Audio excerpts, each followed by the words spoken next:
slow.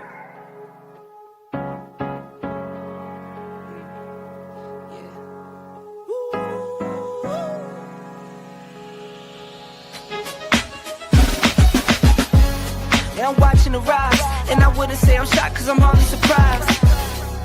This one's for the ride, this one's for who knew I'd make it, just needed some time. This one's for my wife, could've left 1,000 times just to by my side. This one's for the grind, I knew it would happen, just had the strength in my mind. It's the Travel OG, and welcome to the Black Manosphere Conclave 5.0!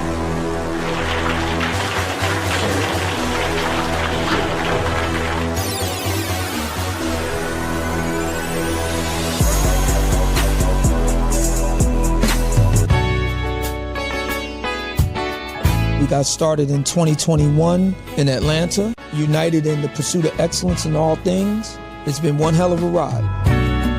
Can I tell you what's on my mind? 'Cause I've been thinking about it for quite some time. Hey, can you give me a moment to declare my love? Can I tell you what's on my mind? We're now focusing more on opportunities for men, in particular passport bros. Guys who go abroad, they want to have a different lifestyle, they want to have a different achievement abroad. Oh yeah, there's without a doubt the narrative has changed for us greatly. I just finished speaking and having a chance to tell individuals about how to live the American dream outside of America. And I was here to help so many men when it comes to understanding what they need to do in order to relocate. With the political climate, things that are happening worldwide, guess what? Nobody's coming to save us. So it is indicative that we all bound together, tighten up like a fist, and strike a mighty blow against everything that's fighting to stop us, man. It's nothing but good, positive people, good, positive energy with one goal in mind, and that is to make money, get the hell out the Matrix, and enjoy your life. You dig? So shout out to all of y'all. Theme music! Yo, what's going on, y'all? This is your man Marcus A. Brown, and I'm here to tell y'all that I just got done with my first consultation with the brother Andre of Love Crossing Borders. I just wanted to give him his praises. I need y'all to do two things if you haven't already. If you haven't, subscribe to his YouTube channel, Love Crossing Borders. Also, if you are going to Colombia, if you're thinking of going anywhere, traveling internationally, please consider booking a consultation with the OG Andre of Love Crossing Borders. You will not be disappointed. And y'all, get in tune with him if you haven't already. Tell him MAB sent you. Peace. Where are all the black men? And I'm not talking about the scammers, the drug dealers, the robbers, and the crooks. Well, actually, they're here with Andre and Andre's Love Crossing Borders. That's where they actually are. Shout out to all you guys that are here and you ladies that dare to tread this channel. Draft night was last week, and a lot of our teams got the players that they wanted from the college hopefuls. Shout out to all those men who were able to get drafted to different teams in the NFL. You had 32 teams that were drafting hundreds of young men. Shout out to all you guys that are out there that are going to be working hard after the draft to get picked for a team, because there are quite a few Hall of Famers that didn't get drafted. So don't be discouraged. And when it comes to being drafted, and don't be discouraged, it has happened year after year after year when it comes to the young men who are getting drafted to the NFL. The ladies have their take to say. It seems to be that ladies, especially of the black community, are perturbed with the fact that there are so many black men, Latin men, Asian men that are choosing women other than black women to represent them on their arm during the draft day in the NFL. And that continues on with their wives. Guys continue to go in record numbers, especially black men, in record numbers to marry and have children by women of other races. In other words, no matter what women have to say in the United States, men are drafting with their hearts, and not necessarily just by way of their race. So we're going to talk about that tonight. If you were in the NFL draft, internationally, that is, internationally, which culture, which group of women would you draft to be your first rounders, your second rounders, your third rounders? We're going to also talk about why is it that men of color throughout the last umpteen years, I'm going with an old school word, umpteen years, have been having white women on their arm more than black women. There's a reason behind it, and it has very little to do with what black women have been spewing for the last few years on social media. I'll say that again. Yes, there are a huge number of black men that have women of other races on their arm during draft day, when it's time to get married, as well as having children. But at the end of the day, black women are coming with all type of excuses of why this phenomenon is happening. Well, we're going to listen to what men have to say. Men that are in the NFL, men that have retired from the NFL, and men that have college friends, and what they have to say why they are drafting women of other races. Shout out to all you guys that are here. I want to hear what you have to say.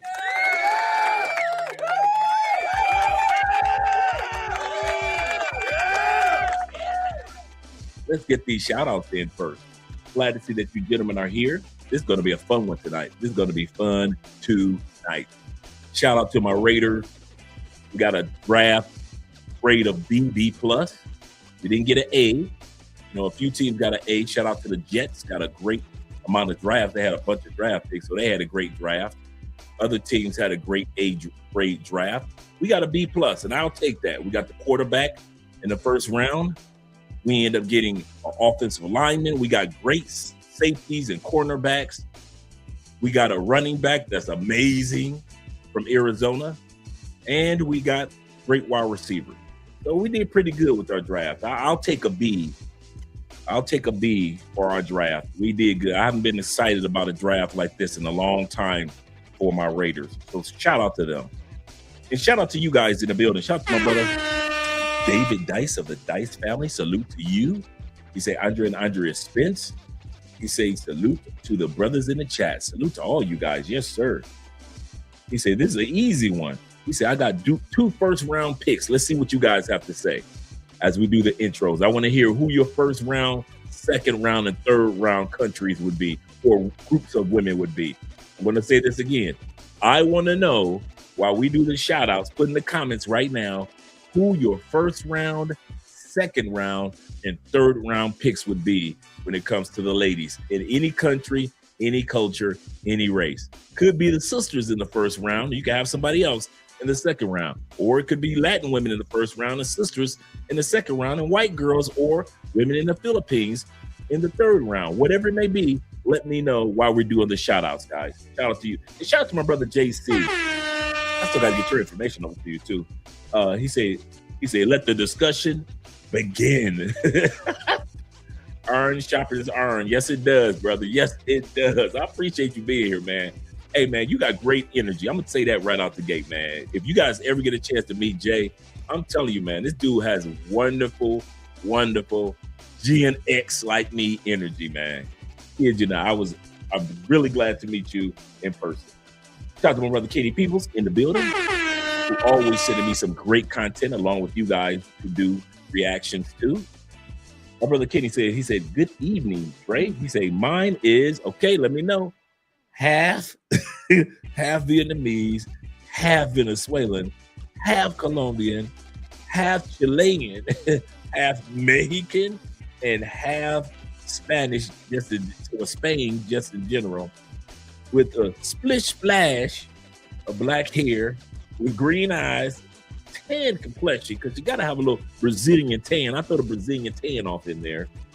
He said bronze complexion. Yes, sir. This man knows what he wants, gentlemen. He knows what he wants. Shout out to Mr. Milner being in the building. Salute to you, Ahmad. Glad to see that you're here, brother. Glad to see that you're here. Really am. Bobby Coltrane of the Coltrane family. In the year of our Lord, 2026. You're in the building as well. Appreciate you, brother. He says this, greetings, everyone. Checking in from Montevideo, Uruguay. Oh man, Montevideo, Uruguay. What do you mean? Not Monte. Montevideo.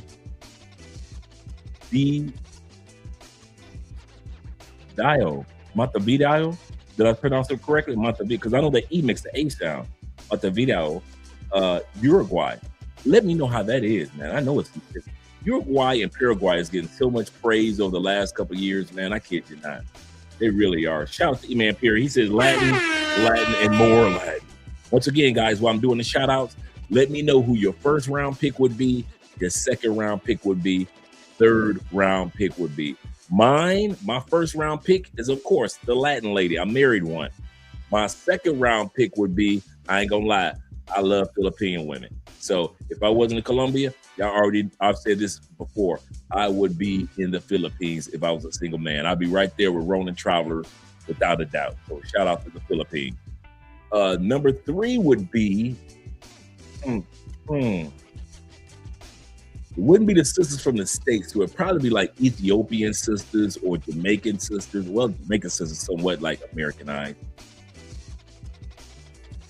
It'd probably be like Brazilian. Probably the Afro-Brazilian sisters would make it to number 3. So it would be my third round pick would be Afro-Brazilian sisters, the sisters in Brazil. Second round pick will be Philippines. First round pick will be Latina. Let me know who your round picks would be. And the funny thing is you can only choose 3. Shout out to Devin King in the building. He says, greetings everyone, salutations. Andrea and Andrea and the chat. Shout out to y'all, you guys. Appreciate you guys being here. And we got my man 313 Nathan, Detroit man, at it again. You better back the fuck up out my face, goddammit. I'm from Detroit, Michigan. Don't play with me. Don't play with that, man. You know how us Detroit guys get in public, so you know how we act in private. Shout out to my brother once again. Let me scroll back up. He said, Dre, he said, what up on them Detroit Pistons? Oh, man, man, listen. I'm so disappointed. I'm not disappointed because over the last, think about it, we've been waiting for just this type of run forever. They're a young team. Most of our team is under 27 years old. So they're jailed. So we're good with that. I said this during the season. I say this now. Our defense, great.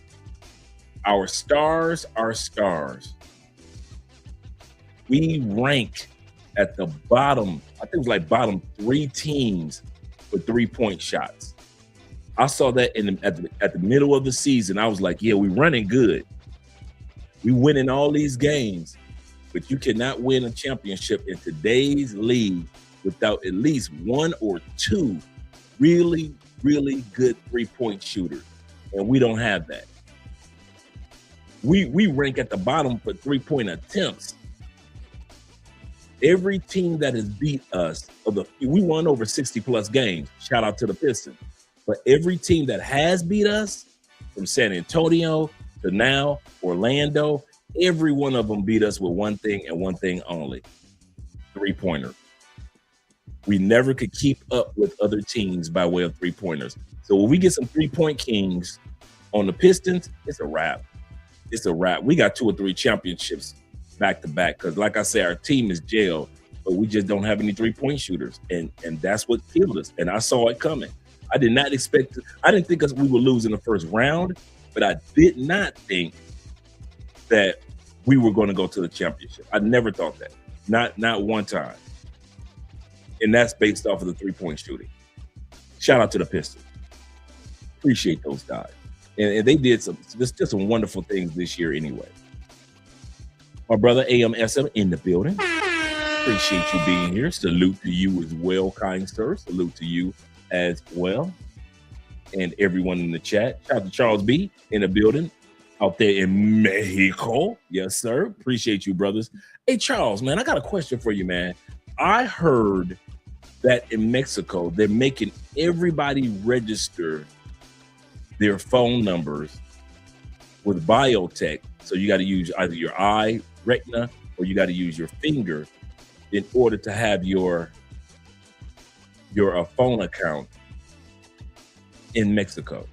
If you don't have it registered, the phone number and your biometrics, in other words, your thumbnails and your fingerprint and everything. If you don't do that, you can lose your phone plan or your phone connection. However you're doing it. Let me know if that's real. If you heard that in Mexico they're planning on the whole country, and I'm talking about the whole country, because if they do it in one country, they will do it globally, or at least try to do it globally. So let me know what's going on, Charles. Salute to you, brother. He said, we were going to my visa. He said, salute, brother. In Mexico, he said, going to Vietnam when I get my visa approved. Shout out to you, brother. Shout out to you. Bobby says this first round draft pick, Afro-Brazilian. See? I ain't gonna lie to you. I ain't mad about that one. He say number 2 is Latinas. It's Latinas in general. Yes, sir. Ronan says this. Salute to you, Ronan, being here, brother. Shout out to you. He said, good evening from the Philippines. He said, now you know I'm a Kansas City. You guys drafted really good. You guys got an A grade for your draft. You guys drafted really good. And just like us, you guys did really great in the trades. So when it was time for trades, like y'all got Kenneth Walker, the running back from Seattle. So you guys have moved on. I swear, if Ken can stay healthy, if he can stay healthy, man, y'all got a beast of a running back. So shout out to Kenneth Walker going to Kansas City. He said the Raiders have been our stepchild for quite a few years now. I would not deny that. We have yet to beat you guys in our own stadium. Do you know that? In the new stadium that we have yet to beat you guys in Allegiant Stadium. That's how much we've been losing to you guys. But hey, you guys are getting older now. Maybe we got a chance. Maybe we got a chance to get at least one in. My brother David says this.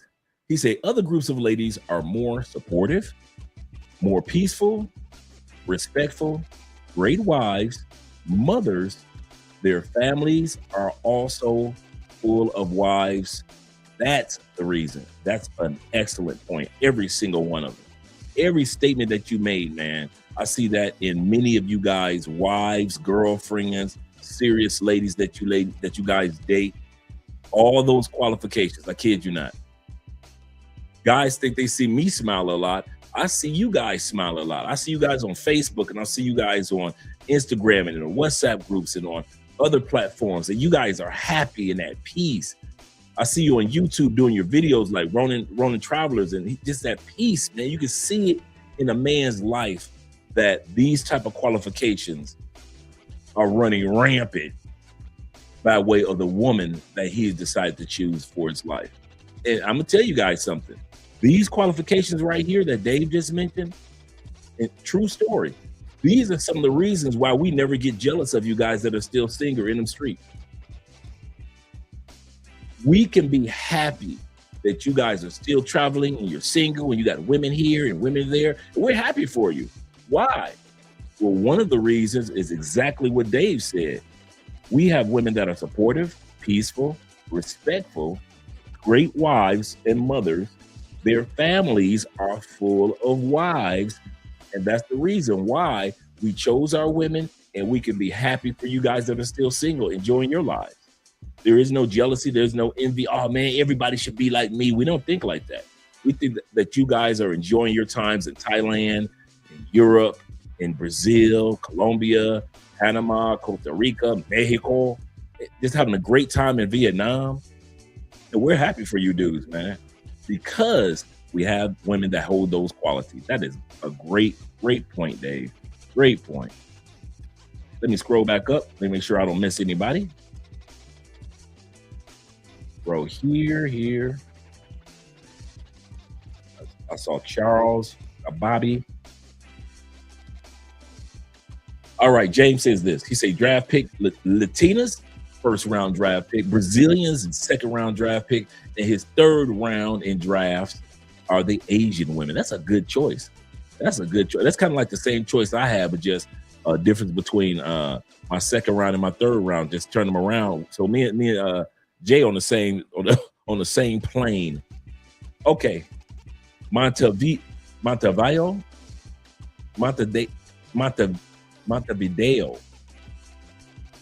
Monty.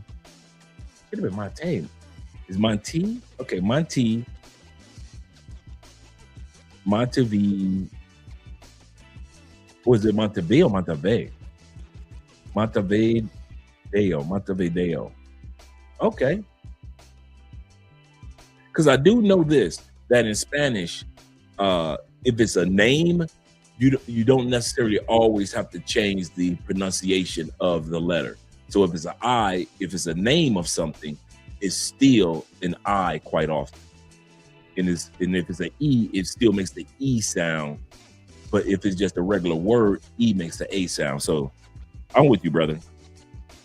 It's the capital. I gotta look that one up. Yeah, I gotta check that out. Kevin King is in the building once again. Yes, sir. Glad to see you here. Ronan said my picks are obvious. Philippines, yes, sir. Cambodia. Yes, that's a good point. That's a good choice. Oh, yeah, that's a good draft. That's a good draft right there. You're talking about baddies on baddies. You talking about tans and complexions and beauty? Ooh, Philippines, Cambodia, and Morocco? Oh, that's a good one. That's a good one. I didn't see that one coming. Dave said this. He said the other groups of ladies on their arm because other groups of women make better wives, mothers, families, and are full of wives also. Healthy support system. That's a great point. A lot of our women do come from very healthy support systems. Their aunties, their sisters, their moms and grandmas. More enjoyable to be around. That is so true. That is so true. Andrew said this. He said, I saw this topic. So the first pick or multiple picks, like any draft, you get 3 picks on this one. So let me know what your 3 picks will be. Andrew, let me know. Like I said, mine and JC's kind of like are basically the same. I like Ronan's. Mine is Latinas first, then Philippines second. And I'm talking about my first and second are really close. Then Afro-Brazilians would have been third for me, my 3rd round pick. So let me know what you guys are. Poor man 313.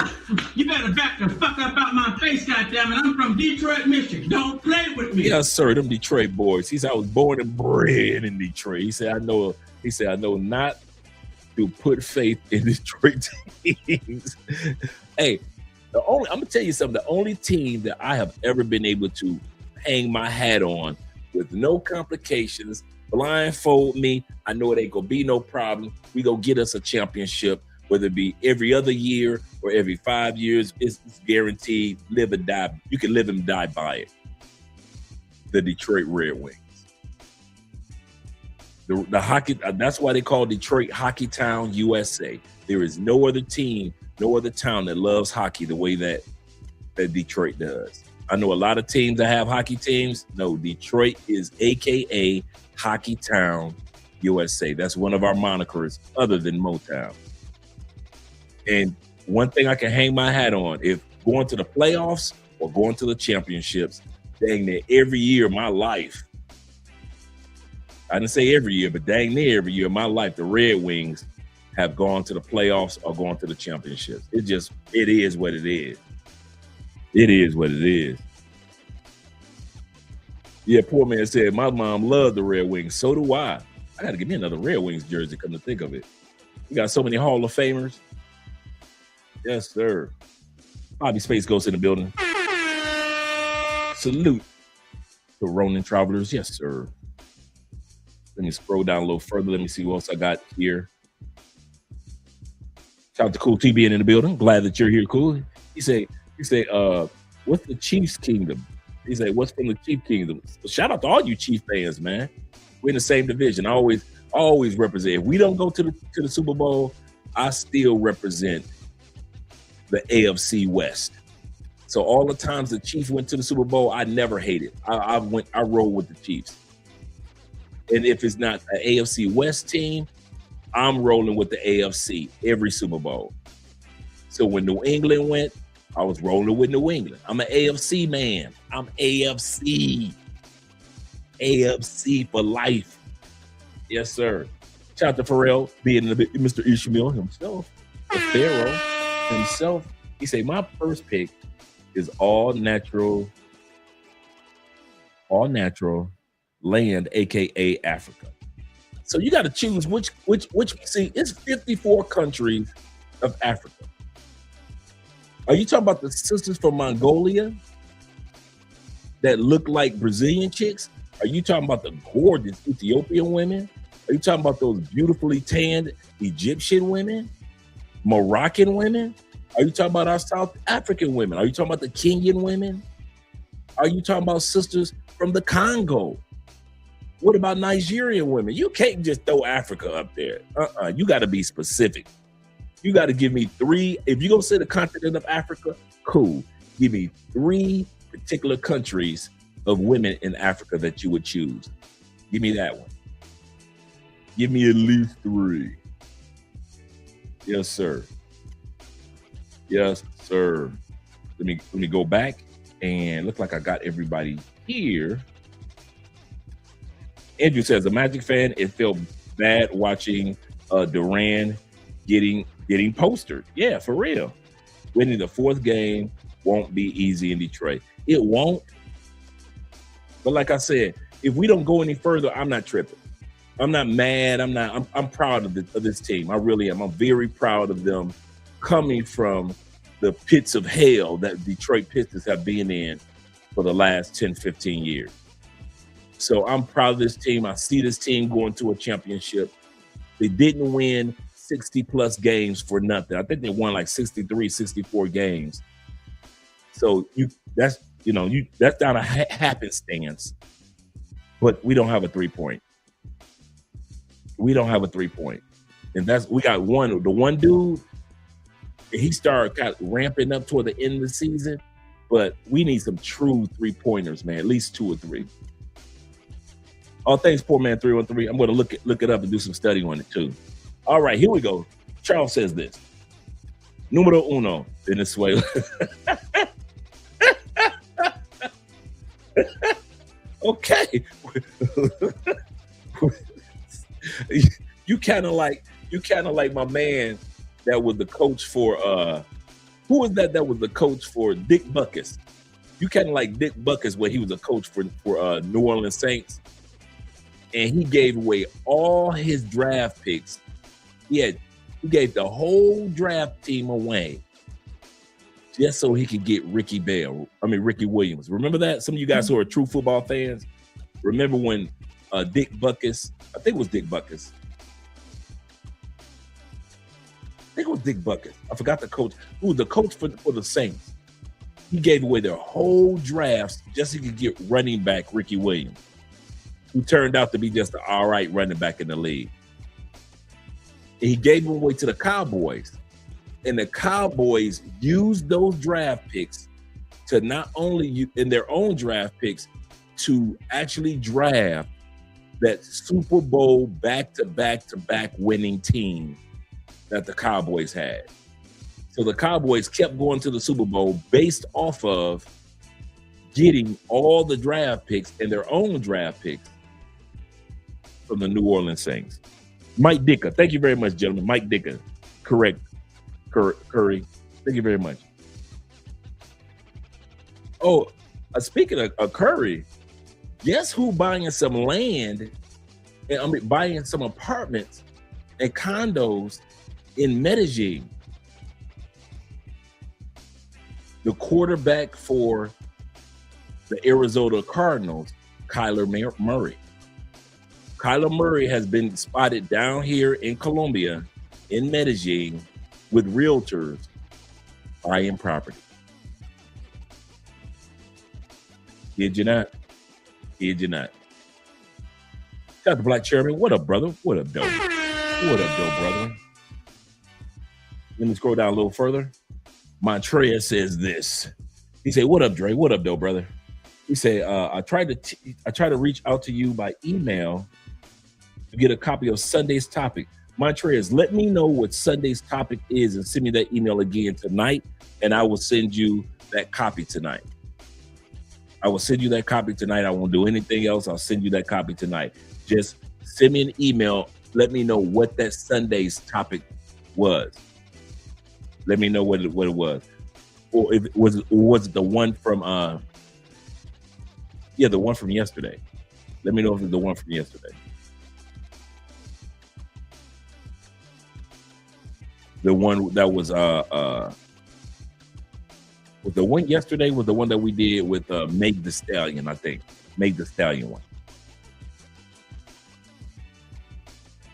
Yeah. Let's see. Yeah. Shout out to Mom and her love for the Red Wings. Shout out to Mom for her love for the Red Wings. He said, my pick would be, first round draft pick would be Afro-Colombians. I mean, Afro-Brazilians, my bad. Afro-Brazilians in the first round. Good call. South Korea in the second round. And South Africa in the third round. That is a good round draft right there. That is a really good one. Okay, here we go. We got a good one. Shout out to my brother Jay. Jay says this. Afro-Colombianas, numero uno. Yes, sir. In the first round. Second round draft pick, he said it would be the Afro-Panamanians. A lot of guys are sleeping on the beauty of the Panamanian sisters. That is so true. And numero tres, like me, the Afro-Brazilian sisters. Cannot deny that beauty. Absolutely correct. I got to give you that one. That's a good one. Good one. Shout out to Zeta being in the building. That is a good one. He said, I did send the email. He said, you never responded. I'm going to be checking my emails as the show goes on so I can make sure that you get what you were looking for. I got you. I got your back, brother. My brother said this. He said, you're okay. E-Man says this. He said, poor man. He says, Uruguay, Portugal. There's a lot of beautiful women in Portugal. A lot of dudes sleeping on Portugal. And Thailand/Philippines. I can see that. Let me know, poor man, why you say Uruguay as your dark horse for the first round draft.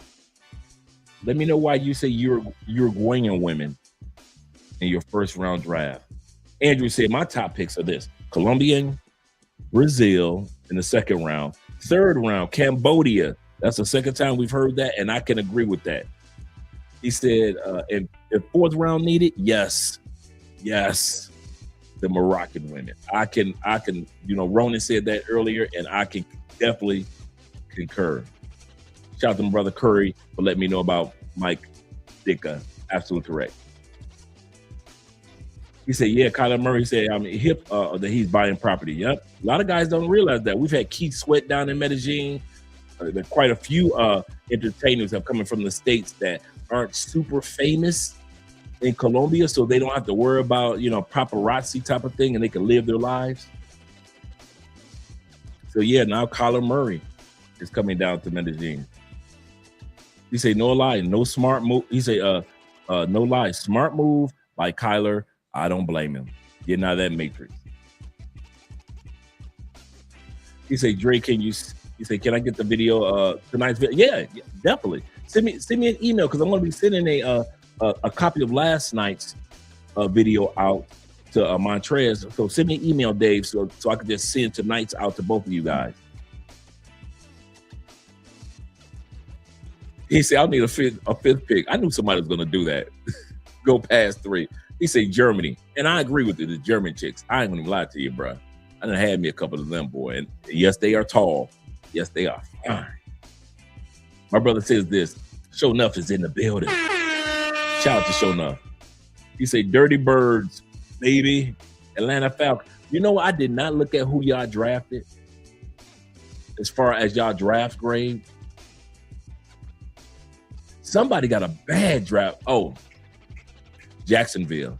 They got an F. Jacksonville was like one of the few teams that got like a straight F for their draft picks. Like, what were you thinking type of draft? They got an F. He said, my first pick is German, first round draft pick. My brother says the second round pick would be the Russian women. Yes, that's not bad. Good call. He said in third round, don't sleep on the women in Denmark.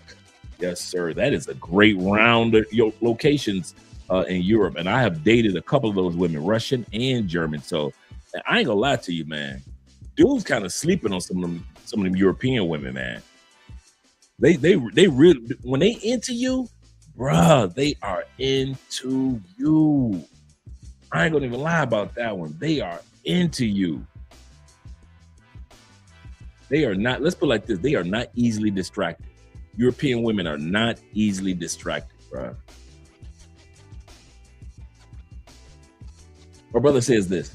He said, and I put 3 different choices in my last super chat. He said this, he says South African. Okay, here we go. We got South African. Thai women, do not sleep on the, thank you very much. It's showing the Thai women some love. He says South African, Thai, and Belizean women. Dudes are sleeping on Belize. Ain't nothing but gorgeous sisters off the coast of that country. Yes, sir. Yes, sir. We're talking about chocolate on chocolate on chocolate. Yes, sir, man. Yes, sir. You ain't never lied. It was one of the only reason why I didn't even consider Belize as a place to live, like live, is because Belize is 2 things.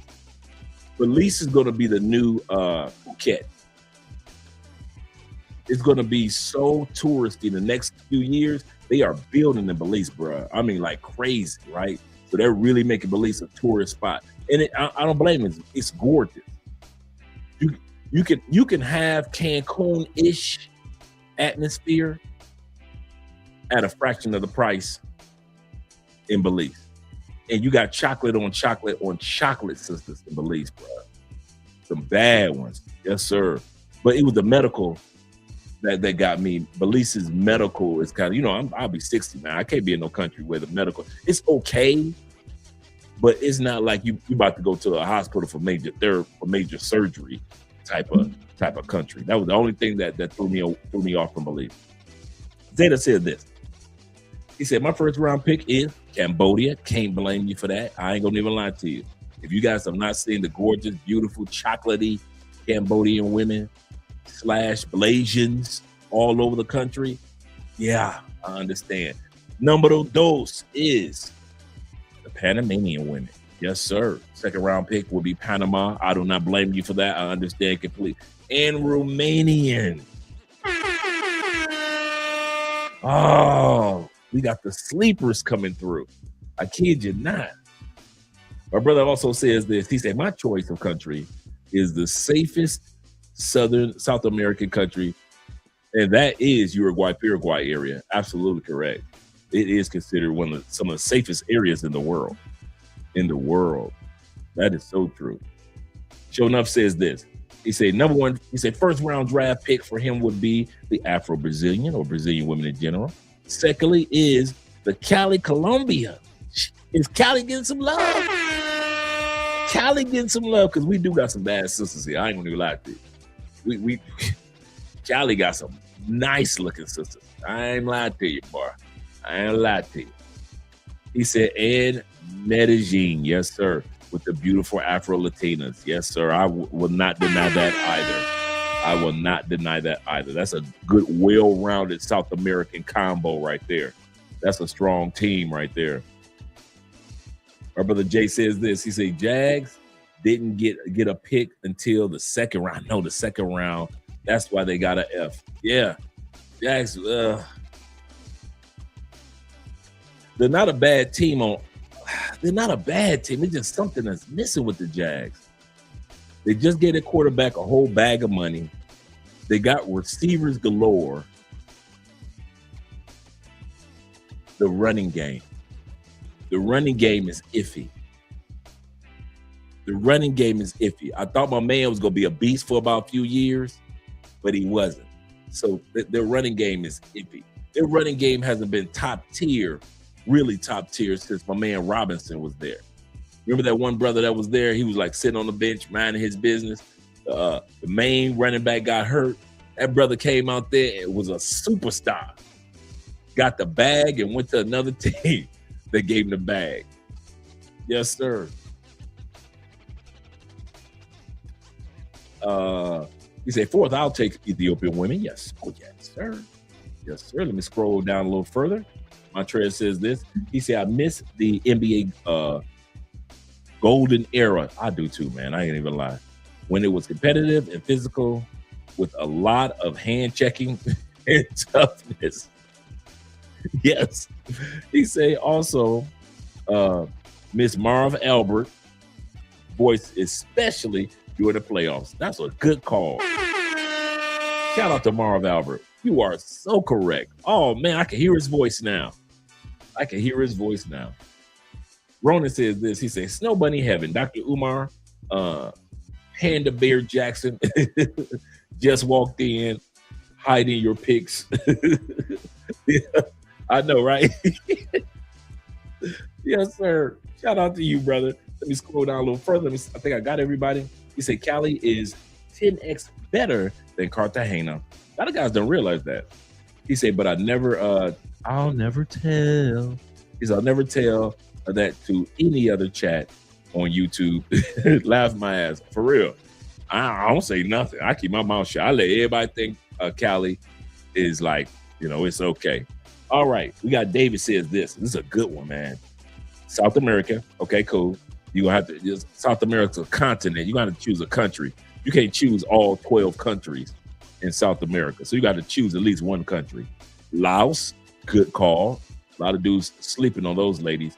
And the Italian ladies who love black men.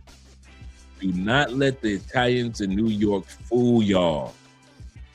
Do not let them Italian movies like Rocky and the mafia movies and Goodfellas make y'all think that Italian women only mess with Italian men. That is a myth. That is a lie from the pits of hell. I'm going to say this. I could rank number one that love black men, white women. Love black men. Number two, Latin women. We got a lot in common. They love black men. Number three, Asian women. Yes, they love them some brothers.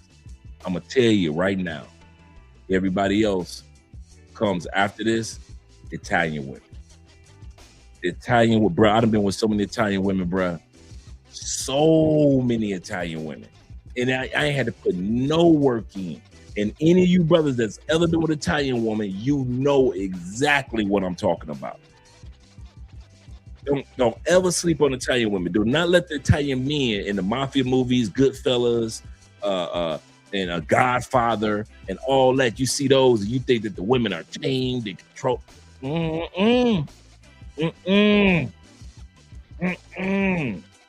Italian women love them some brothers from the time period of World War I, World War II, when Hannibal went over there and ran through Rome, when brothers was going over there and ran Europe for 800 years. Yes, black men ran Europe for 800 years as the kings and queens.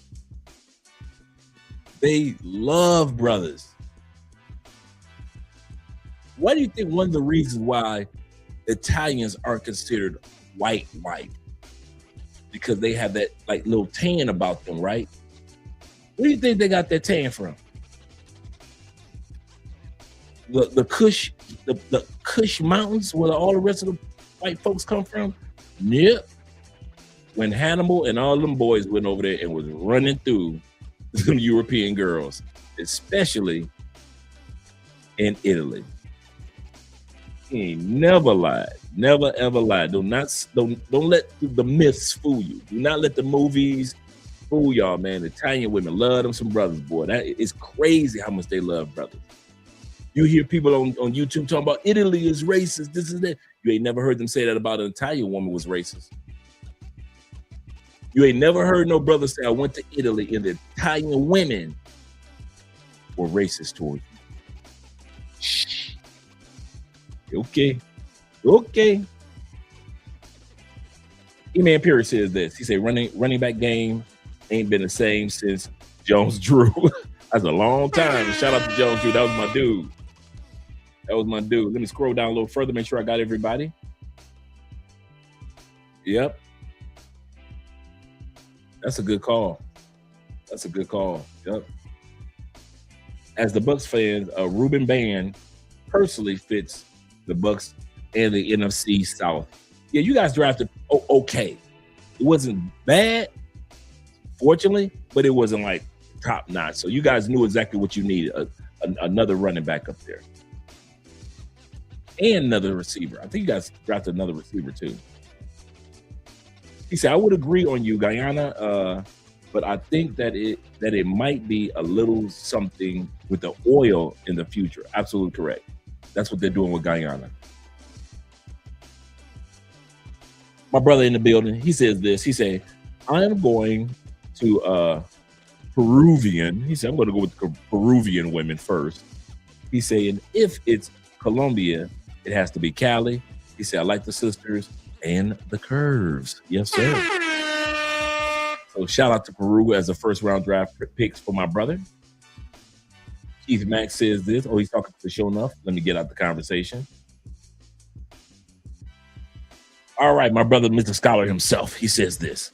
My first round draft picks, Afro-Brazilians. Good call, brother. Good call. He said, number 2, the Afro-Colombians, even though he spelled Colombia wrong, it's 2 O's, no U. You better be happy Andrea's not here because she would have said something. Colombia is always 2 O's, no U. He said, multiple dance match. This is true. Ethiopia. Yes, sir. He said, the land of the gorgeous girls.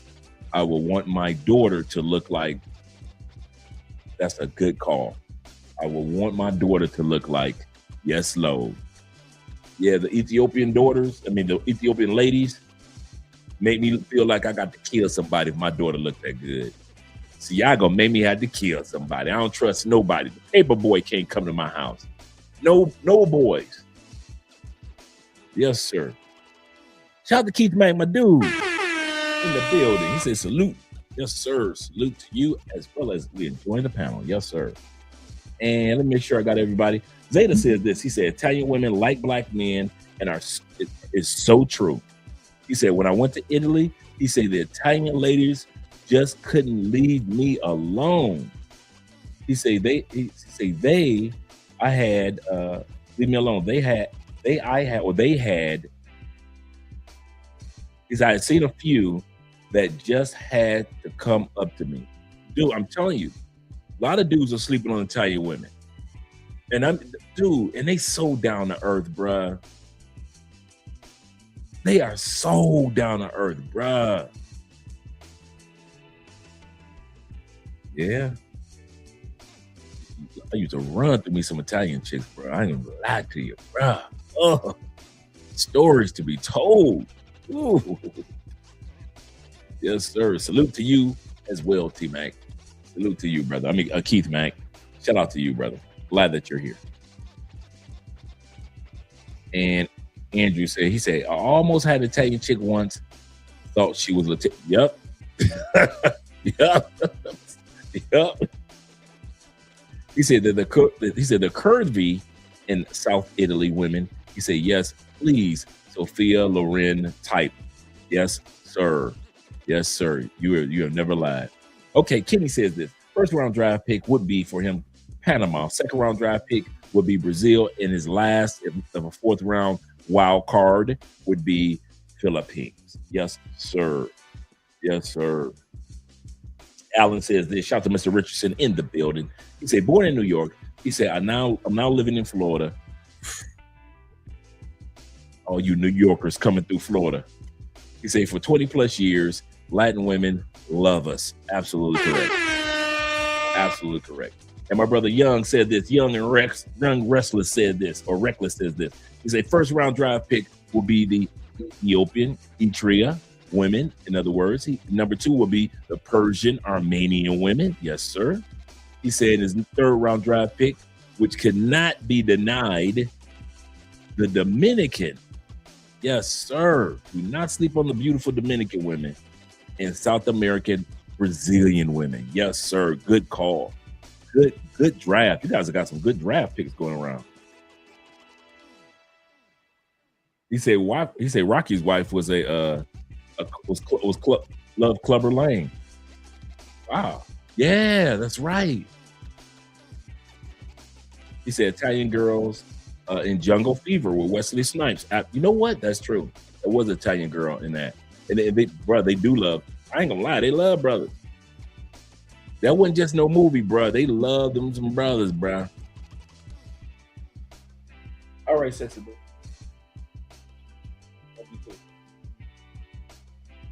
All right. Your girl Andre about to go pick up family from the airport. Tell everybody I said hi, babe.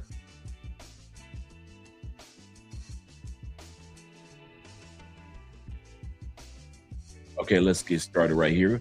First of all, my brother El Patron in the building. He says this. He said, first round draft pick, Colombians. Second round draft picks would be Brazilians. Not sleep on them Czech Republic women. Yes, sir. In the third round. Yes, sir. He said, I had an Ecuadorian chick that looked like Pam. Wow. Back in the day. That's nice. That's nice. Yeah, you only get 3 rounds. You only get 3 rounds. He said, yeah, my final Ethiopian. He said, yeah, Ethiopian women are fine as. Yes, they are. Yes, they are. Yes, they are. The man said, okay, Dre, okay. He said the Afro Puerto Rican. Yes, sir. Y'all know I got stories. Oh my God. I was dating this one Afro Puerto Rican man. She was 5'8". You know, Puerto Ricans they aren't tall that often.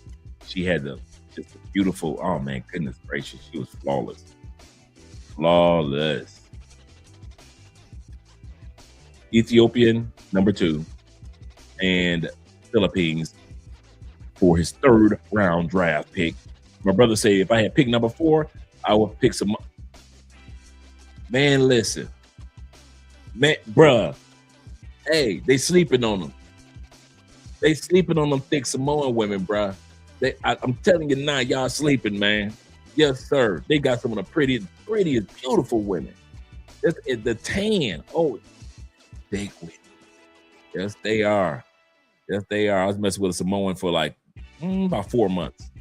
About 4 months, man. When you're in Florida, you meet all these cultures. That's why you guys wonder, like, how's Andre messing with all these women? When you live in Florida, it's like New York or LA or Texas. Or Chicago. You got so many different cultures that are around you or that come around because we're on the coast, that it's easy to kind of like come across so many different cultures. So just because you guys are wondering, how the hell does Andre sleep with all these women from different cultures? Because I was in Florida for all them years. And I was in Chicago for all them years. Right? And then I lived in the Yay area for about a year. Shout out to San Francisco. Yay area. Shout out to all the hyphy heads. My brother say German women. Yes, sir. I do not deny that. Afro-Cubans. Yes, because we went to Cuba, I know exactly what he's talking about. They are some of the most beautiful women. I just realized, I've always said to you guys that me and Andre have never been clubbing in any of the countries that we've gone to. We went clubbing in Cuba. Cuba has a club that's called the Art Factory. You can look it up. It ranks in the top clubs in the world. It's a literal art museum that they turn into different clubs. And I'm telling you this, the drinks are strong. If you get one drink in Cuba, you ain't going back up there to order nothing else. Because they make a big, they give it to you like a big pitcher. And bruh, their drinks are so strong. You like, okay, I'm good. I'm good. Yep. Shout out to the Cuban ladies and the Samoan ladies. Yes, sir, in the third round. Let me scroll down, make sure I got everybody. I didn't get my brother Growth. Growth says this. He said, I don't know how people are racist in Florida. I don't get it either. He said, especially mid-southern Florida. Mid to southern Florida. That's true, too. I can see how northern Florida is more like white people and farmland. But he said, talking about a melting pot, it is, man. It really is. It really is. You go to Orlando Orlando is called Little Puerto Rico. You ain't got to go to Puerto Rico at all. You got Miami, Cubans running through there. Tampa, Colombians. We full of Colombians. I mean, you got bits and pieces of everybody else, but Tampa got cool Colombians, right? So that's what makes it so cool that even if you don't hit these spots, you got women from all over the world in these areas. This is a good draft right here. Let's see what my brother, Mr. Ferguson, has to say. He say, first of all, first round draft pick has been selected, and his first round selection is Colombianas. Yes, sir. Second round draft pick selected, and his second round draft pick is the Ethiopians. I cannot deny that at all. And third round draft are those gorgeous women in Morocco. Yes, sir. Yes, sir. I cannot deny this one. And my brother Alan Richardson said this. He said Brazil, numero uno. Dominican women, gotta keep them and the trick. Yes, yes, thank you. That's what, for me, the island girls, the beauty, Trinidad. That's me. Trinidad, all that whole little area, Trinidad, Turks and Caicos, all them women right there, bro. Goodness gracious. Yes. All right, Guyana. We cannot sleep on Guyana. Guyana is another choice for me. Those women are sleepers. Yes, sir. If you want to get a team that's after the draft, the Guyanese women. Yes, sir. Honorable mentions. Yes, sir, gentlemen. That is not a sleeper. I mean, that is not bad for sleeper team. Persian women and the Turks. Woo, y'all guys got some good picks. Are a solid dark horse as well. Good picks, man. Ethiopian women got a lot of players getting drafted. Yes, sir. Yes, sir. And the last one we're going to look at tonight for right here, because we've been talking for almost an hour about your draft picks. So we're going to we'll look at the video section in a second. He says, I'm new to your channel. He say, and I have a question. He say, why are black men, first of all, welcome, brother. Welcome to the family here on Andre and Andre's Love Crossing Borders. Hope that we will see you again. We're here live almost every day, bruh. I might take a Tuesday off or a Monday off every blue moon, but we're here just about every day, right around the same time. And he said, why are black women always angry? Okay, I can answer that one. He said, even when I'm nice, they're mean. I can answer that one because we're going to be talking about that tonight. Several NFL draft players talking about the same question tonight. It's almost like you're laying a foundation for us. He say they even get mad when I tell them I don't want single moms. I saw a TikTok live stream not even an hour ago of them fussing and cussing out men for not wanting to be with single mothers. He said, and want a family of my own. But why? You, my friend, let me change the music up, of course. You, my friend, are what I call a mirror. Guys like you guys in the comments that are positive, good men, no matter what race, color, or creed, you guys are a mirror to a lot of these women. You are a spotlight on a lot of these, without even trying, on a lot of these women. And I'll tell you why that is. Every time you guys say, I don't want to deal with a woman that has children. I don't want to deal with an angry woman. I don't want to deal with a woman that is mouthy. A lot of sisters don't realize we're not talking about complexion. This is the one thing I noticed that sisters don't never want to admit. We are not talking about your beauty. Ladies, you are not some of the most beautiful women on the planet. Everywhere you go, your black complexion, your tan dominates whatever culture it blends with, whether it be African sisters, whether it be Blasian sisters, whether it be the Latin and the Afro-Latin sisters,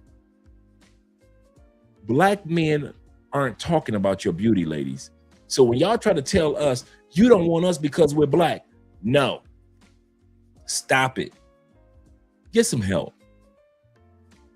We are the last ones to say that Black women aren't beautiful. Nobody is saying I'm not with the Black woman because she's Black.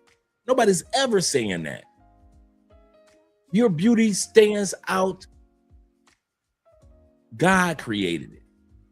And every other beauty comes right after you. So when it comes to the physical beauty of those that are attractive, because we ain't saying this about every sister, because we ain't gonna say that about every woman.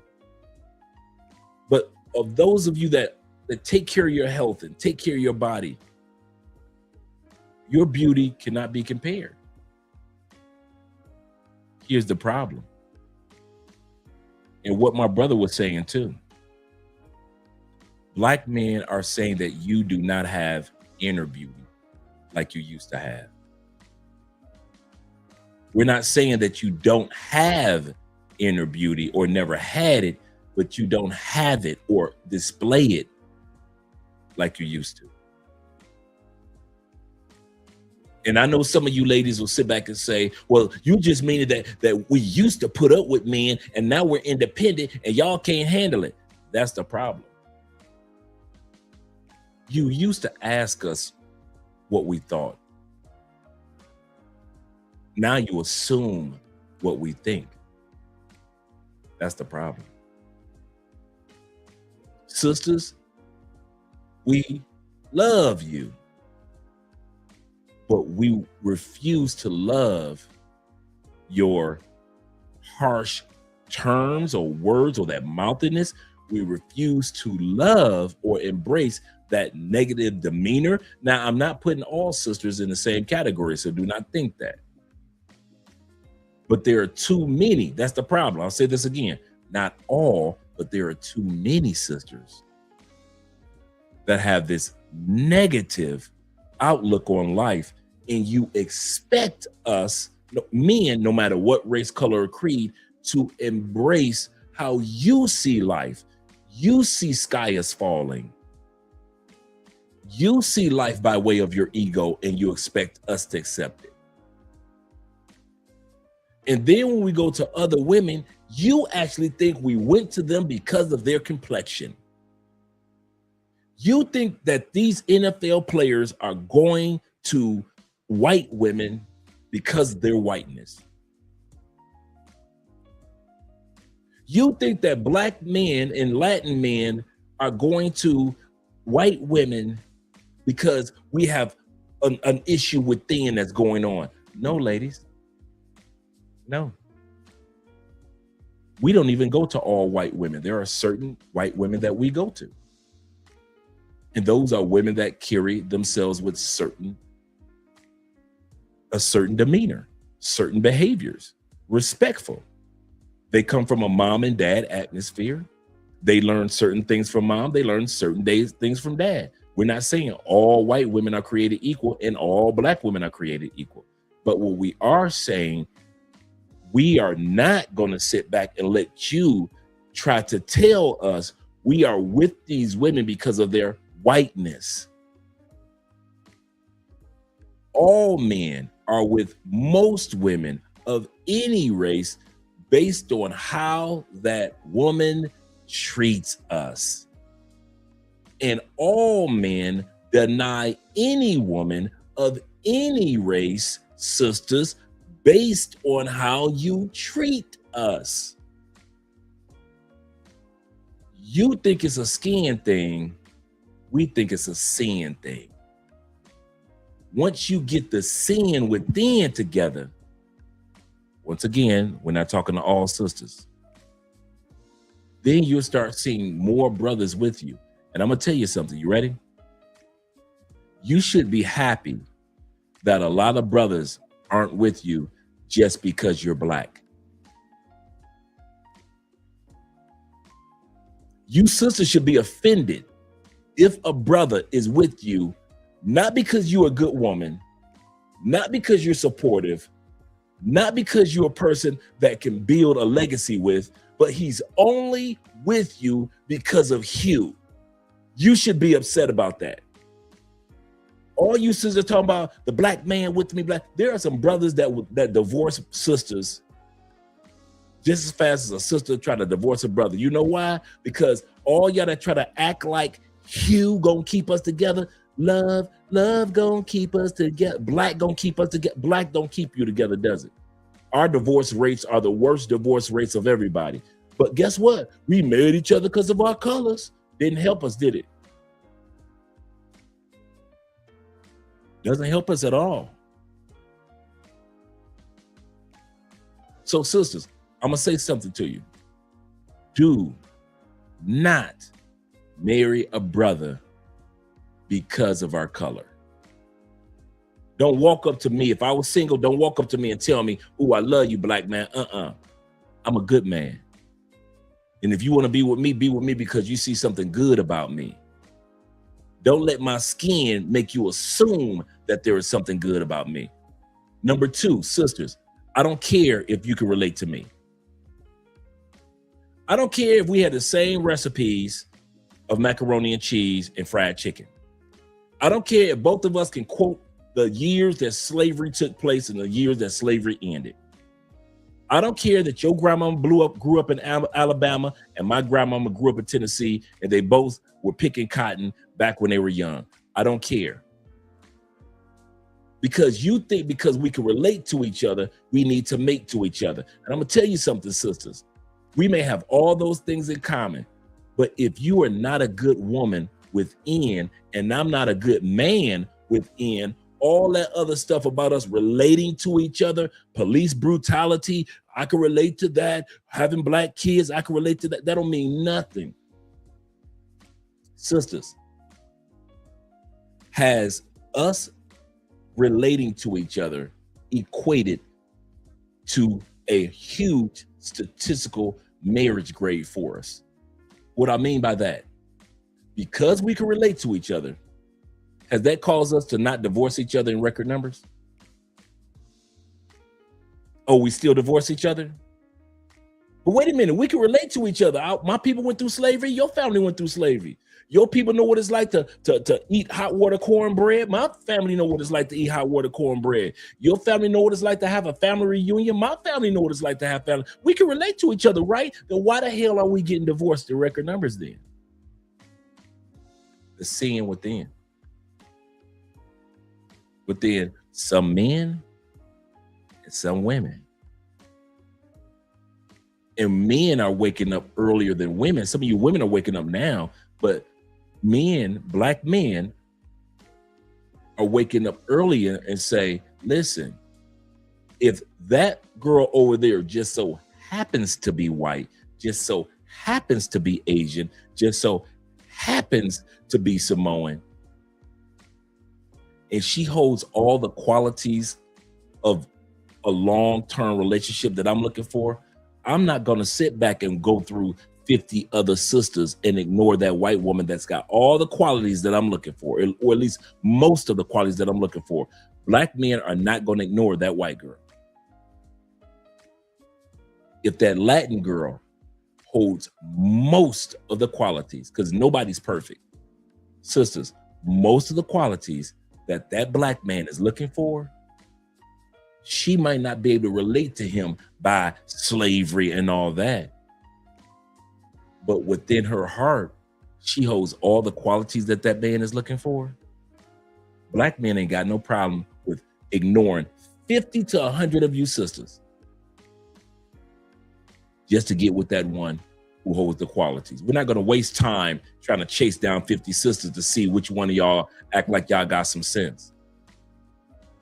If that's Samoan over there, if she act like I'm her husband and she wants to be my wife, I am not going to sit around and say, no, Samoan woman, I'm waiting for the sisters. No, I'm going to marry that Samoan woman. And I'm going to let the next brothers deal with whatever sisters that come along, the good, the bad, or the ugly, whatever it may be. I even suggest that for you sisters. Stop waiting around for the perfect brother. If you got a dude that's Latin, that's on your team, marry that Latin dude. Sisters, if you got a Samoan dude that's on your team, the way that you want somebody on your team, and God has put in his heart to choose you, and you waiting around for another 25 years for a brother to love you, you gonna keep on waiting. See how that work out. Sisters, if there's a white dude that's on your team and sees value in you, but you want to shun the white dude because of his hue, not because of his heart, but you want to shun his hue, and you want to wait, and you want to wait for the brother to come along that you've been praying for in church, you go ahead and play that game. You're gonna do 10, 20 more years waiting for a brother. Some of you sisters are single because y'all did not give other dudes who are of other races who are interested in you a chance. Some of you brothers are single, or some of you brothers got baby mamas by chicks that you didn't even want to be your baby mama because you were so busy looking at hue and not the heart. You've been busy looking at the FBA, the ADOS of that woman, and you ain't thought about that woman's heart at all. She could talk crazy to you. She could talk reckless to you. She could be Miss Independent. You can't tell me nothing. As long as she give you a black baby that look like me, you think you won. You think you won because you got a baby with the hue, but y'all kids are growing up without the heart. Y'all got kids that are just as black as you are, don't you? And they running them streets, tearing everything up. You got kids that are black as you. I'm not talking about all black kids because I know how y'all don't think, but I am talking about you'd have had a baby by a black woman with the same hue, but she's raising your child without the same heart, and your child just got kicked out of school for putting their hands on a school teacher, putting their hands on their grandmama, putting their hands on whoever, running up in the liquor store at 16 years old, stealing all the liquor they can. The phone stores, all they can. Clothing stores, jewelry stores. But hey, as long as I got a kid with the same color, the heart doesn't matter. And that's why there are so many frustrated black men. Because you fell for the okie doke of white men should be with white women, Latin men should be with Latin women, and black men should be with black women, and we should keep the lineage going, but the heart is fucked up. Now, no culture is perfect. No person is perfect. But I'm gonna tell y'all this. I found me a good woman in the Latin community. I could have waited around. I live in Cali, Colombia, the second most populated black city in South America.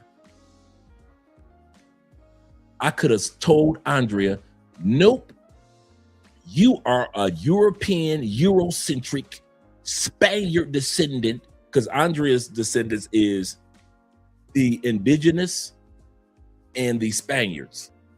So I could have easily said, nope, I'll take the indigenous part, but I don't want to be with a woman that looks like a white Colombian. I don't want a Sofia Vergara. I don't need a woman that does not look like a sister. I could have easily did that. I live in a chocolate city.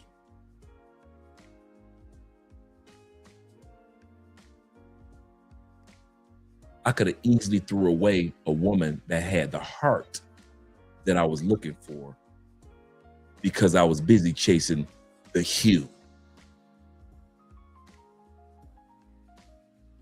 I could have lost the woman with the heart I was looking for because my community told me you're only supposed to chase the hue,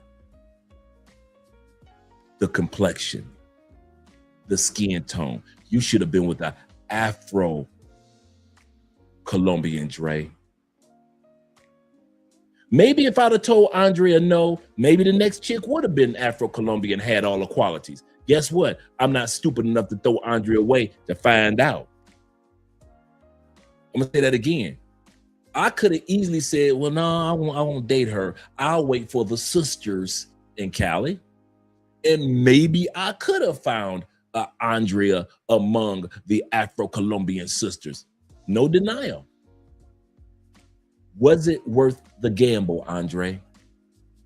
Would it have been worth throwing away Andrea, who holds all the qualities that you're looking for in a woman, just so you can keep on searching in the name of Hugh? So throw away a woman with the heart just so you can chase some Hugh and hope you can find Hugh in heart. Over the age of 50 years old. That's how old I was. I would have been still out here searching. Over the age of 50 years old. How old would I have been to find the one that I was looking for? I've thrown Andrea away. I've thrown my wife away. She would have never became my wife. Would never been no love crossing borders. Andrea, none of that. None of this would have happened.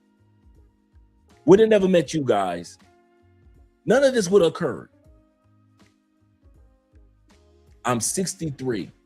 I finally meet a woman with the heart and the hue. She's a great combo. Which would have been better? Let me ask you guys this. Would it have been better for me to wait until God sent me at 63 a woman with the right hue and the right heart, or marry the Colombian who I married and started dating at 50? Which one would have been better? Some of y'all say I would have waited to 63 so I can get me a sister. Life ain't guaranteed. Keep on living. You're going to realize life will run out on you sometime before you get to that 63. So when I met Andrea, I'm not about to throw this person away in hopes that I might find this person. So back to what my brother was saying earlier in regards to his statement with the sisters. One of the reasons that sisters don't want to admit that they are mouthy, that some need to improve their demeanor, that we are tired of the weave and the hair extensions that you put on your head that belong to dead women from other countries, that we are tired of the eyelashes and the fake baby hair look. You're finally starting to take those BBLs out of your butt, but now you got extra stretched skin. We're tired. And so every time you good brothers showcase yourself to one of these sisters that are not the good ones, that are not the positive ones, you are a mirror in their face. She got 2 baby daddies and 3 kids. You ain't got none. That's a mirror in her face. You've been on the same job in the military for the last 10 years. She been through 3 jobs in the last 3 years. That's a mirror in her face. She got 2 baby daddies that's working her nerves. You ain't got no baby mamas that you dealing with. That's a mirror in her face.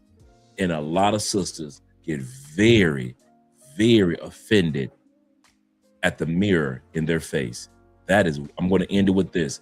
That is why they could not stand Kevin Samuels. Because Kevin Samuels put a suit on and respectfully put a mirror in their face every episode. He didn't argue with them. He didn't cuss at them too much. He didn't fuss at them too much. He just took that mirror and held it there. And the more they talk, the more he just let them talk directly into a mirror. He did not care what they were saying. He just height, weight, dress size. What'd your husband have to say about that? We don't count engagements or proposals on this channel. Why'd you let your husband go? Most of what Kevin Samuels did was not give advice. I'll say this again. Most of what Kevin Samuels did for women, he did not give them advice. Most of what Kevin Samuels did was hold up a mirror with questions. All he did was ask questions and let them do what they do best. Talk. And talk. And talk. And he'll ask another question and they'll talk. And he'll ask a rebuttal question and they'll talk. Okay. How many times have you guys watched a Kevin Samuels episode when he was alive and you saw a woman about to talk herself into a hole? Kevin would say, you know, tonight's episode is not based on that, but since you want to talk about it, I'll do it for content. Then he used to always say that, since you want to talk about it, we'll do it for content.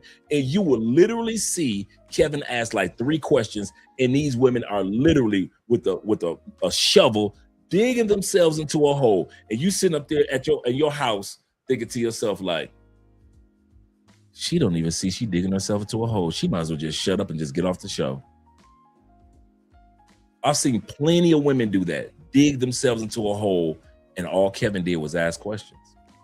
Kevin Samuels was nothing but a man with a mirror. He was the man in the mirror. He was a man with a mirror.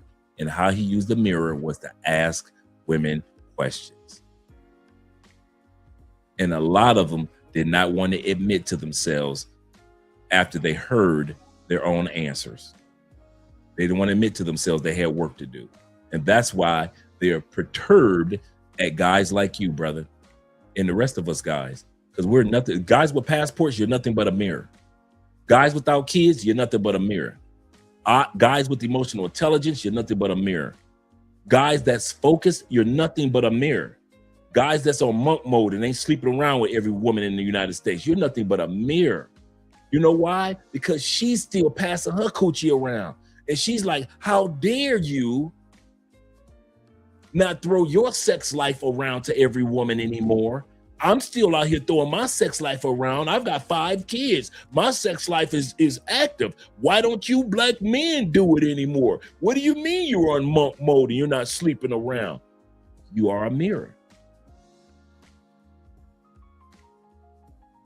30% of you guys are virgins until the age of 30. Cool. It ain't never been no curse to be a virgin. That means I ain't got no kids and I ain't got no diseases. Black men are virgins 30% up to 30, but you done been through 30 bodies by the time you hit 30. Who's winning in this draft? Who would you pick in a draft pick? Ladies, who would you pick in a draft pick? A man that's been a virgin and preserving his body and focus on his goals and his dreams and his hobbies up until the age of 30? Or would you rather a person choose a woman that's 30 and got 30 bodies and 3 kids? Who's winning? Because I'm asking the question just like Kevin would ask. Who's winning, ladies? The guy that reserved his body, his mindset, he doesn't have any diseases. He doesn't have relationship stresses. He has money. He's been investing in crypto, certifications, education, his military career. He knows he just purchased his first home at the age of 25. Who's winning? What you think, because you could mock him because he didn't throw his virginity away yet? Who's winning? You got 3 mouths to feed, 3 baby daddies, 30 bodies by the age of 30. Who's winning?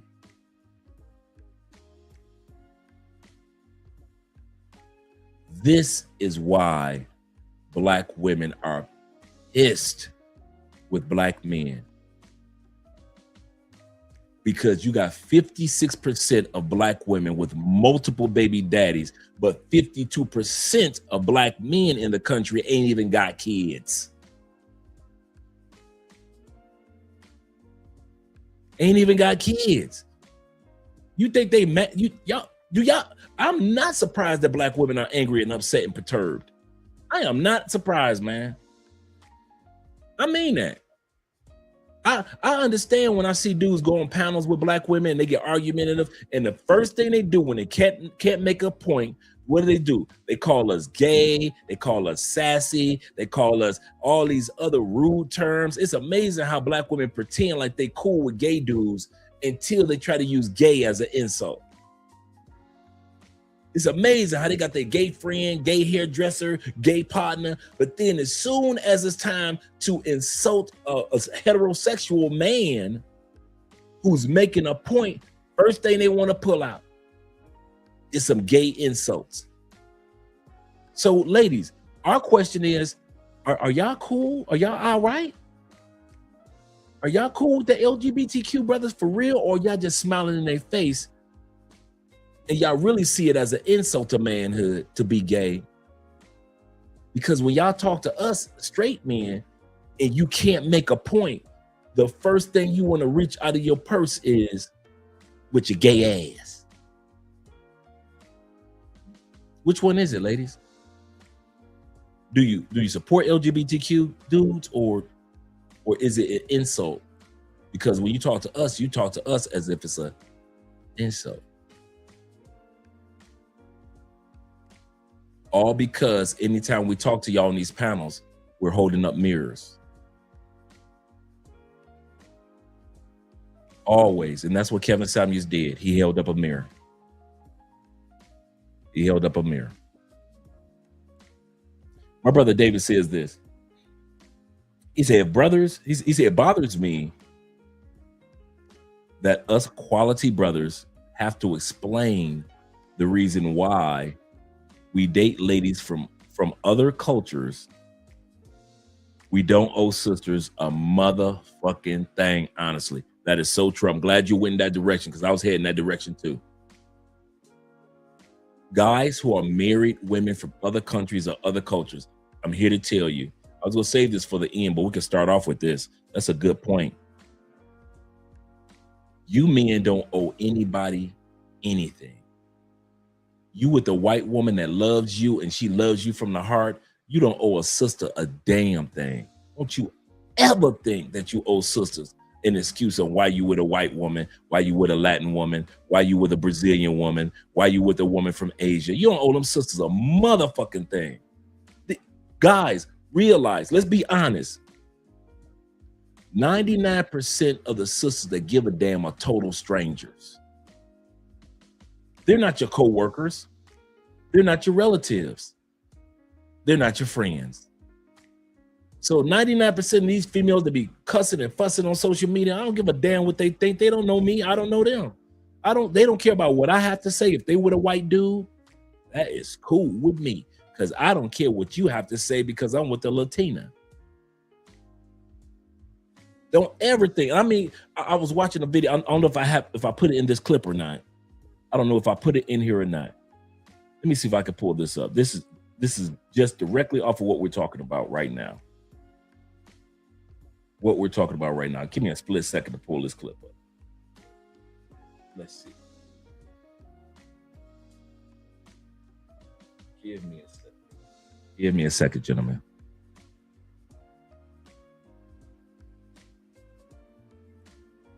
I could describe it, but I really want you guys to see it.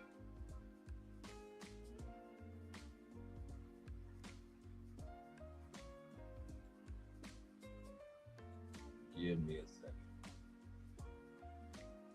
Photos, videos.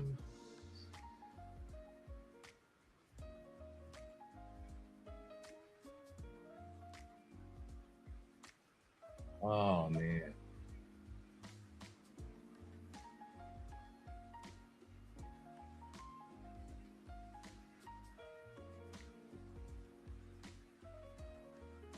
That's not the one either.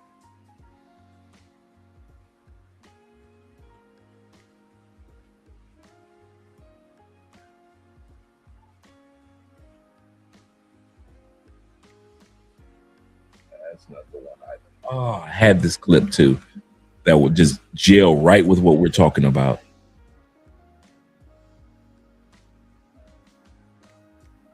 hope I put it in the video.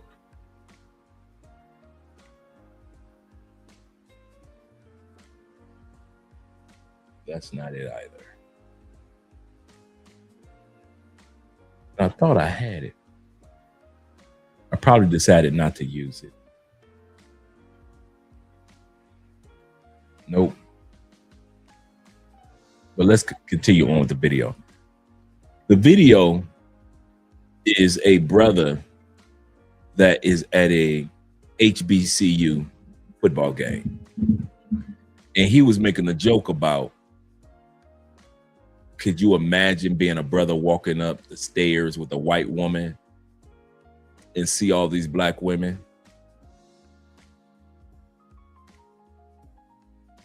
The judgments that would be on their faces and their eyes.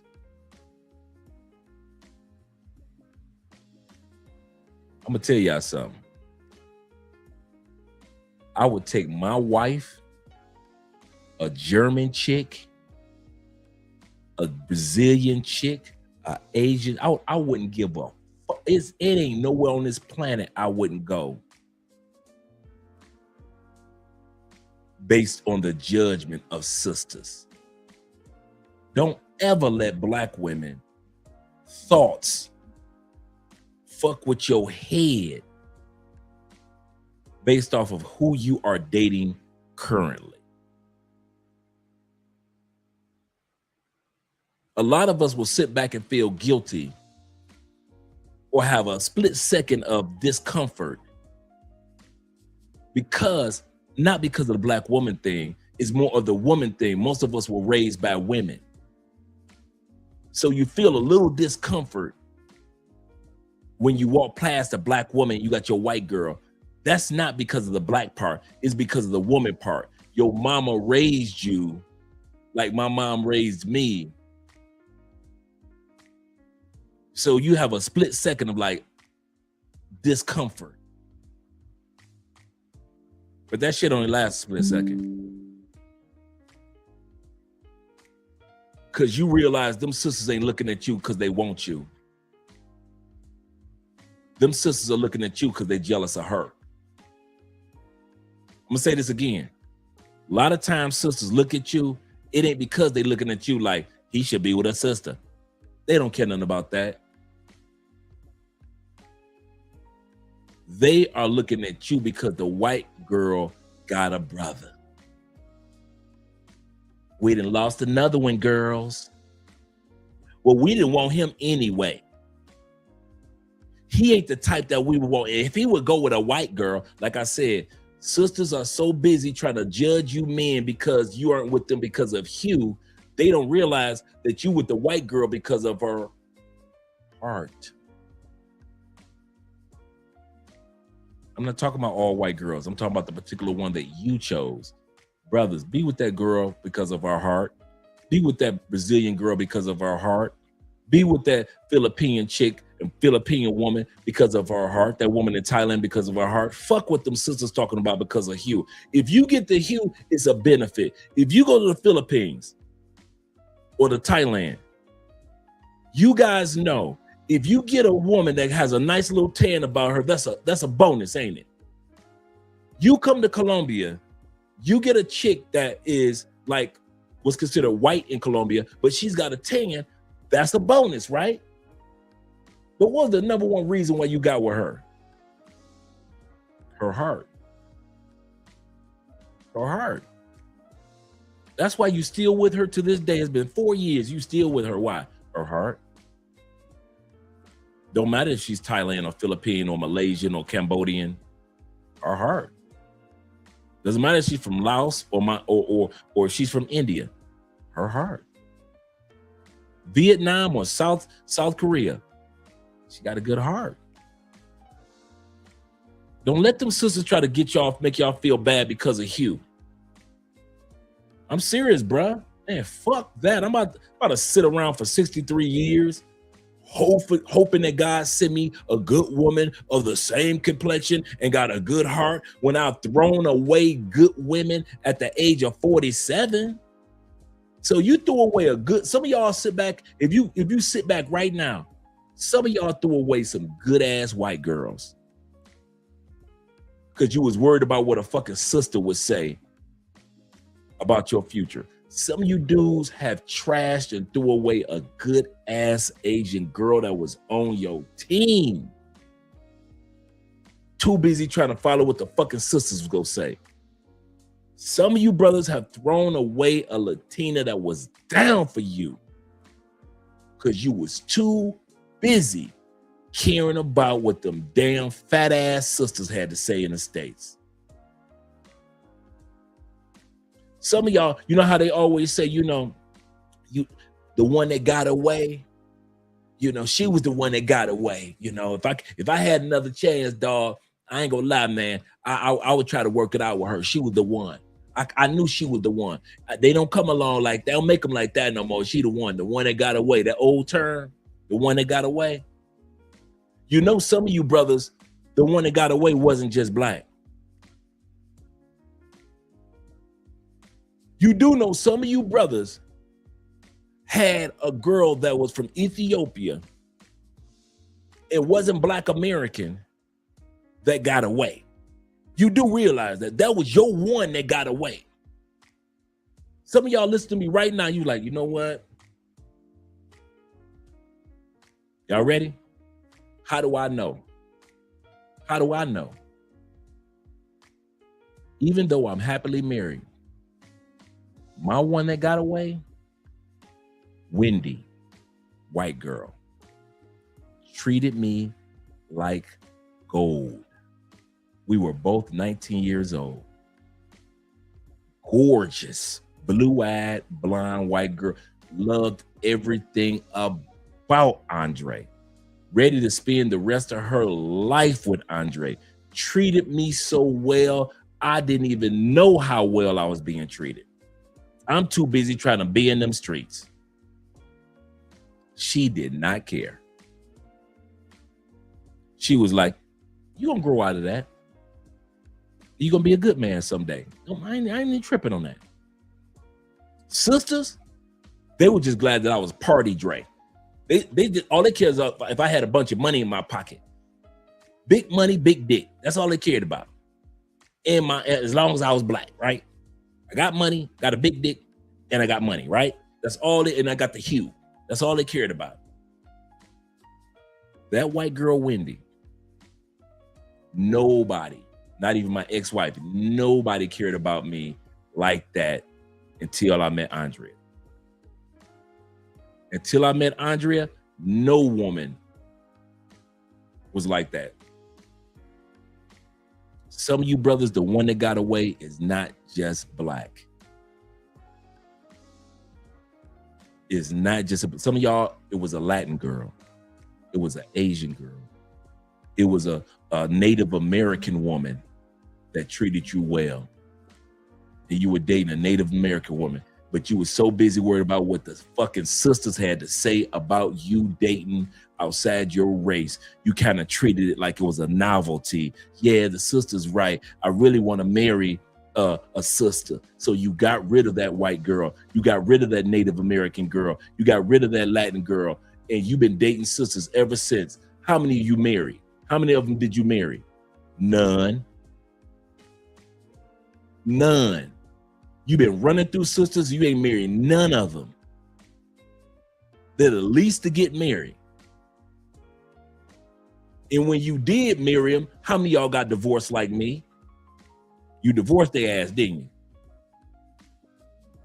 Who was the one that got away? That Latin chick. That one or two white girls. That chick from Laos.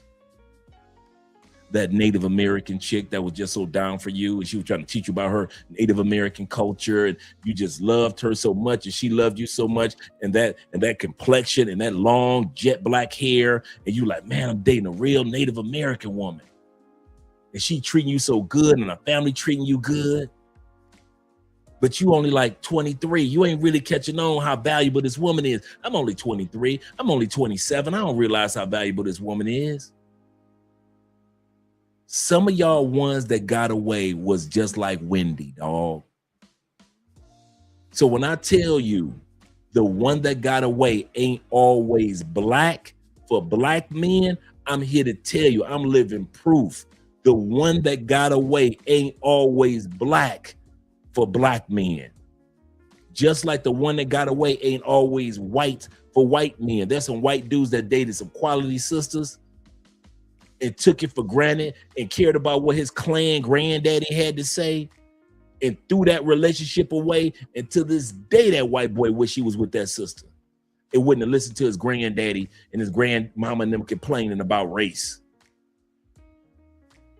So don't just think it's brothers that had a situation where a woman from another race and she was the one that got away. There's some white boys sitting up there singing the blues and they drink right now. Got 5 white kids with a white wife and mad at himself every time he see his wife. I got to stay drunk with her. I can't stand being with Irma. I can't stand being with Irma. But since we got these white kids, I'm going to go ahead and drink for the rest of my life. But the one that got away was the one that would have led his life in the right direction. That sister that he fell in love with when they were 22 years old. And he knew it. And to this day, at 43 years old, he regrets it, even though he has his family. The one that got away ain't always in your race, brothers. Don't you ever think that. And the one that got away ain't always in your country. Some of y'all done been to some countries, man, and y'all treated some good ones bad.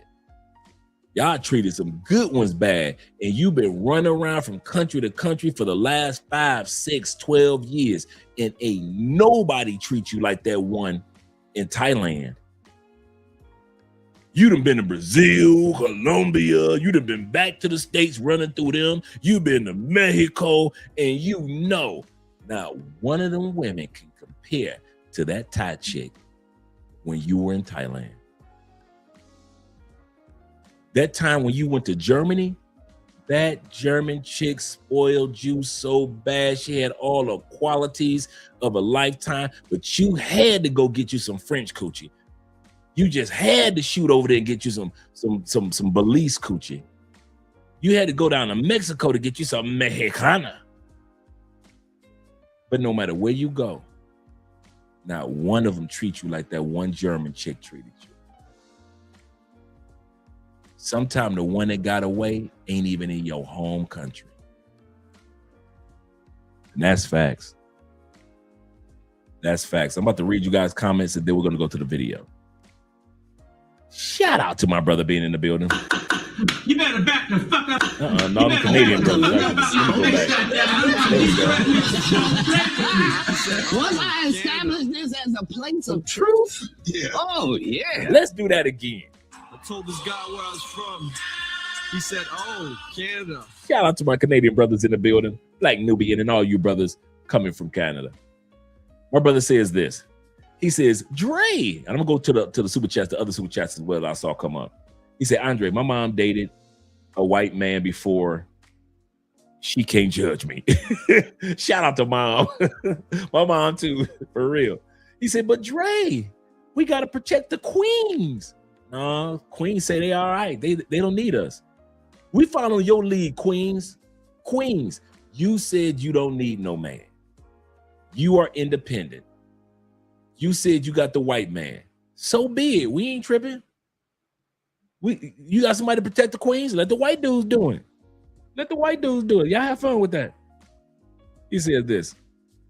Black men like around the planet, have been liked around the planet since the beginning of propaganda told us that we wasn't. Absolutely correct, brother.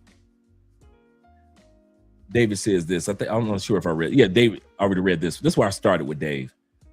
He said, it bothers me that us quality brothers have to explain the reason why we date ladies from other cultures. We don't owe sisters a MF thing, honestly. Absolutely correct. That's where we got started. Let me scroll down and watch you guys. Shout out to Cortez in the building. My brother I ain't seen in a minute. He said, y'all see how black women launch the DV propaganda campaign in the media, I have noticed that. Try to make it seem like the black man out there just doing DV, domestic violence, like this is us. Even after the sister got deleted on the safari, that was her when she was with the white dude a couple weeks ago, she got deleted, and the family's still trying to get the body shipped back home. But it's his brothers that's violent. Esco said this. Shout out to Esco in the building. He said this. He said, women aren't loyal anymore. He said, LGBTQ folks are just useful in their group. Folks are just useful in their group. I won't say women aren't loyal anymore. I won't say that. I know that there's a lot of really good women of all races. So you'll never see me kind of like pigeonhole women in one race. I think the problem is, you know what I think the problem is with us men? And the reason why I don't put it on the women. Men don't never want to admit when it's time to turn the train around. I'll tell you what I mean by that. Your train of sexual fun and festivities is going full. I mean, the steam is coming out. I mean, you just having fun upon fun, country to country, woman to woman, city to city, with mamas and aunties and the sisters. You just having fun. Many of us have been there. Here's the problem. When it's time to look for quality women, a lot of us like to ride the same tracks that we rode when it was time for the party girls, the fun times, the fun ladies. We think that on the same tracks that we found all these ladies for fun is the same tracks that we can go on to find ladies for the future. And so when somebody says, bruh, you gonna have to get off the train and get on the other one going the opposite way. You like, what? Wait a minute, I know this train. I've been riding this train for years. I know the direction that this train goes. I know the speed that this train goes. I never had a problem with this train. I know this train. I know how it rolls. But somebody's telling you, if you're looking for quality, you're gonna have to get off this train, buy a ticket, and go on the train that's going in the opposite direction. And a lot of men don't want to do that. So we blame a lot of women that aren't loyal, now that we're looking for loyalty, on the behavior patterns of the women on this train. Because a lot of us don't want to let go of what's going on in this train. It's familiar. It's common. We know the type of women. We know how to coerce them, maneuver them, charm them. We know these type of women. But then when it's time to be loyal, somebody's looking for loyal women, good women, solid women. Life is telling you, you got to get off the train, buy another ticket, wait some time for the next train to come through that's heading in the opposite direction with the type of women that you want for future. You got the women for fun. Life is trying to get you with the women for future, but you don't want to get off the train. And I see dudes do it from country to country to country to country to country, and then they scratching the back of their neck like, why can't I get a loyal woman, a quality woman, a solid woman? They ain't on that train. They will never be on that train. I don't care how much you come to Colombia and dig through the trashy, gorgeous, beautiful bottom feeders. It is rare that you will find quality in the trashy women in Colombia. I don't care how fine she is. I don't care what part of walking street you go to in Thailand.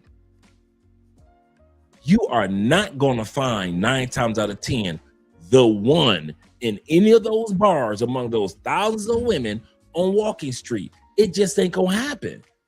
Can it happen? Yes. Is it common? No. If you want a good Thai woman, you're gonna have to get off that party train. I'm sorry, you can't go to the bar every night. That's not where they at. I'm sorry, you can't go to this spot and that spot and get the happy ending massage. That ain't where they at. Ain't nobody marrying a woman that got the ability to give every man that comes through the door a happy ending. That's not happening. You're gonna have to get off the train, buy a ticket, and guess what? You're gonna have to wait for the right women to come. And when that train comes, ain't nothing but quality women in Thailand coming your way. Same thing in the Philippines. A lot of dudes go to the Philippines, get with the trashiest of trashiest Filipino women, and then wonder why you can't get a quality Filipina. The reason why is because you on that same trajectory that you was when you was with the fun girl Filipinas. If you want to stop having just fun girl, not saying that these women aren't fun, but just fun girl Filipinas, you're gonna have to get the fuck off the train. Y'all steady trying to go from country to country to country, turn the whole into housewives. I think that's the number one journey or expectation, or I don't know what to call it, that I noticed that men are doing in the travel space. Some dudes know that when some women are fun, let's just have our fun. Some women are quality. I understand she quality, but I'm focusing on fun girls now. But most men that I noticed that travel are so busy trying to turn a hoe into a housewife. And you get frustrated and you get mad, whether it be in the States or outside the States. You dudes are doing yourself a disservice, and you be scratching the back of your head and you be mad at life. And man, I really liked her, but I've come to find out she's sleeping with all these other dudes that's from the States. Y'all steady trying to turn hoes into housewives instead of getting off the train, buy a ticket, wait for the train, and now let all the housewives come your way. The quality women come your way. But you don't want to do that. You rather stay on the train that's familiar and try to turn a fun girl into a future wife. And it doesn't work like that. That's rare. That's so rare. That's like when we say in the club, in the States, right?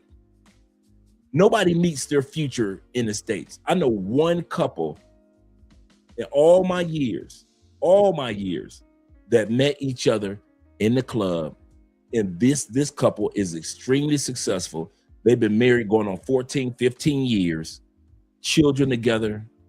When his business was small, he was HVAC, heating and air conditioning.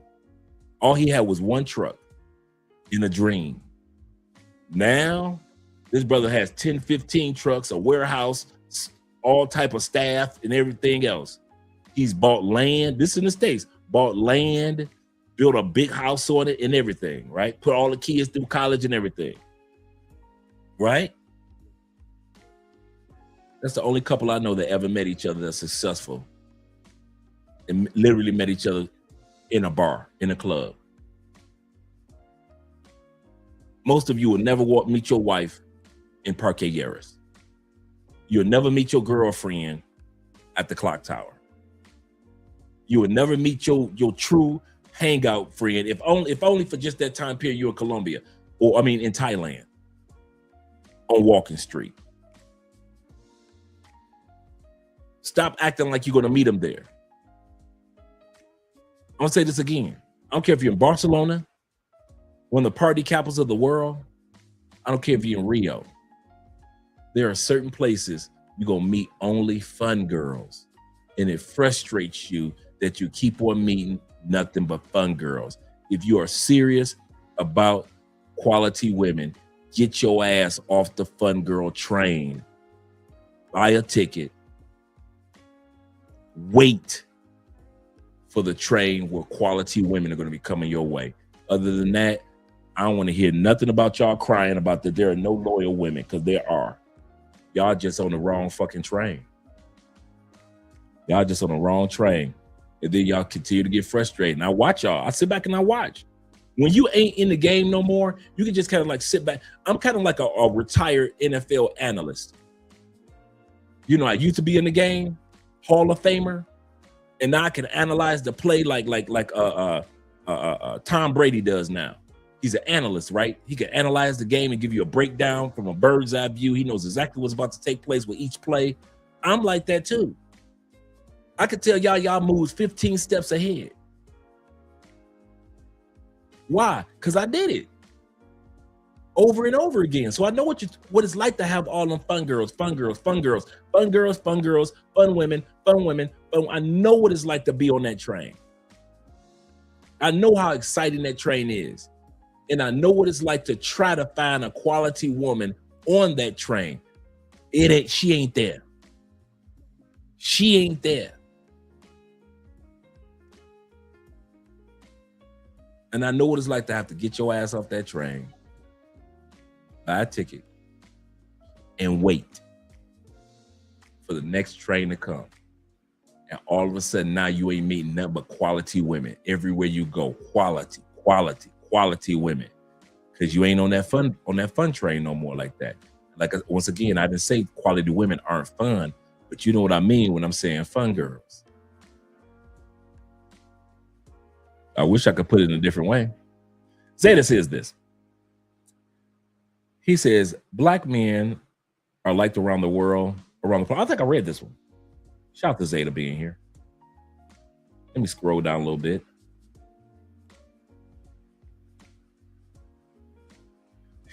He said, I'll walk up those stairs. We were talking earlier about, being in an HBCU game, and there's a bunch of sisters ready to complain about you with being with a white girl. And Zeta says, he said, man, I walk up those stairs proudly and smile with my white woman. I don't give a fuck. I'm the same way like that. I do not give a fuck. I'm in a city full of sisters. I always get the look, and I get the look from some badass sisters and don't give no fucks.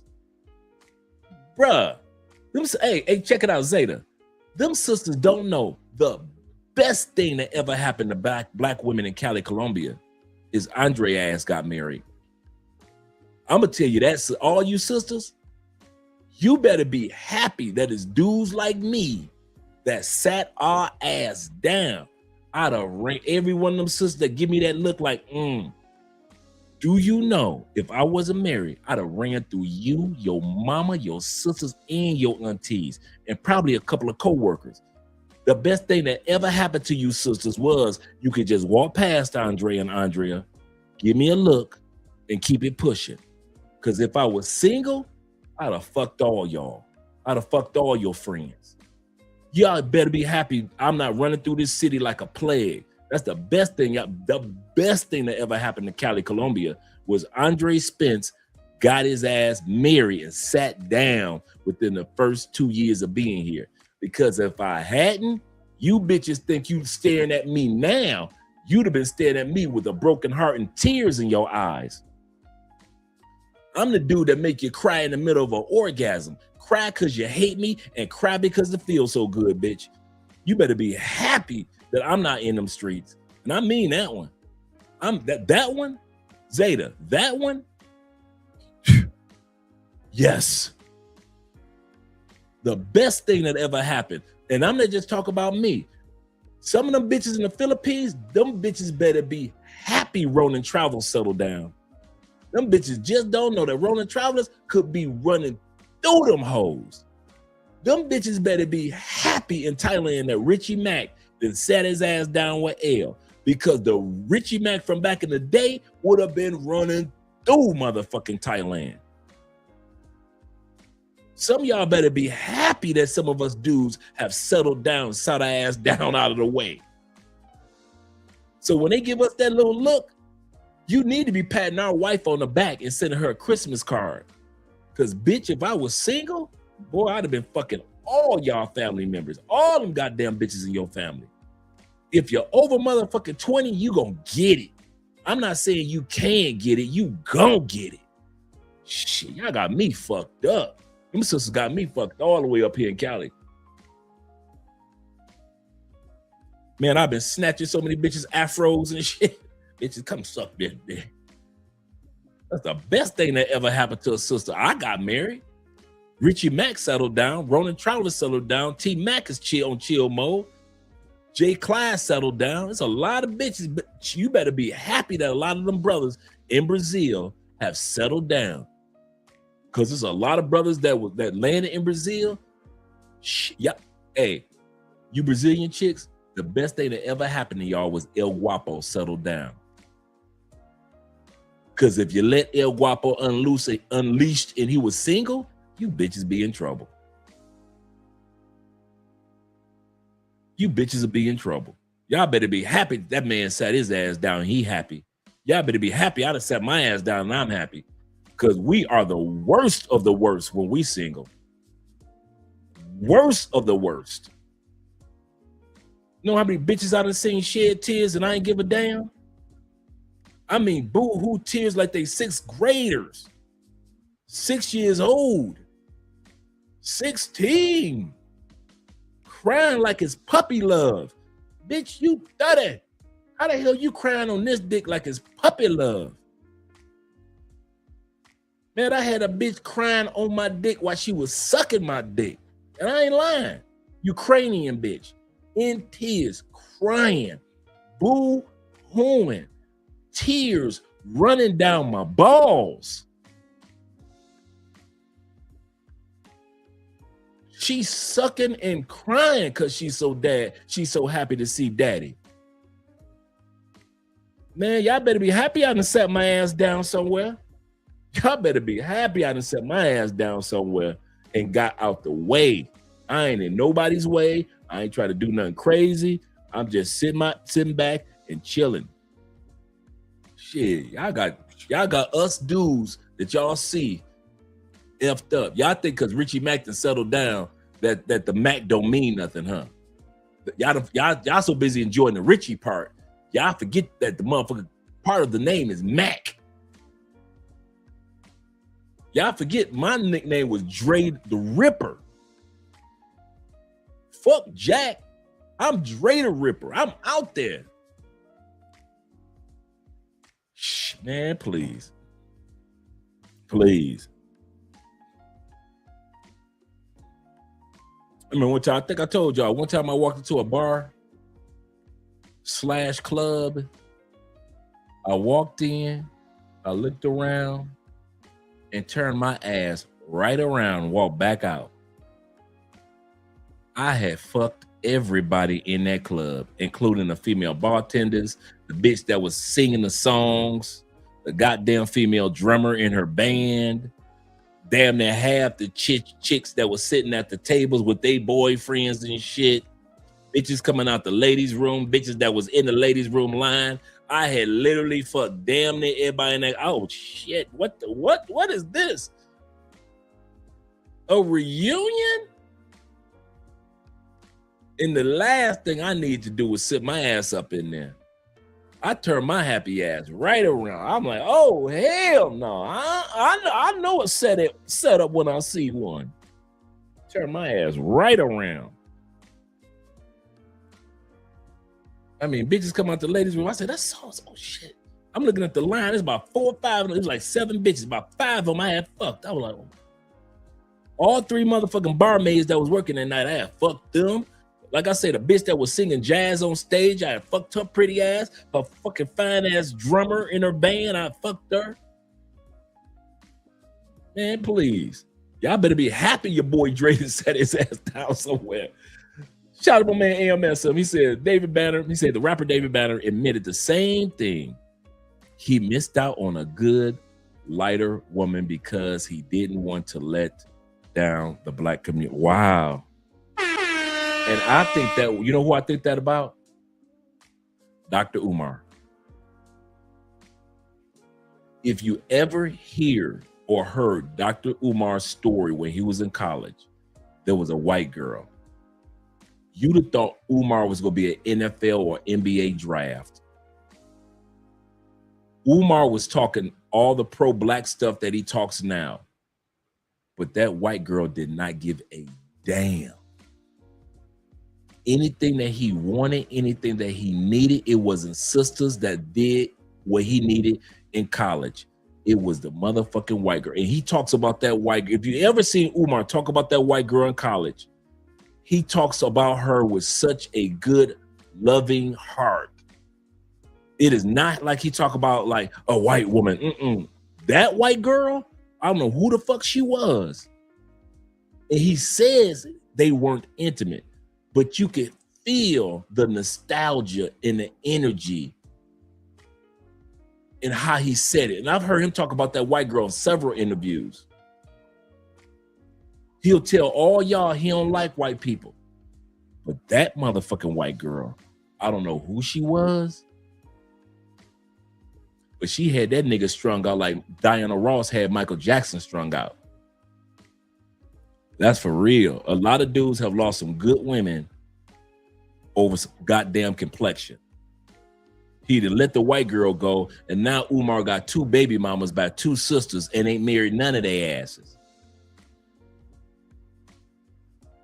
He said, BS. He said, fucker, yeah, for real. Kofa says this. He said, anyone remember when Kevin Samuels talked about the white girl he had that took care of him while he was sick with cancer? With cancer.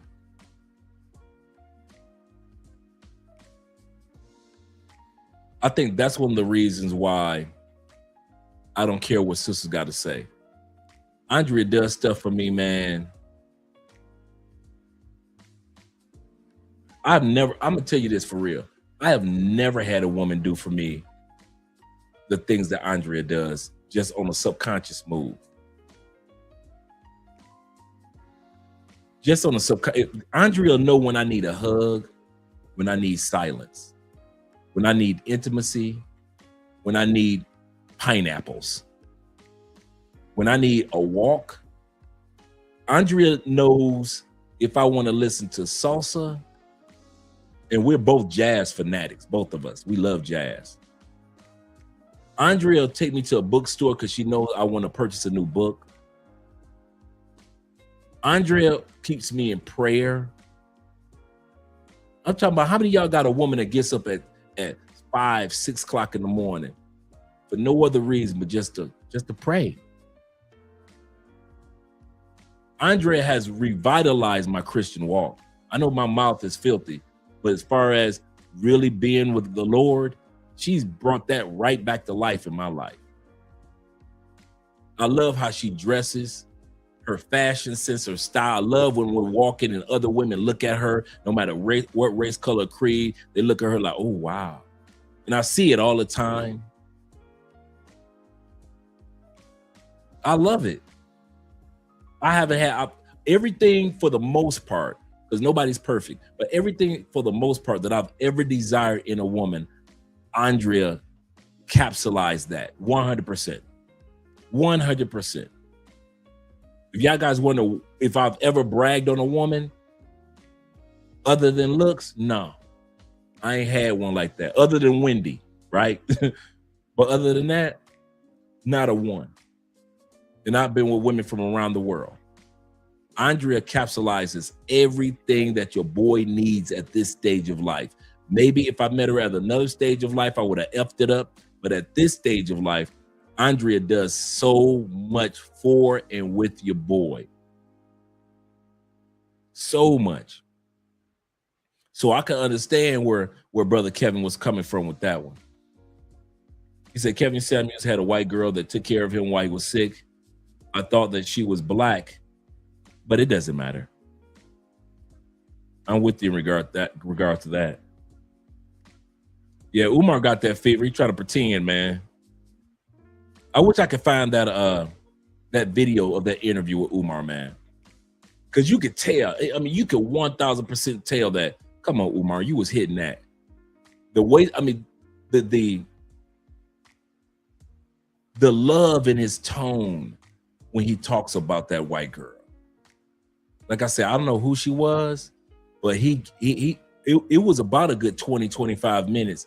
He just talked about all the stuff she did for him throughout his college career, throughout his time in college. The white girl. Here's the kicker. Umar never told a story of a sister that was there for him in college the way he talked about that white girl. That I did notice. I have never heard Umar tell a heartwarming story about a sister. And I'm not talking about mom or relatives or coworkers. Have you guys ever heard Umar tell a story that was heartwarming about a sister? He'll talk about sisterhood. He'll talk about what brothers need to do. I've never heard Umar tell a heartwarming story about a sister, but I have saw his ass damn near going back down memory lane about that fucking white girl. That's the one that's, see, for a lot of y'all don't trust Umar because of the school. I got you. We know that school ain't coming. Y'all just got robbed, black people. Just suck it up to the game. But what caused me to say Umar is a hypocrite is not the school. Is when I saw that interview a few years ago when he talked about that white girl. In the love that was in his tone. It was a completely different brother. It was as if you met Umar for the first time. And I've never heard him tell a story like that about sisters. Or like a particular sister that was like right there. She did this and she did that. And if it wasn't for her, type of thing. But he told that story about that white girl.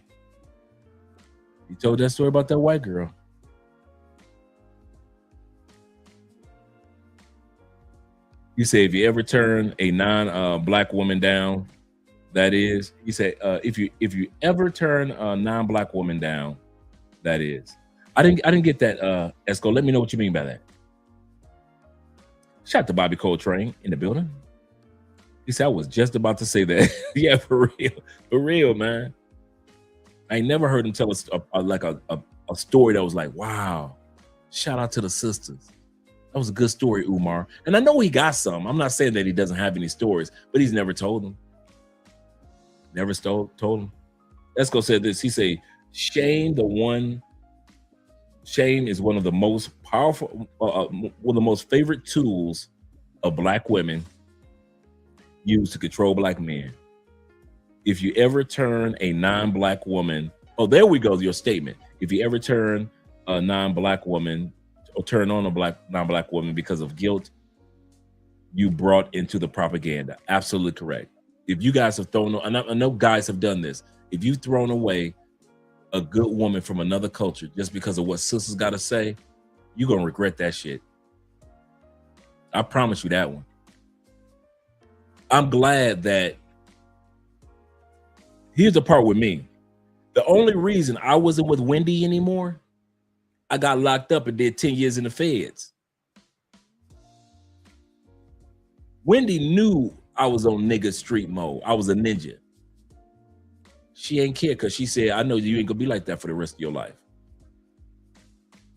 Guess who was one of the first people I saw when I got out? About 2 years later. I'm in Fort Wayne, Indiana. I stopped out at that time period. I was still eating meat. No, I wasn't eating meat. I went to get a fish burger from Burger King, and I got in my car and went in. And standing in line in front of me, and I recognized, I was like, was Wendy's best friend. Still looking good, still looking beautiful. And I said, what's up? She said, oh my God, Andre, I can't believe it, blah, blah, blah, blah. And she said, I can't wait to tell Wendy that I saw you. I said, how's she doing? She's still in love with you. I said, yeah. I said, I'm married now. You know, it was a few years later. I said, I'm married now. And she said, oh, that's great. She said, but you still would like to see Wendy. I want her to see you guys to meet up. And so we met up, and it was really cool. You could still see the magic was still there. Nothing had changed even after 10 years in the feds and years being out. And now I'm officially married. I just got married like a year before. And I was happy married. Wendy was still single. And all those feelings and thoughts came rushing back. And all I could do was be happy for the person. In the sense of, I'm glad that you're doing great. You're looking good. She looked amazing. You're looking good. And you know, I think we met like at a coffee shop a few days later or something like that. After I saw her best friend in Burger King, because I was in Fort Wayne, Indiana, visiting some friends at that time period, and you know, she went about her business, I went about mine, and it was cool. But yeah, that was the one that got away. We all have them. Some of us do, some of us don't. But I'm here to tell you, the one that got away is not always the woman of your race.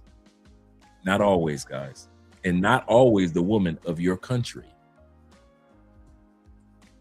Not always the woman of your country. Shout out to Dave with the $20 love and being the sponsor for today. Hey, shout out to you guys that support my way of PayPal, Cash App, and Super Chats. Shout out to my brother Will, who always supports. I did not realize there was 70 dudes in here. Let's get ready to get started. We've been 2 hours. We ain't really got started. He say, Dre, you could try to convince other brothers today to date modern Black women. He say, Dre, if you could try to convince brothers today to date modern Black women, what talking points would you use compared to other groups of ladies? Because I can't see anything, not even intimacy, that Black women are leading in respectively. That's a good question. If it's for the United States, I wouldn't care if she was black, white, gray, purple, or purple. Y'all know me, I don't care. It's not the ladies for me, it's the laws. You guys can be with the perfect Black woman, and the laws of the United States will fuck it up for you. Because the laws of the United States groom women to divorce. It urges women to divorce. It coerces and cons women, who are even good ones, to divorce. So even if you got a quality woman in the States, I said this before, you better be happy that your marriage even made it to 10 years.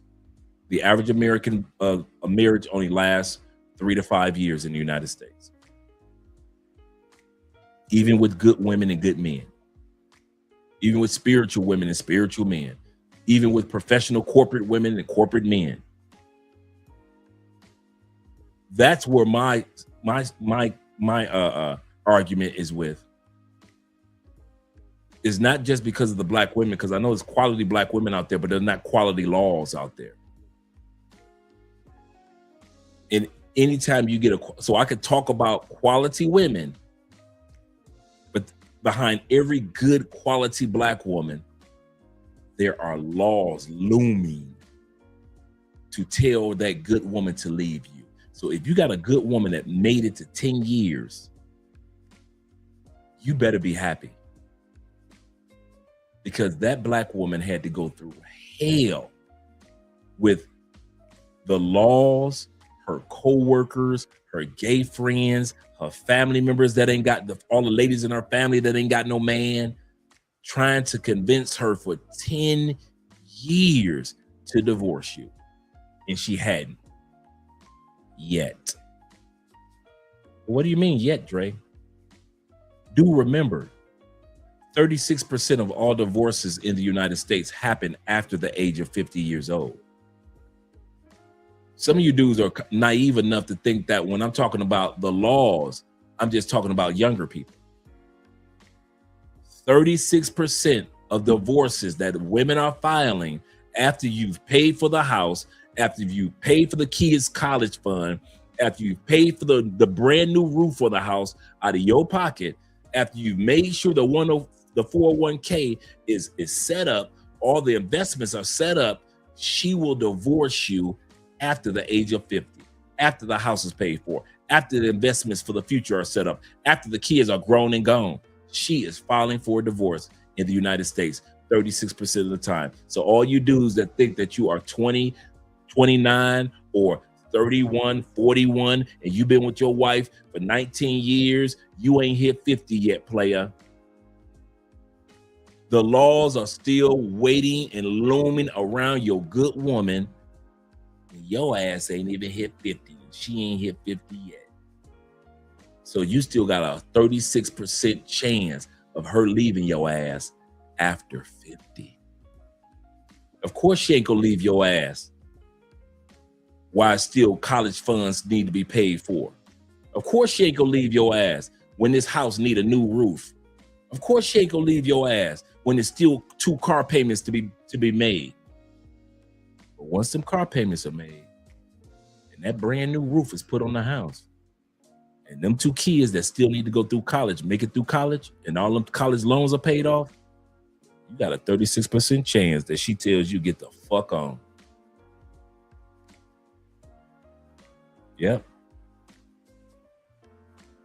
That's why I can't give a description of the quality Black woman, or kind of like what Dave was saying earlier. He said, if you could convince a brother today to date modern women or modern Black women, what talking points? There are none. Because even if she's a quality woman, she doesn't have quality laws in this country. You don't. All you guys that got quality girlfriends, quality wives, you can sit back and look at me like I'm crazy. Those laws still haven't changed, have they? Presidents have come and presidents have gone. Alimony laws are still basically the same in most states, aren't they? Child support laws are still the same in most states, aren't they? Most of 50-50 taking money from you that you made before you met her still occurs in most states, doesn't it? 30% of men paying child support for children that aren't there still takes place in the United States, doesn't it? So we've had president after president after president after president, and it still hasn't changed. That means that millions of marriages have taken place between these presidents, and you guys still are marrying up under the same umbrella of laws. I don't put it on the ladies' behavior as much. Now, yes, the ladies' behavior can be better, but I don't care. Even if the ladies' behaviors change, until the laws change, you still up shit creek. Even if the Black women, excuse me, gentlemen, suddenly got better, you still up shit creek. Even if all the sisters understood everything that the brothers is going through, and I'm gonna be fit, feminine, friendly, I'm gonna follow what Kevin Samuels was saying, we're gonna be traditional, girl. We're gonna bring back Black love. You still up shit's creek. Ain't no laws changed. So them sisters can convince you all day long with good sex, good attitude, good behavior, traditional woman, cooking for you, sexing you good, giving you good kids, acting like they ain't crazy. They can do it all. The laws have not changed. I do not focus on the ladies as much as y'all hear me talk about the laws have not changed. The laws are causing men havoc and mayhem. That's why men are marrying women in other countries and dating women in other countries and leaving and going to other countries. And most of us are not bringing our woman back to the United States from other countries. Not only because they'll be influenced by the American women. No, bruh, your woman from the Philippines will be influenced by the American laws. Once she finds out, that Thai woman finds out about American laws. Once that woman coming from Colombia finds out about American laws. Yeah, she'll be influenced a little bit by the American women, but bruh, once she finds out her rights by way of American laws, you up shit's creek. You up shit's creek, bruh. You can believe that one. That's the number one reason why I wouldn't marry a Black woman in the United States, a white woman in the United States, an Asian woman in the United States. I don't give a damn who they are. I'll never get married in the United States again. If I had to get married to Andrea, my wife, who I love so much, if it had to be in the States, that marriage would have never took place. Ever. But it's the same Andrea. Yes, it is. And I would have never married her in the United States. Ever. That one you can take to the bank. That one, you can take that one to the bank. You cash that check. I would not have ever married my woman in the United States. Hell no. Because of the laws. And I mind you, I know plenty of great interracial international relationships that are in the States. Like probably my favorite couple is El Guapo and his wife. His wife is this dude. I'm telling you, his wife is one of the sweetest people. Sweetest ladies, man. Kid you not. He's like me. He's very protective of his wife. He don't always have her on camera. I don't blame him, bro. I felt honored and blessed to meet his wife. And she is just as sweet as she can be, bro. Really sweet lady. Handsome son. But most people, when they bring a woman to another country, it don't end up like El Guapo's or my brother Steve, solo traveler ORD, or our brother Fearless, him and his wonderful wife and their daughter. Everybody doesn't end up with a situation like that. Most people don't. So shout out to those brothers and all the other brothers and sisters that are off camera from around, not I want to just say sisters, but couples from around the world that made it work in the United States. Shout out to them. But for the most of us, it don't work like that. And I'm not willing to take that gamble. So hell no. If y'all ever wonder if I'm just talking to be talking, I just told y'all, if I had to marry my wonderful wife in the United States, that marriage would have never happened. Ever. If I had met Andrea in the States, let's say she was already in the States and I had met her, she's the same person, same demeanor, same beautiful benefits, same jazzy style, all that, nothing different. I wouldn't have married her. Hell no, y'all crazy. You're gonna put me back under them laws. I was up under them laws one time. I ain't going back up under them motherfuckers. You gonna put me back up under that guillotine? No. So to answer the question, I don't care about the demeanor of the modern woman. I care about the behavior and the moves of the modern laws. The modern laws impact me more than the ladies. Why? Because if a lady, think about it, let's be real. If the ladies act up, I still got the pussy. She get mouthy, I can leave her. Why? Girl, I still got the pussy. A lot of times women don't realize us men leave after we done got, girl, I done got the pussy for about 3 years. You done gave me the most precious thing that you can ever give anybody on the planet. So I can leave you in 3 weeks, 3 days, or 3 years. It don't matter. I'll be sad, I'll miss you, but I already got the pussy. I can't stand you, Andre, I'm gonna leave you. Okay, I already got the pussy. You work my nerves. Yeah, I know I do, but I already got the pussy. You don't care. No, I care, but you know I already got the pussy. We ain't got no kids together. I got the pussy. So what is it that caused me to say, if it's not the ladies that caused me to say, I couldn't do it, even with the good lady, it's the laws. Some of you guys are paying child support right now. Y'all like, man, this is fucked, man. I got 10 more years to go. I got 12 more years. You love your kids, don't get me wrong. But that child support is some bullshit. That alimony is some bullshit. They give it up. None of them chicks was in the military with you. None of them. You got to give up part of your pension. None of them chicks was with you when you was going to college and you worked your way up in corporate America and you fed your 401k like a screaming baby.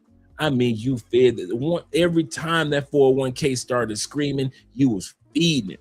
You was feeding your Fidelity accounts, your Char Schwab account. You were feeding it. JP Morgan account, you were feeding it. Every time it opened up his mouth, you were feeding it like a baby bird. just so some chick in the States can be with you for a year and a half and take half your shit.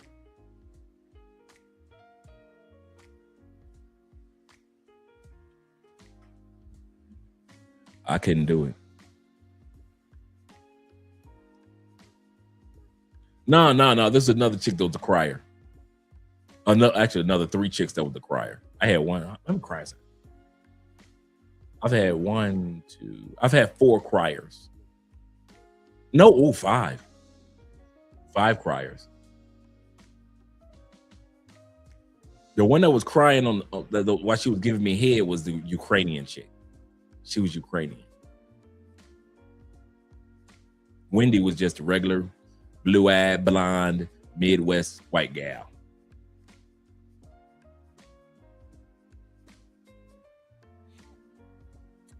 Bro, Kofa says this. Shout out to Kofa with the $10 love. And he says, at 44, I'm terrified of getting married now and get divorced in my 50s. I got divorced at 46, 45. I think 40, yeah, about 46, 45. He said, I have a few friends that had to start over in their mid-50s. I know that feeling because of divorce. It almost broke them mentally and financially. That is so true. Shout out to my brother, the official one, Kobe, in the building. He said straight facts. He said, I've been exposing this to my young homies. It's the laws and the culture in the U.S. You can't beat the state. You can't. And dudes always feel like they can. My woman's special. The laws aren't special. I believe men. I kid you not. I believe when our boys tell us my wife or my girlfriend is special. I really believe it. I really believe that she's a special lady, a special woman. I really believe when guys say that their woman is not like the others. I truly believe that. I don't believe that the laws are not like the others. I don't believe that the laws are special for you and your girl. That's the part. Are your laws special? Is your state law so special that you can feel comfortable with Rob if she decides to leave you in 7 years? Can you feel comfortable with the repercussions that comes from that? Oh, you can't? Then the lady might be special, but the laws aren't. The laws aren't. These women are so slick, they file for divorce in another state that they know they can get money from you. You got married in this state. She filed for a divorce in this other state because this other state will let her get more money from you. That's how conniving these women are. You got married in Florida. How the hell she got you filing for a divorce? She filed for a divorce in Kentucky. Why? Because she can do it. Why? Because the laws allow her to do that. The laws. When are y'all gonna wake up about the states? I'm gonna tell y'all something. I could give less than a dang about the women. Black women, white women, all some women are good, some women are bad. So be it. Black sister's gonna be mad at you because you with the white girl gonna be mad at you because you judging yourself because of what the sister said. So you don't want to be with me because I'm white, because of what the sisters gotta say, but you can't stand how the sisters treat you anyway, so you might as well be with me, but you deny the white girl, and you don't even want to be with your sisters. I don't care nothing about all that. I really don't care. I don't care about the personalities of the sisters. I don't care about if there's a good sister or bad sister. I don't care if it's a good white girl, bad white girl, good Latin chick, bad white. Everybody's got some good people. Everybody's got some bad people. So is it. The one thing that they all have in common, good women and horrible women have in common, the laws of the land they can use against you. No matter how good your woman is, she has the right to use the laws of the land against you. No matter how trashy your woman is, she has the right to use the laws of the land against you. No matter what race your woman is or age your grown woman is, she has the right to use the laws of the land against you. When are you men are going to wake up to that when it comes to marriages? The greatest gift that women are giving men right now is talk about some, well, I don't want to get married. Good. That's the best thing best gift that you can give to a man is saying no to when he asks you to get married in the United States. If that man get on one knee with a ring and you say no, you have blessed his life for the next 30 years and you don't even know it. Some of y'all, the best thing that's gonna ever happen to you in the United States is a woman tell you, no, not right now, or no, I don't want to get married. Perfect. Because you don't have to fight her. I'm not talking about her, the woman. I'm talking about it's perfect because you don't have to be stuck fighting the laws when 80% of divorces are filed by women in the United States, and 56 to 57% of the time divorces are filed within the first 3 to 5 years anyway. So if you know that you got the moment you get on your knees, you got a 57% chance that that woman is going to file for a divorce on you the moment you get on that knee. Not after the wedding, not after the reception, not after the registrations, not after, no. Not after she called her mama and say, mama, he just asked me. No, none of that. The moment you get on your knee and present her with that ring, you have a 57% chance to be seen as a dumbass according to the laws of the United States. You have an 80% chance that she gonna file if you don't file. 80% of the time when divorces are filed, is filed by the woman. Here's the kicker. I don't think 80% of us men who get married are fuck ups. I've said this for years. I do not think 80% of men that get married are fuck ups. There's a huge pool of us that are fuck ups. Ladies, I agree with you. There's some cheaters, there's some beaters. There's some other coochie eaters. I got you. There are a lot of men that's fucked up financially, fucked up socially, fucked up emotionally. I got you.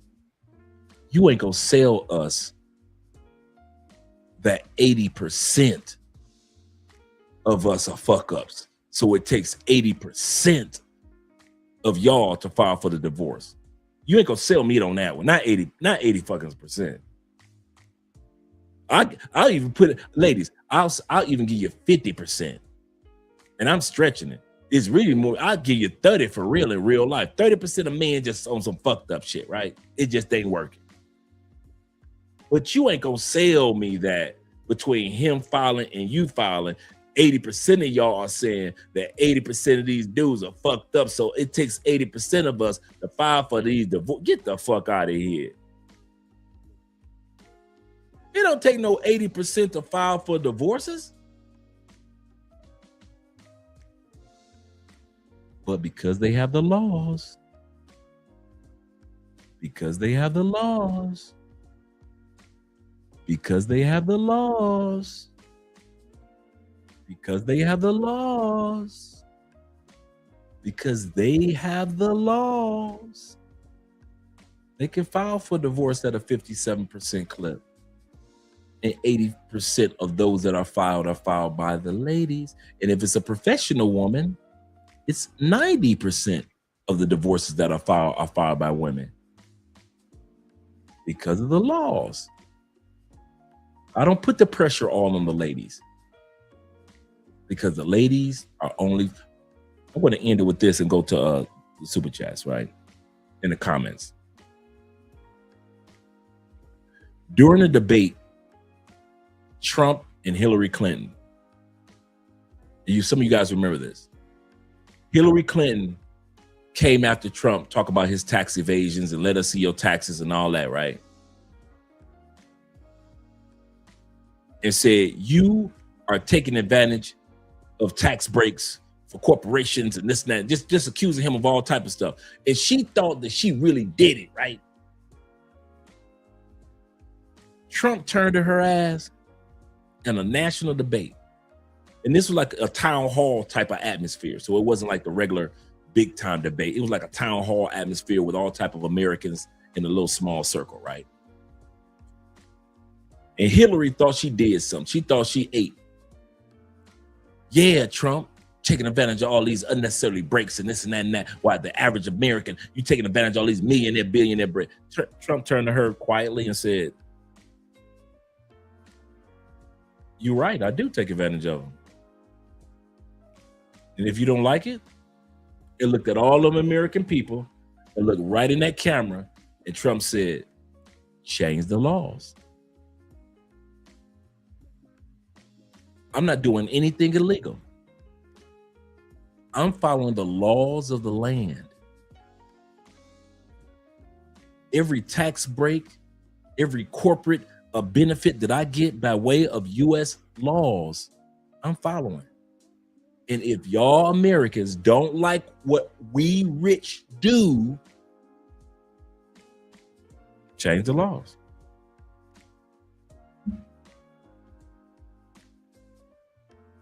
Trump was right. I say to you black men, to you white men, to you Asian and Latin men, and all you men in the United States,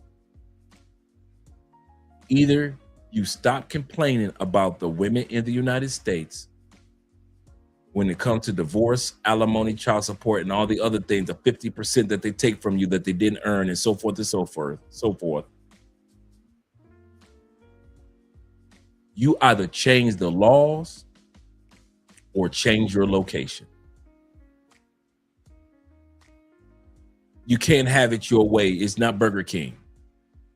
And for a man, we know life ain't fair. Life is rarely fair to men, no matter where you go in the world, right? So you got a choice.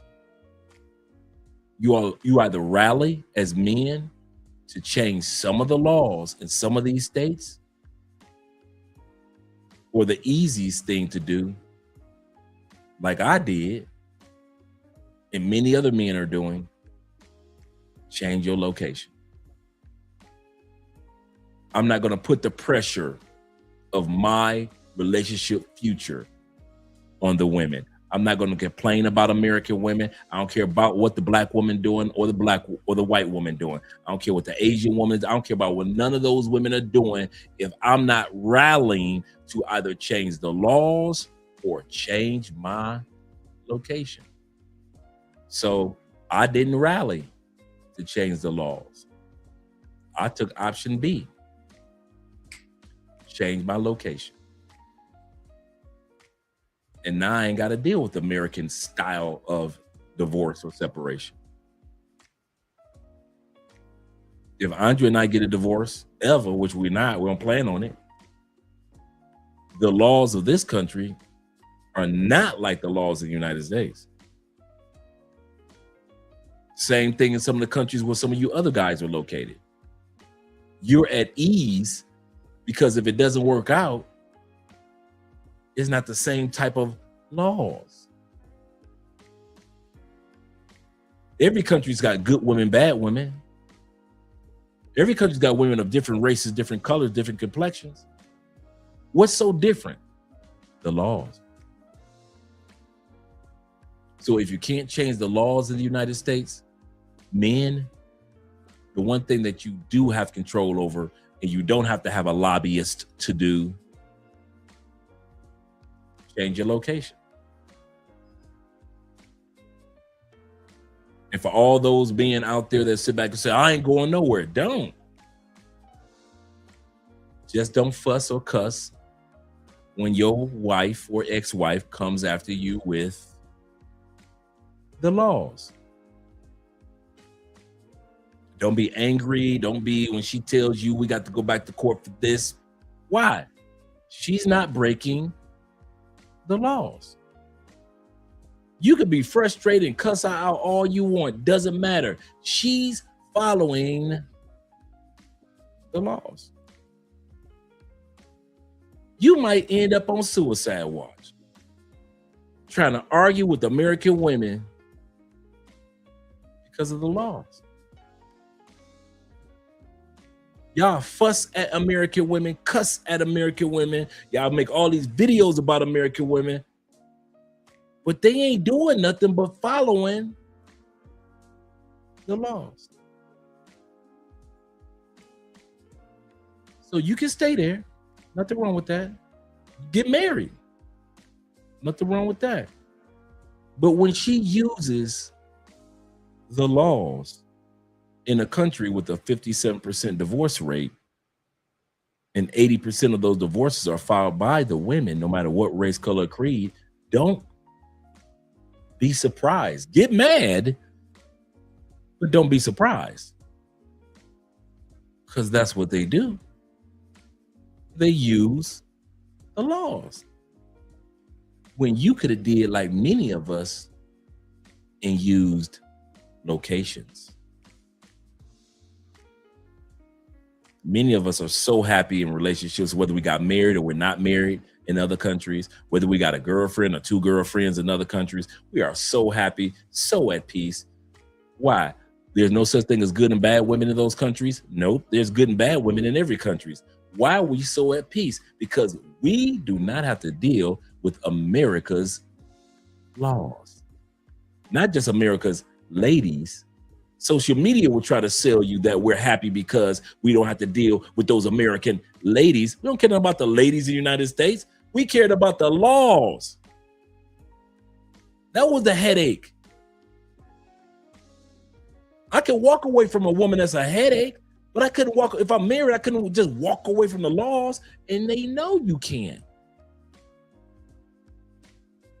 That woman can put you on child support whether you feel like it or not. Why? It's the law. She can file for alimony in certain states whether you feel like it or not. Why? It's the law. She can call the police, get over while you at work, get a fake restraining order, tell the police you did something to her, have a locksmith come, you still at work, change those locks. She got a copy of a restraining order. Police sheriff is waiting there when you get off work.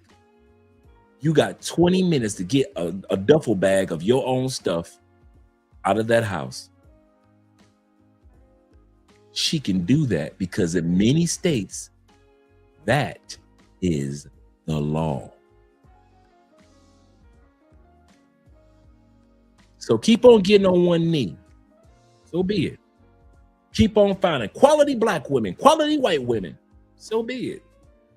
But at the end of the day, your ass ain't gonna never in the United States find quality laws. You can that one you can forget about. And I'm gonna harp on that one till the end of my days. Because I'm the only one that's out there not telling y'all about no females. I don't care about what the females do. I care about what the laws are. And the laws are effing y'all up way more than the women are. Way more. Y'all think y'all frustrations are with the women in the United States. Get over that. There are some good women and there's some bad women. But I'm telling you, there are no good laws. When you gonna accept that part? Once you accept that part, then you start to understand, well, if I can't do anything about the laws right now, maybe I should do something about my location right now. Because even if you get a lobbyist and all the men pull together and we start an organization, we start lobbying for these rights and that rights. And I know a couple of groups out there of guys that are actually working to change some of these laws against men. But how long is it going to take to really make all this fair in the United States? 20, 30 years? Y'all got 20, 30 years to wait around for the laws to change? I don't care about if the women change. I asked y'all, do y'all got time to wait for quality laws to change? Oh, you don't? So you ain't got no 30 years to be waiting around for laws to become fair. So even if the women got better in the United States, the laws won't get better in the next 30 years, right? So you need to be focusing on, if you want to do relationships, location. It ain't a woman in the States that can convince me otherwise. And I'm talking about there are some of the sweetest, most wonderful women on social media that are married. And I mean quality women. But if they ever wanted to leave their husbands, those women have a purse full of laws that the husbands don't have. And most women will say this as I go back to the super chats. Well, most of you dudes ain't got no money anyway for a divorce. Do you know what the average man loses out on divorce? On the average divorce in the United States, just average dude, everyday working dudes, just average dude. $11,500. For some people, that's not much. For an average dude, for a woman to sit back and take half the house, or take all the furniture in the apartment, your barbecue grill, hers. All your little tools, hers. The rake, the leaf, and the lawnmower, hers. Women don't count all those little things that you've purchased and done in the house.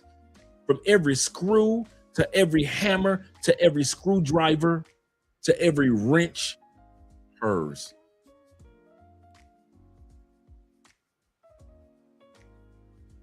She gets half, bruh. Even if y'all live in an apartment, and the average divorce costs a man, whether he has to pay his court fees and her court fees, his attorney fees, her attorney fees, on average, $11,500 for the average divorce in the United States. The average divorce in the United States takes between 5 to 7 years to close. So all those attorney fees adding up. All those divorce fees are adding up. Then you got to go from divorce court. If you got kids, you got to go to family court, and you got to pay for those counselors that are coming through to make sure your kids are all right and all that. So you got to pay for the attorney. You got to pay for court fees. You got to sit back and pay for attorney fees, and you got to pay for a family counsel, a family counselor that comes through the family court. So these are two totally different courts you got to deal with. Laws upon laws, and none of this is illegal. None of it is illegal. I don't know why y'all try to treat it as if it's illegal, as if anything these women are doing to us men is illegal. It's not. It's legal. I got a good woman, and she takes care of me and my kids, and she's the best. Her and her family treats me, and I don't care how good your woman is, she's got laws in her purse. You know how some women got their little strap, their little pistol in their purse? All women got laws in their purse. All women. The good women and the trashy women still got laws. So y'all go ahead and test my point. Yep, and that's a good point, brother. And the average divorce in the United States is $50K. 7 years long. Court fees after court fees, and court dates after court dates after court dates, attorney fees after attorney fees after attorney fees. Y'all just don't know, boy. It's a setup. It's a set up. Kobe says this. Shout out to the official one. He said, I'm clipping this part. This is gold, pure gold. All facts. He said, imagine you paid for the crib and still get evicted. That's very common in the States. That's why they get the restraining order part. While you at work, them females will go down there and file a fake restraining order. He did this, he did that, he did it. Now, in some cases, many cases, it's true. It's true. Some of y'all dudes do need a restraining order put on you. But quite often, no. They put the restraining order on you so you automatically get kicked out of the house. Bruh, You just started the divorce proceedings. You out your own, bruh. You not only out your own house, the locks of the doors have been changed. You can't see your kids. And that night, I am upstairs fucking the dog shit out of your future ex-wife with your kids in the other room sleep. And I'm fucking good, bro. I want to say you bought a nice sturdy bed. And I mean that mother's dirty. I done been there. I done been your crib, bro. Your bed is one sturdy ass bed. I don't know how much you paid for it, but thank you. Because when I be fucking your wife, them kids be sleeped in the mud. They don't even know I be in the house. Your kids will be knocked out. I am knocking the motherfucking bottom out of your wife coochie. Your wife sitting up there talking about, I'm cuckoo for Cocoa Puffs. I'm cuckoo for Cocoa Puffs. She going crazy. She telling me all time, dude, have you ever fucked an ex-wife and you knew half the time she was lying? I ain't never nutted like this. I usually don't suck dick like this. I ain't never let my ex-husband put in my booty. I don't know how I'm going through this third orgasm. All you dudes that wonder if your ex-wife be telling lies, they be telling super lies on you dudes. They make it seem like you can't fuck, suck, eat, can't do nothing. They make it seem like you do. I know my ex-wife probably told all type of horror stories about me. I know my ex-wife was just all type of crazy ass tales of the crypt about me, because most ex-wives do that. They don't never sell their ex-husband as being a decent dude. They try to make it seem like you a monster, so you can hit that pussy extra hard. Man, I used to fuck ex-wives and wives in the middle of a divorce for ego. They got the ego motherfucking dick, the ego dick. It was all about my ego, bitch. The last nigga ain't what? In 3 years, you ain't busted nothing. Girl, come, I'ma bust your ass, girl. Let me get them ankles.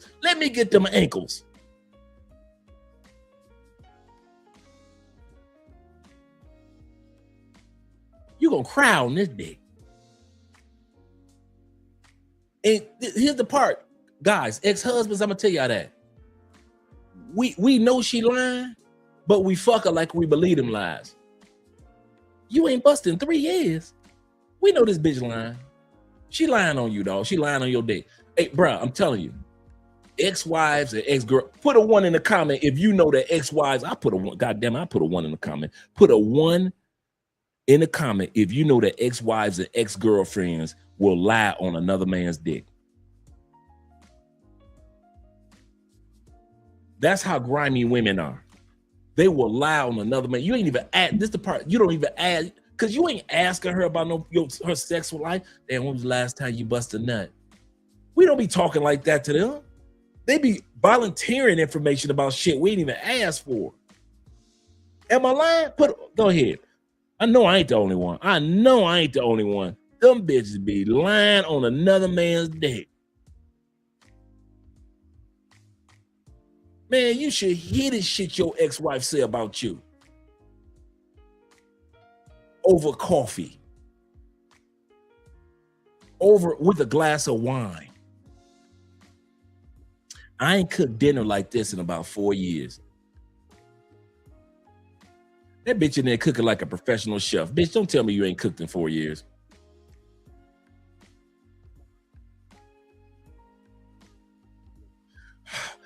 My ex-husband don't never take me nowhere. You go through her phone one day, you see photos of her ex-husband. Took her ass on a cruise 6 months ago. This bitch just said he don't take her no. These are photos from a cruise. Or you on her Facebook page like, ain't nothing but cruise, trips to Italy and Spain and shit. She told me that he don't do it. Man, your exes be lying, bro. If y'all ever wonder what your ex be saying, you see, I'm man enough to admit I know my ex-wife lied. I don't know what she said and don't care about what she said, but I do know this. If all y'all ex-wives was lying to me, I know my ex-wife was lying on top of somebody else's dick. I know my ex-wife was getting the shit fucked out of her, telling all type of lies about me, making that nigga feel good.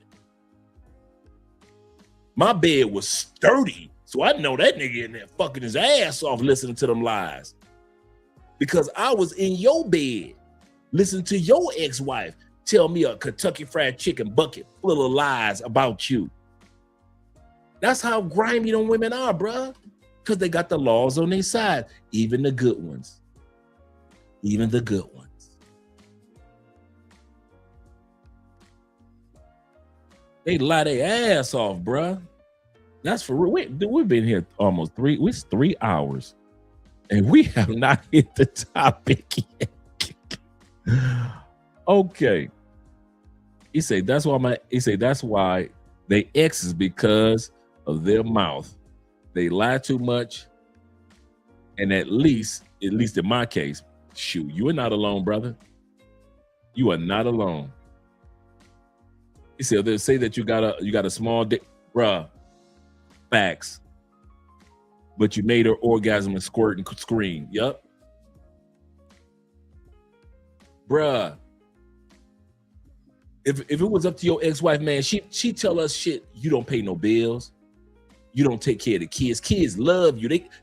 Dude, every time I'm over there, the kids don't talk about nothing but they daddy. How the fuck you ain't take care of your kids, but all your kids talk about is they daddy? You was doing something right. She ain't never had no car note. I've been fucking her for 6 months. This bitch ain't never had to pay on no car note. You know why? Because you paid that car off before that bitch divorced you. You got the car note. Oh, no, I don't need my. Hey, baby, if you need me to do anything, you need your oil change or something. No. I had my oil change about 3 months ago. Oh, okay. The bitch ain't tell me that before she filed for divorce, that week, you just so happened to take her car in for maintenance. 3 days later, here come this bitch with papers. 3 weeks later, I'm fucking her. All you dudes that think that your ex-wives be waiting around and shit, she ain't fucked nobody in 4 years. The only ex-wives that be waiting around is the ones that ain't nobody gon' fuck. Ugly, unattractive, humongous, Bertha-looking, Respucia-looking bitches. Of course ain't nobody fucking them. I'm talking about the ones that still got their looks about them, still got their little personality about them. They getting fucked, bruh. All you dudes that think your ex-wife didn't get fucked or she just saving that pussy for you to come back, nigga, I was fucking her. And it's dudes like me that was fucking her. Not mine, Dre. Yes, yours. Mine was getting fucked and yours was getting fucked. Man the fuck up about it.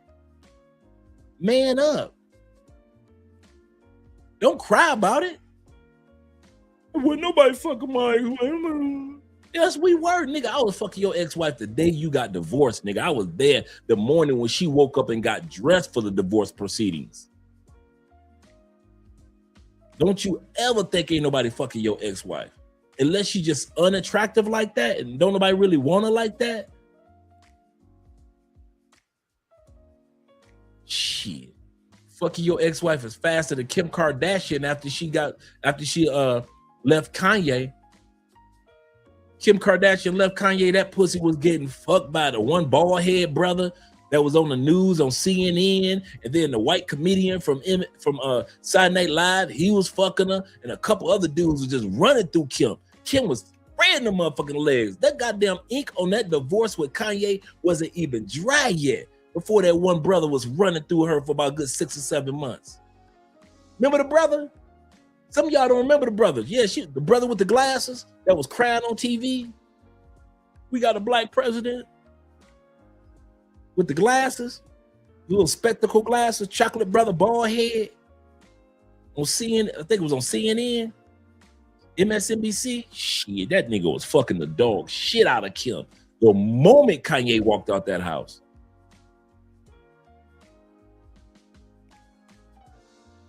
That's for real. Not mine, Dre. Not mine, Dre. You say Andre's still in his intro. Wow, that's the funny part. I'm still in the intro part. Shout out to all you guys that are here. He say facts. He say one of the greatest intros ever. Not mine, Dre. Yeah, King of Tyrone's. Hell yeah. Yeah, Van Jones. That's it. That's the brother. Thank you very much. Van Jones, the brother, was beating that motherfucking pussy. Dude, that brother hit that pussy so fast, Kim Kardashian's. I had to do some research to make sure that I'm reading the right thing. Like, wait a minute. Because you're thinking to yourself, like, how do they even know each other? That's Kim Kardashian and this brother on the news. So you like, this can't be real. So you start doing a little bit of homework. That's how fast he was getting that pussy. He got that pussy like Kanye was coming out the front door. Van was coming into the back door that fast. I was like, God dang, Kim. Kim was throwing that pussy. And then when she stopped fucking him, the ugly white boy from Saturday Night Live was running through her. She didn't even wait a couple days. And some of y'all ex-wives are exactly like that. If you think I was the only one fucking your ex-wife, you crazy. You crazy. It was dudes that was fucking with my ex-wife, enjoying them, they're living the life of luxury, my big ass bed that I purchased. So the fuck it was with you dudes. I was in your ex-wife bed and a couple other brothers that was in there after I left. Shit. Don't be acting brand new. And some of you guys did it too. Don't act like you ain't never had no in the middle of divorce pussy. I'm not just talking about some we separate. No, I'm talking about a chick that was in the middle of her divorce. You fucked her the night that the divorce went through. That's how long you was fucking her. You was smashing that coochie the night that the divorce became official.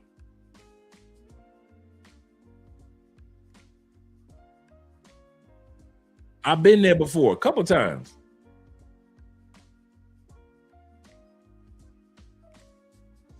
But guess what? Me fucking me fucking your ex-wife in your bed. That ain't illegal. That ain't illegal, bruh. The laws of America said that I have the right to fuck your ex-wife in the bed. She got a restraining order on you. You can't come within 20 motherfucking miles of her and the kids. By law, I could come and fuck her. I'm sorry. I was not doing anything illegal. Fucking her in her ass was not illegal. Fucking her between her toes was not illegal. Spanking her with a paddle, good times, was not illegal. Taking your belt that was still in the closet because you didn't get all your clothes out the closet. You still had a couple belts in that motherfucker. I would literally grab, true story, I would go into the closet. I would grab one of your motherfucking belts, put it around her neck, and fuck her from the back pulling. Just a pulling. Just a fucking and pulling. She like, Andre, don't stop now. Don't stop. Okay, bitch. I'm fucking and pulling. You know why? Because it wasn't illegal. I'm sorry, bro. I love you. I love you. Here's to you, all you ex-husbands.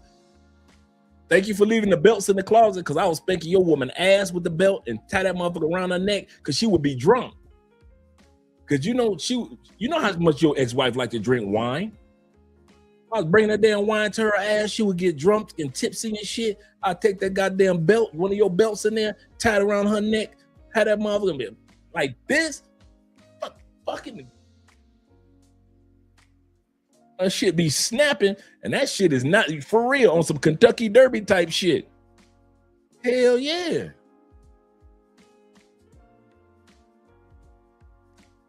Hell yeah. Be asking your wife, do she love me? And she don't even know my name. Bitch, tell me you love me. I love you. Her motherfucking throat be so sore the next morning. I love you. Bitch need goddamn halls and shit when she at work. Hey girl. Hey y'all. What is wrong with your voice, girl? What y'all mean? You was fucking with Andre last night.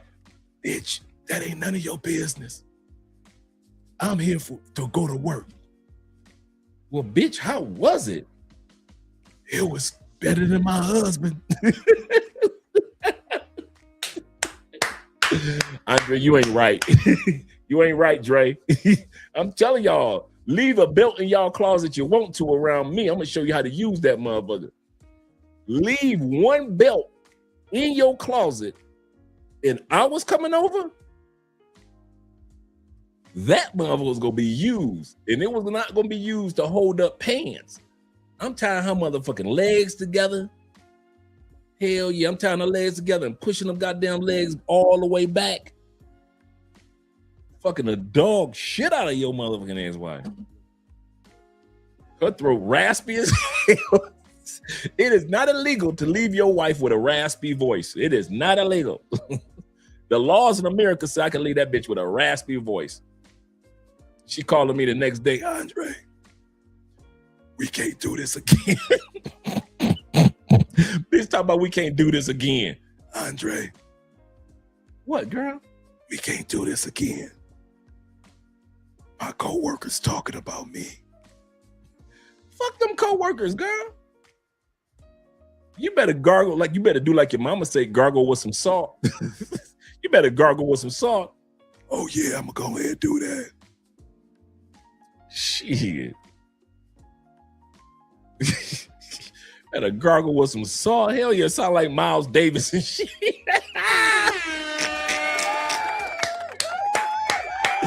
Oh shit. Oh shit. That bitch sounded like Miles Davis. I'm not lying, for real. I'll take that motherfucking belt like on this end, twist my wrist around and snap it. Cause you can't pull it too hard because it'll get tight and choke them. So I'm not trying to choke them, but I'm trying, because what I used to do is this. I'll take it and I put it in one of the holes, right? In the belt. So I wish I had a belt around. Put it in one of the holes so it won't get tighter. It wouldn't get tighter. So I put it in one of the holes and it'll be kind of loose, right? Kind of loose. But when I pull, that bitch gonna know. I pulled that motherfucker like she was Rudolph. Rudolph the red-nosed reindeer. On Rudolph, on Donner, on Blitzen. I put that motherfucker like she was delivering Christmas toys. Bullshit you not. Bullshit you not. Your motherfucking ex-wife was delivering Christmas toys and shit. On Donner, on Blitzen, on Rudolph. Hell yeah, shit. That got me fucked up. And I wasn't the only one doing it, so don't be looking at me with judgmental eyes, my brethren. Everything I was doing was legal. It was legal. I didn't file a restraining order on you. I'm not the one that told you that your kids don't love you no more. I am not the one that changed the locks in the house. Hey, you cannot come to, you can't come within a 20. I knew I could enjoy the pussy because you can't come within a 20-mile radius of the kids or their school, your wife or her job.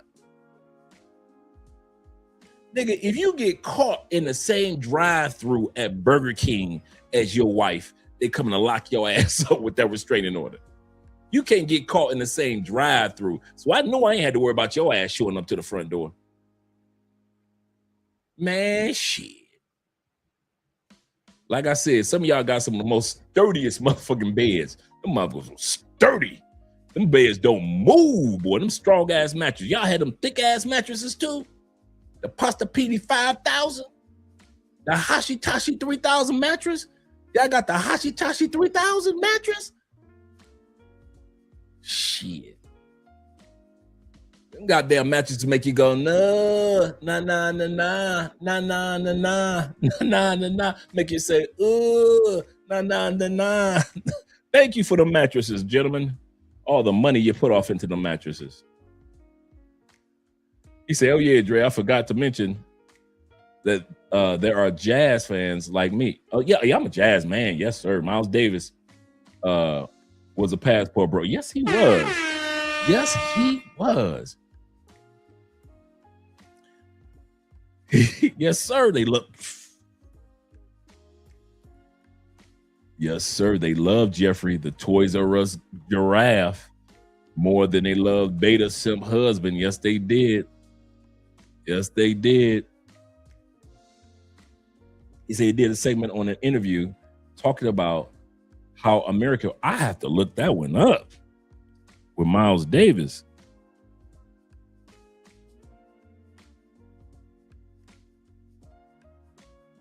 Yes, sir.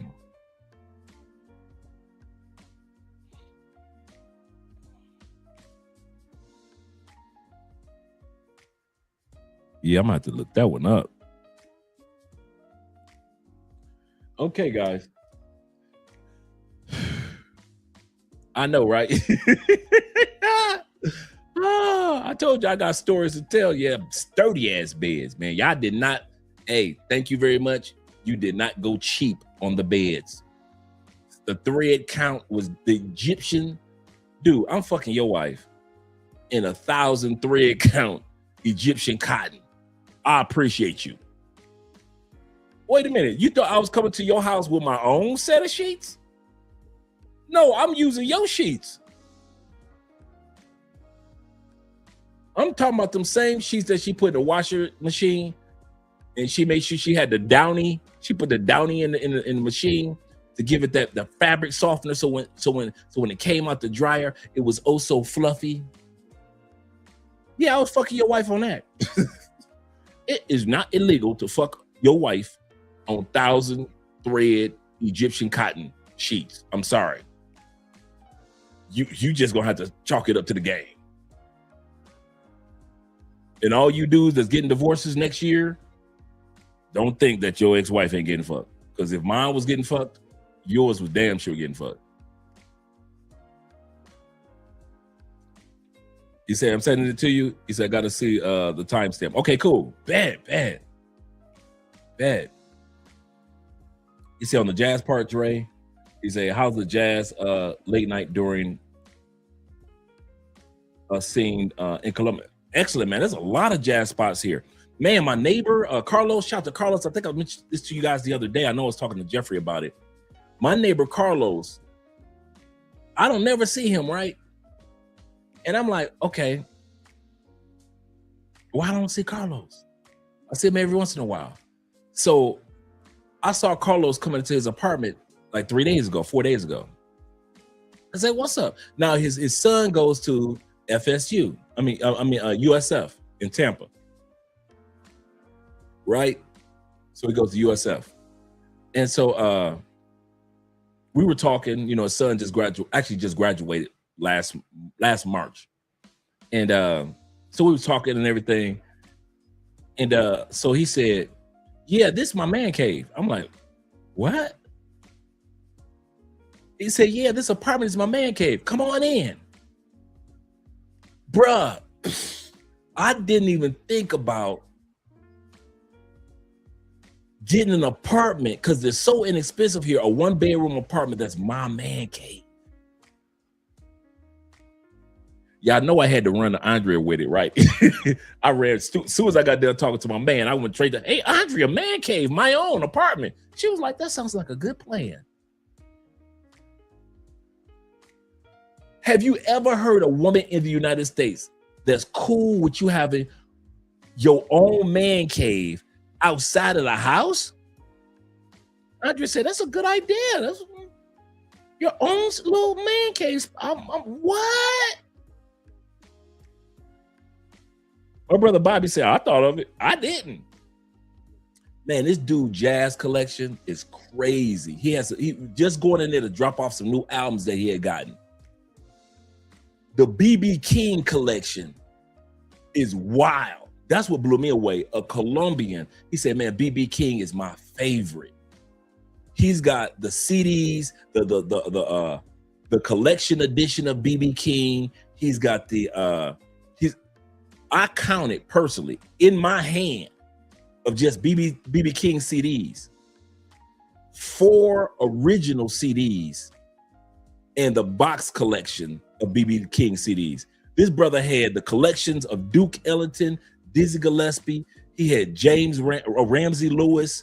He had this dude had all Paul Hardcastle, all type of jazz. He had his record player over there. He said, yeah, I got this as my man cave. He said, because, you know, I like to play my music the way that I want to play it. And my wife always think it's a little too loud. He said, so this, and it was a 2-bedroom, like the one bedroom was like a regular bedroom and the other bedroom was like a regular bedroom. But the living room was all man cave, all his. So when he says his man cave, I walked in and I was like, yeah, this is man. One chair, like one couch chair, where he's the only one that's gonna be comfortable in this motherfucker. Ain't nobody coming up in here to be comfortable but him, right? Really nice, man. I never thought of it. Like I said, as soon as he walked out, I went straight to Andrea. Man cave, just for me, nobody else. Just a 1-bedroom. It can be done. And Andrea was like, that sounds like a good idea. You have your own spot. You can paint it the way you want with the one wall painted Oakland Raiders. I mean, Las Vegas Raiders, and you can have your giant statues of Silver Surfer, and you can watch all the anime you want, and you can even do the show from over there. I'm like, now you understand me. I have such a great wife. I have such a great wife. Are you trying to pull that in the United States? Yeah, baby, I got another house on the other side of the city. That's my man cave. What, nigga, what? Man, what? Where? With what bitch? Oh, you got another house on the other side of the city? Well, you might as well take all your shit and go. See, that's what y'all get in the States. And what she telling you ain't illegal. With the man cave outside the house, facts. He said, in America, that's implying to women that men are having too much fun without them. Absolutely correct. Absolutely correct. I kid you not, man. I kid y'all not. That blew me away. I was like, what? His collection is nice, man. And then like yesterday or the day before yesterday, his wife came over for a few seconds. Like I said, they only go for a few seconds. And when he comes, I said, man, listen, Carlos, because he speaks fluent English. He's from Bogota. I say, bruh, next time you come over, I got the drinks. You got the music. Because I always hear him playing. I'm always hearing his music. I said, next time you come over, I'm knocking on the door with some drinks. We're going to sit back and we just going to have some fun, enjoying some jazz and just talking man shit. He's like, cool, Dre, no problem. No problem. He said, with the man cave outside, yes, sir. Yes, sir. He said, meanwhile, Keisha don't even want to share a bag of M&Ms and planning your divorce. And that ain't illegal. Keisha can eat M&Ms and plan your divorce, and the laws say that is not illegal. All right, guys. Here's the plan. We have been here over 3 hours, and it is 9-something. Do you guys willing to hang out with your boy another hour, and we could watch the video part of the draft? Because I won't be saying too much, but we're gonna be watching the video part of the draft. Are you guys down with that? If you're okay with that, just put a 1 in the comment section. I'm cool with it. I can give you another hour. But if you guys got to get up in the morning, we could do it tomorrow. But if you guys are cool with this, either doing it now or doing it tomorrow, let me know. My brother Jay Anderson, the Great, says, go ahead and stay, Dre. It's not too late. Okay, cool. Let's rock and roll. I got your backs, brothers. We're gonna have some fun. Let me turn the music down just a little bit, and we're gonna have some fun.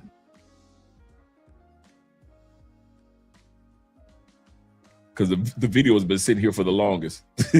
Oh, we were supposed to talk about this first while I'm running off at the mouth. Okay, cool, brothers. Thank you. Okay, another brother has been turned away in Medellin. Let's listen to it. In the last few hours, 5 American citizens were admitted to the Rio Negro airport who had the objective of arriving in Medellin to hold intimate meetings with... So 5 dudes got turned away in Medellin. Women from the Antioquia capital. In the last week, there have been 15 people inadmitted by Colombian migration. 15 people in the last week have been turned around. Now, mind you, that's not much because thousands of people come through. Shout out to my brother being in the building. Yes, sir. He said, Dre, but I'll catch the replay. Appreciate you being here, SYSBM. Save yourself, black man, and passport. Yes, sir. He said, look at how he dressed. I'm glad that they sent him back. Absolutely correct. Let's bring this back to the beginning. Yeah, just send him back just because of fashion. In the last few hours, 5 American citizens were admitted to the Rio Negro airport who had the objective of arriving in Medellin to hold intimate meetings with women from the Antioquia capital. In the last week, there have been 15 people inadmitted by Colombian migration. De Trío Noticias Telemedellín.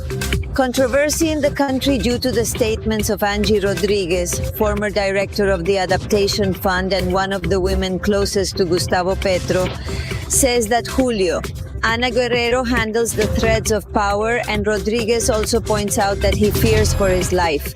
Cornare warns of a worrying increase in attacks against wild animals. The mortality rate reaches 80%, going from 27 cases in 2020 to more than 500 in 2025. The Trío of Noticias Telemedellín. And every time the NFL draft roll around, you have a hodgepodge of sisters sitting around complaining about the young black men who just got drafted, that when they get drafted at home or they're there on site, that all their girlfriends are usually white.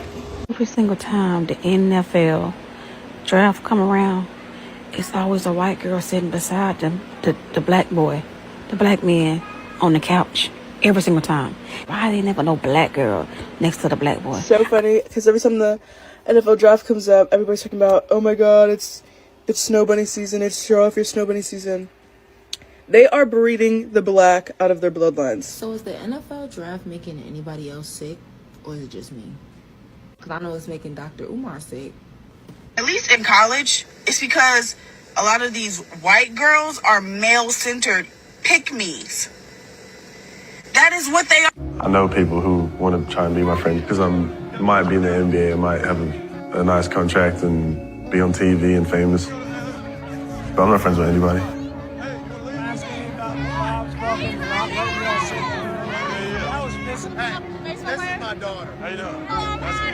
Pop's introducing the daughter. Ain't that how they do it in Colombia? Pop introducing the daughter. Like Zeta said, them dudes do not learn when they come to Colombia. This is so true. They're still not learning. Cortez says, these people just want to diss black men. They're ignoring the mass majority who have black women. That's true too, because there are a lot of brothers in the leagues that have black wives and black girlfriends. That's the part that I don't like about it.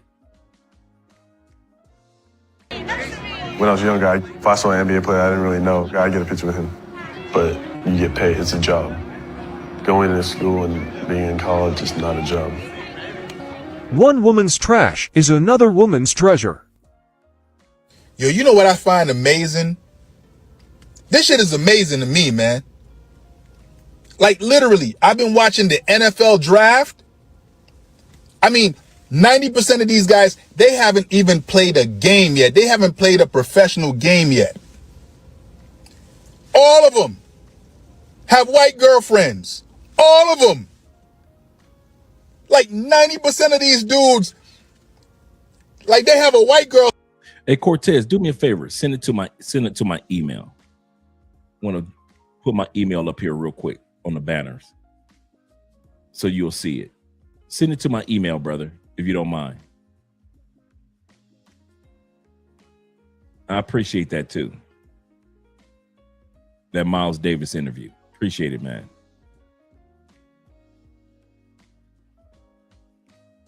Sitting right now. Y'all don't like black women and shit? What the fuck is going on?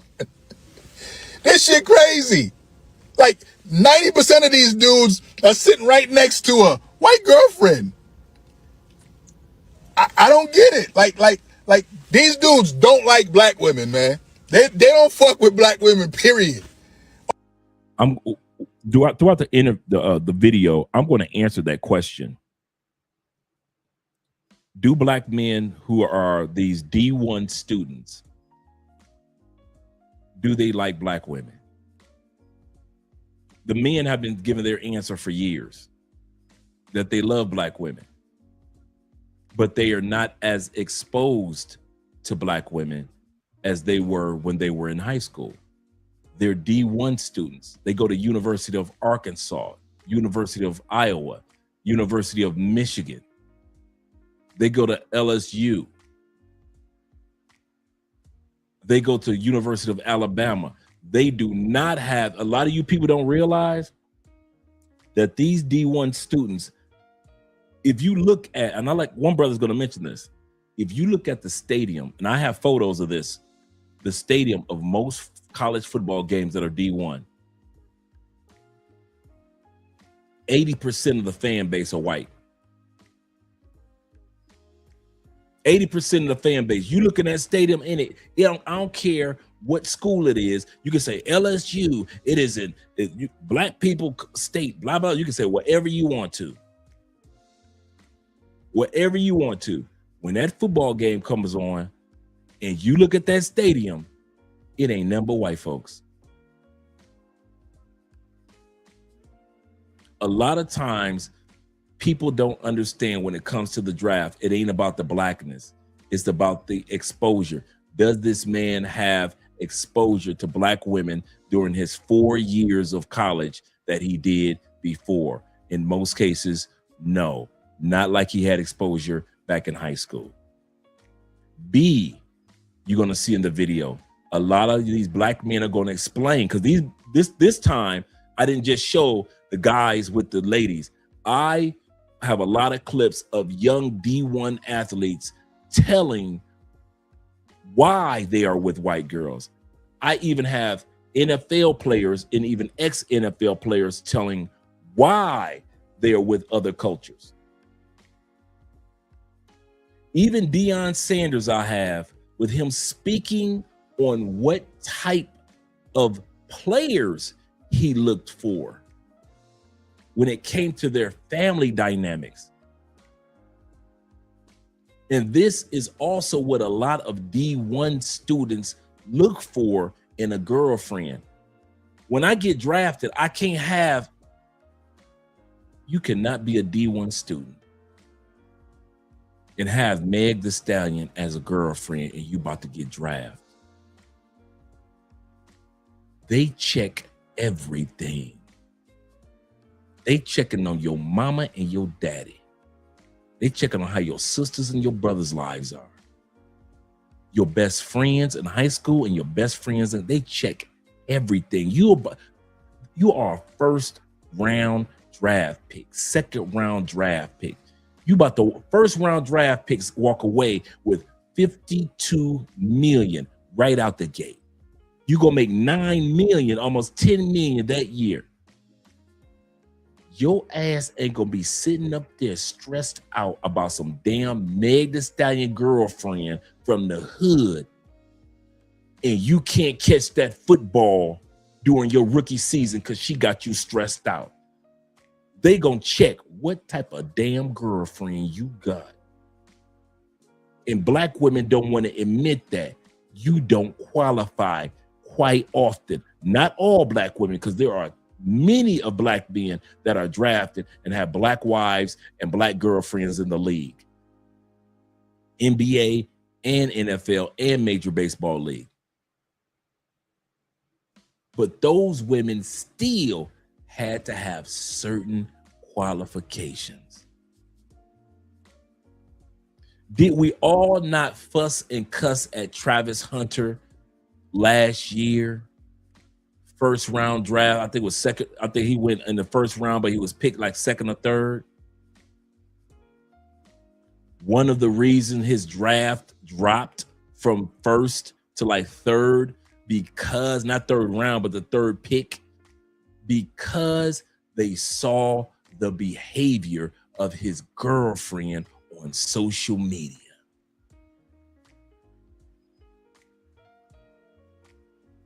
Women don't think about that part. They just think that you or this brother, you must don't like sisters. No, bruh. It's about the quality of woman. And if I'm exposed to only white women at a D1 school, I'm not about to sit up here and spend 4 years hunting for a sister in the name of a sister. But they don't consider that part. All these beautiful black women out here, all what beautiful black women? I'm not exposed to them. I go to a D1 school. They don't go to my school. I go to University of Iowa. I go to University of Michigan. I go to Ohio State. I go to the University of Cincinnati. I'm going to Penn State, damn it. I'm not exposed to sisters like that anymore. And if I'm not exposed to sisters like that anymore, I'm not exposed to quality sisters like that anymore. And if I'm not exposed to quality sisters like that, who am I exposed to? The quality white girls, the quality Asian girls, the quality Latin girls. Not saying that these schools are all white schools, but they are predominantly their fan base for Penn State, the fan base for Arkansas, the fan base for University of Texas and Texas State are white people that's buying them tickets, and white teens that are buying majority of those tickets. Not young black women are going to these games. These fine ass black women out here, y'all can't find one? Y'all, let me tell y'all something. Watching the NFL draft with women is an experience when you are a certified tomboy, okay? Because the mentality that I be having when watching the draft versus how most other women think is two different mentalities. I'm watching the draft and I'm looking at it from an athletic standpoint, a businesswoman standpoint, a fashion standpoint. I'm looking at the guys and I'm talking like, oh, okay, what school he came from? Oh, okay, that's a good program. Oh, okay. How tall is he? What position he playing? Okay. I hope he does well. I wonder if he's going to stay in that position or is the league going to kind of switch him up? Looking at guys like, okay, he might be all right. It's a grown man league. He might have to hit that weight room, but I think he'll be all right. What's his 440? How fast he running the 40-yard dash? Oh, all right. Cool. You know what I'm saying? Like, I'm talking like I hope he do right by his money. You know what I'm saying? I'm looking at they suits and, I'm even saying, okay, that's a nice suit, or I'm josing them a little bit. Like, I'm talking like that. You know what I'm saying? Other women, however, them women was talking about them players like it's a goddamn auction. How much money he finna get? What's his contract looking like? How tall he is? What's his Instagram? Let me look him up real quick. Ooh, he fine. Does he have a girlfriend? Is the girlfriend black? Is the girlfriend white? Child, let me see if I could slide in his DMs. Like, y'all, I'm looking at these guys like, congratulations, do well in the league, ball out, save your money, do well. Other women be looking at them like, what is the most expensive dick that I could try to ride to come up? Treylon Burks had no black women of color other than his family at his draft party. So I talked to some NFL guys. Matter of fact, two of them, they in the NFL. One of them married to a white woman, one of them not. They went to college with me. And I asked them, like, hey, Is it true what Charleston White said because they know how to handle money better than black women and all? He said, no. He was just like, remember when we went to college and it ain't just athletes, it's all black men. And so I just thought, so he told me to ask the audience, black men, who makes you feel more comfortable when you first come into a room? White women or black women? I started thinking about it. I ain't gonna lie, it may be the white women. And then he said, for those of you who've dated black and white women, this is to men. Men answer the question in the comments. Women, y'all look at their reactions.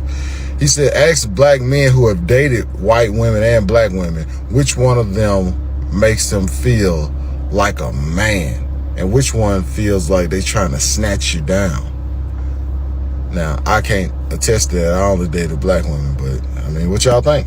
Are on the levels of all these women, and women, you know, want to just basically saying they don't want to be with men, they don't want to do anything with men, but why are they still concerned about young athletes dating white women? Why? Shout out to our girl, Dee Dee. This is my girl. Make sure you subscribe to Dee Dee's channel, man.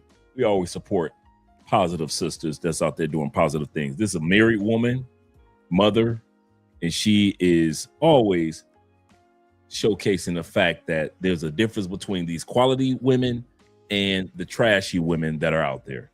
Shout out to her again. Why is this still an issue in a climate where we have so many black women who say they want to distance themselves from black men or from men in general? Why is this still an issue, and why are people upset about it? So I'm going to play this clip of this guy who is talking about it. And then I also have a post that I want to share with you guys about this. And then I want to get your thoughts on this. So before we jump into the video, make sure you comment, like, and subscribe to the channel if you haven't already. Hit that notification bell to be notified when I upload new videos. Let's go ahead and jump into the video. Here we go. Why are all these black college athletes that are getting drafted having white women? What's going on? I am going to tell you, as someone that is friends with a lot of D1 football players and D1 basketball players, I'm going to tell you because they have told me. Whoa. Before I get into this, I want to make it clear I'm only into black women.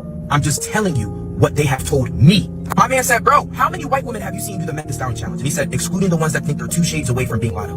I said, probably only 1. He said, okay.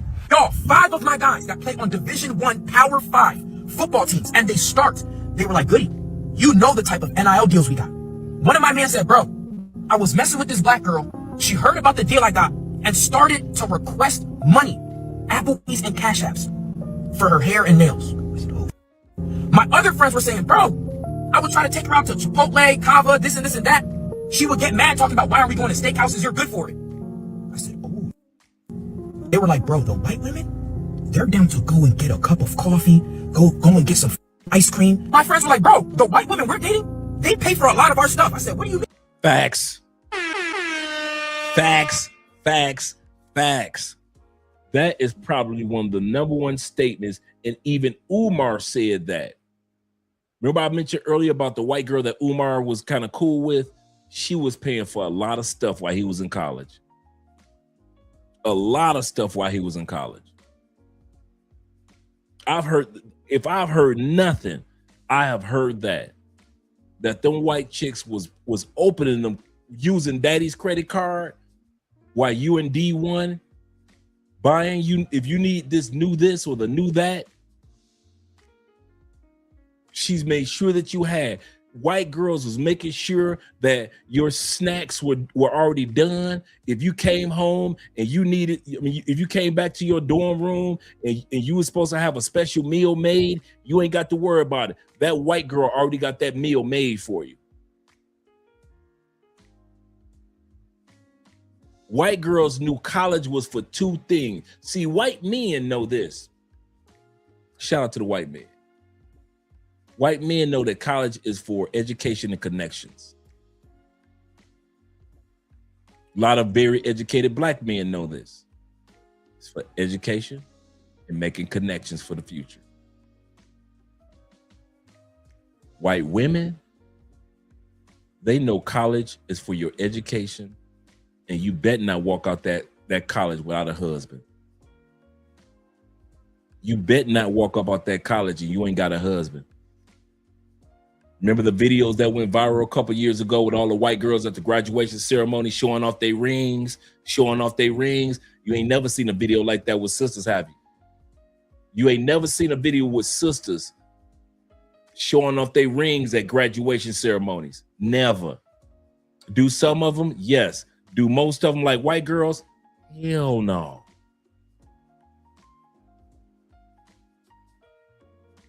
White girls know the assignment. That's one thing I can say about white girls. They know that damn assignment, bruh. And they don't have no problem with doing it. In the bed and out of the bed. They don't care about what them sisters ain't doing. They ignore them sisters. That's one thing I give white girls.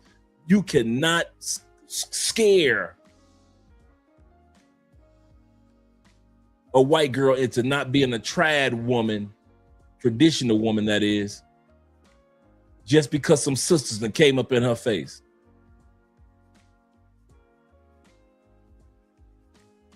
Them white girls, if you want her hair in braids, she will put them motherfuckers and she'll hire a Dominican chick to braid her hair. She don't give a fuck.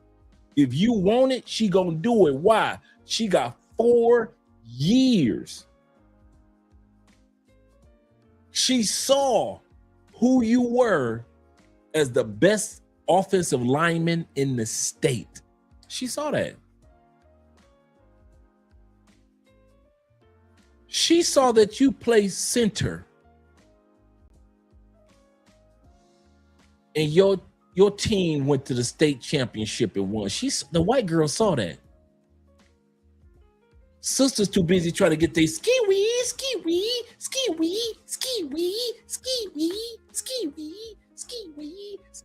They try to do all that shit.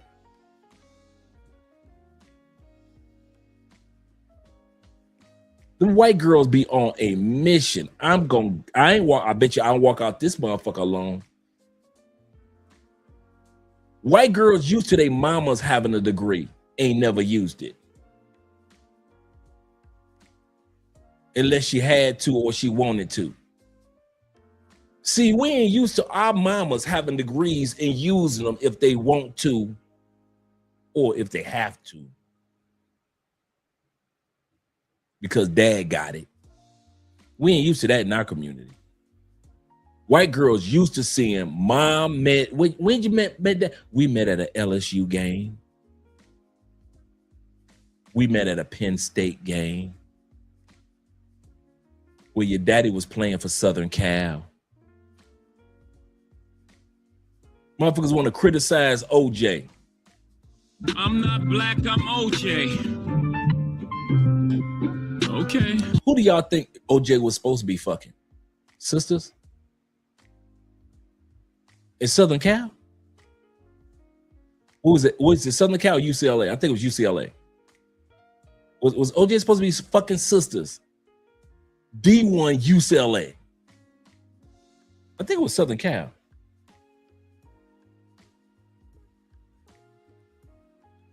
So that's who he's supposed to be fucking.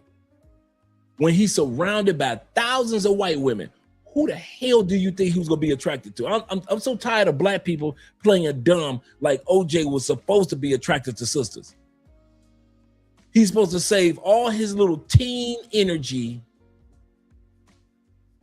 and wait until he graduated college and married a sister. Oh, USC, thank you very much, brother. USC. Thank you very much, gentlemen.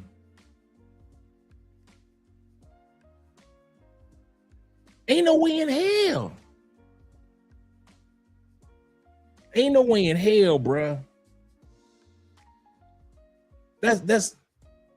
He's around, dude. If any of us was surrounded for 4 years around 40 years around majority of a particular race, we gonna probably end up finding our woman in that race.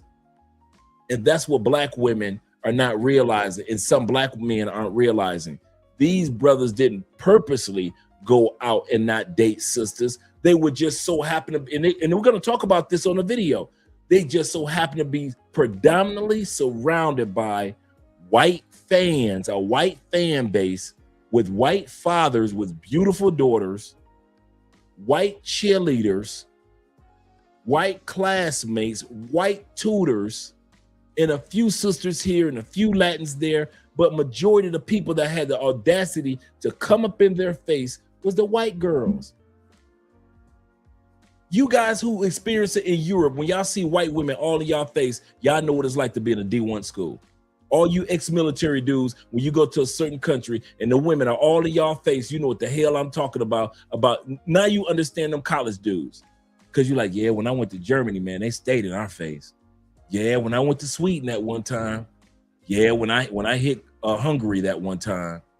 Yeah, when I landed in Morocco, man, they stayed in my face. Y'all know how these dudes are. When you went to Germany, was you waiting for Afro-German sisters to come in your face? Or was it mainly the white German chicks that was all on you? When you went to Hungary, did you sit around waiting? Well, I'm gonna wait for the sisters. I'm gonna just wait for the sisters. No, it was the white Hungarian chicks coming your way. When you was in Morocco, was it not them sexy ass, beautiful Moroccan chicks coming your way? Was you waiting around for the sisters? Hell no. Same thing here in Colombia. Do y'all be waiting around for Afro-Colombian chicks? No. If they come and if they around you, cool. But if they not around you like that, some of y'all got y'all girl in Bogota. The Afro-Colombian population ain't well known like that, ain't that big in Bogota. So you just so happen to be getting with a Colombian the same complexion of Andre, Mestiza, right? Same complexion. Was it the fact that you hate Afro-Colombian women? No, you just didn't see that many. While you was living in Bogota for 2 years. So you got who was there, who was in your face. So you guys understand exactly what these D1 kids go through. So I don't know why these motherfucking sisters and brothers want to pretend like they do not know. And just like Didi is exposing, and the brother right here is exposing, it's also about your demeanor. You cannot act a goddamn fool and be ratchet and ghetto, LaQuisha. You're going to fuck up this man's money. Before we go back to the video, for some of you dudes that don't understand what I'm saying, having the wrong woman on your arm that will cause you hell on draft day, and the league can tell that she gonna mess up your career, is equivalent to having an injury on your knee that the league is not sure that's healed. Your ass gonna drop to the 3rd round, fucking around with that bitch. You are a 1st round draft pick. The league gonna notice that your woman ain't shit. Your ass gonna fuck around, drop to the 4th round. Fucking around with the wrong woman, with the wrong behavior. It is not about race. It is about how that woman behaves. And that's what a lot of people don't realize. And a lot of our women are too ratchet for D1 dudes. Not all of our women, but too many of our women are too freaking ghetto for D1 dudes.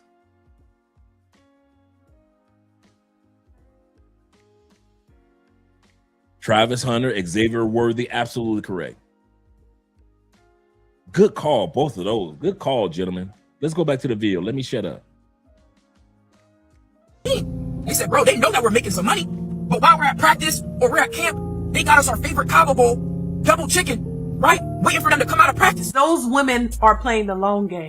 Okay, this is a really good question. Now, to be clear, this is based upon conversations that I have had with Black men who were either in college or they were in college at one point. I'm not pretending this is the experience of every single Black man or every single Black man in college, just what I've heard. So the primary feedback I got was that the Black woman just seemed more closed, more standoffish, and just overall uninterested.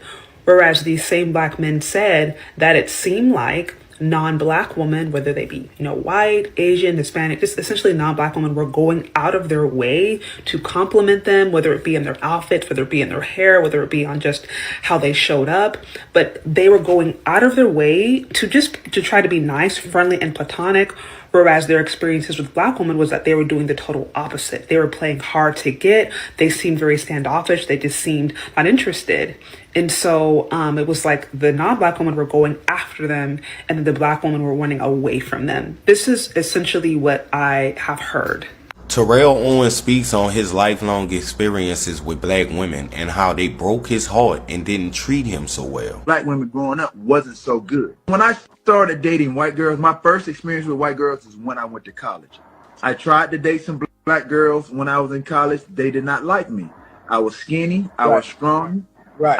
I was teased from high school, even to college. I got teased for being dark skinned. Damn, So they tease you, cuz? Yeah. So there was a lot of self-esteem issues. Right. No, I'm being dead honest. Black women, I ain't gonna lie, y'all be cold-blooded sometimes. I remember ever since I was a child, I saw a large majority of young black girls flock towards a very disturbing small number of young black boys that didn't have prominent futures or easily recognizable potential. That hurts when you just a young boy growing up trying to learn how to socialize with the opposite sex that look like you, breathe like you, walk like you, talk like you, and they always shitting on you because you don't equate to that small number of males. Yeah, women, y'all gonna have to take y'all lick with this one. Y'all do treat us wrong as a motherfucker. And I personally don't get treated like this, but I have experienced this a lot by black women in particular. It hurts. It's disturbing. It fucks with your mental.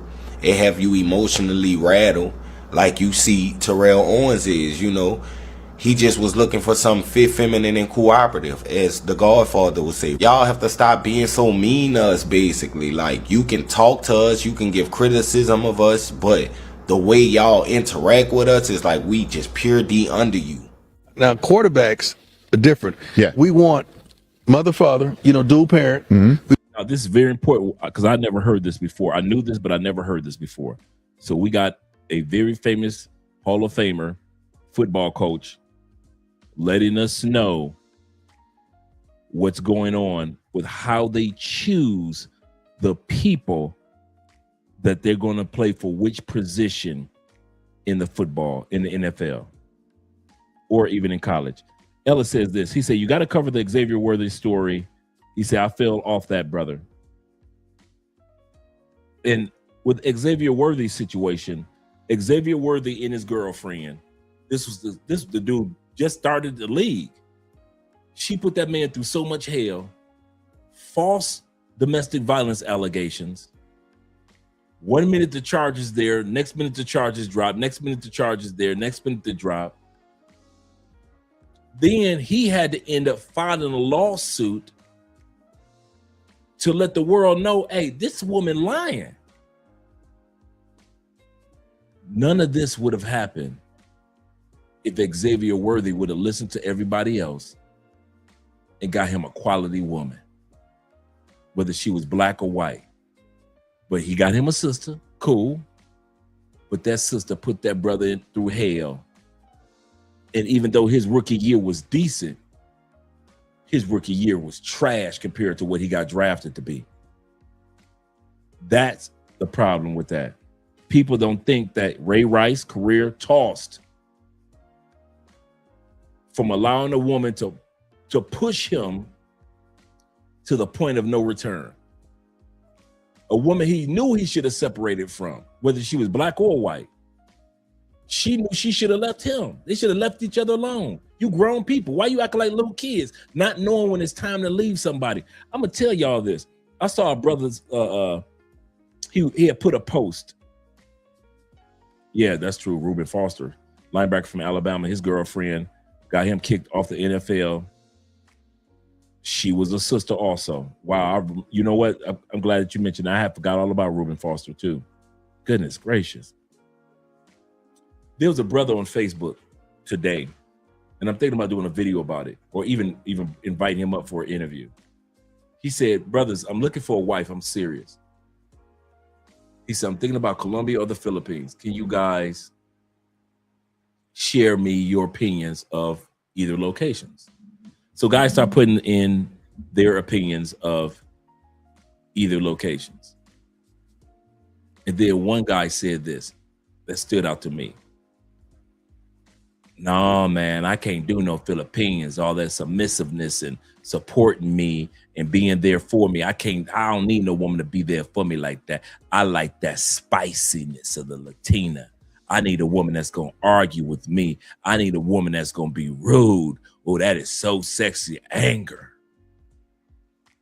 Now, we all know most Latinas aren't part of that stereotype. Many are, but not all. Some dudes are serious. They aren't looking for I know what one video that we watched a couple months ago, this brother said, I went to Thailand. He was telling these sisters this on the interview. He said, I went to Thailand. Those women were so submissive and supportive. I left because I'm not used to that. I'll never forget that video too. Brother was interviewing sisters. He said, I went to Thailand. Those women just so supportive, so submissive. He said, I left because I ain't used to that. Some of you dudes and some of these draft picks lose out because when it comes to a good woman, no matter what race, you know and I know you ain't used to that. Shout out to this brother. Our brother Dion. Dion is saying in a nutshell, he's about to say in a nutshell, as an NFL player, you are judged, or even as a college prospect, you are judged by the people that are in your life. You are judged by what position in college football and the pros, by what people are in your life.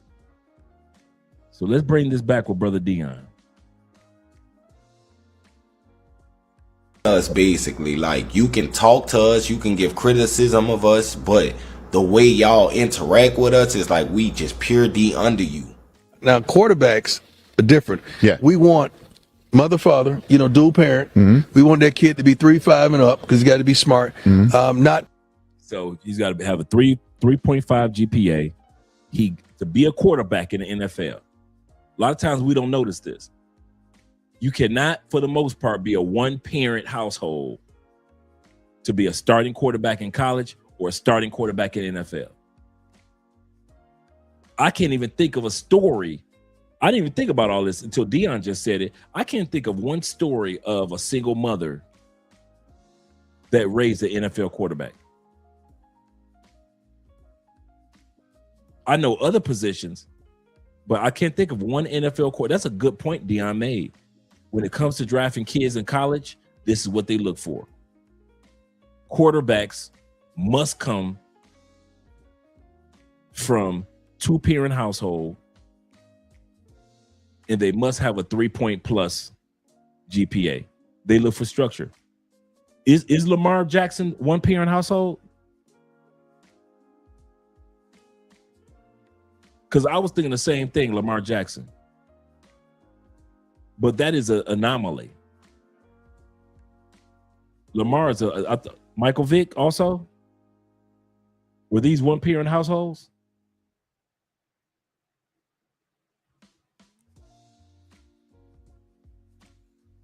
Notice that both of the men that we mentioned okay,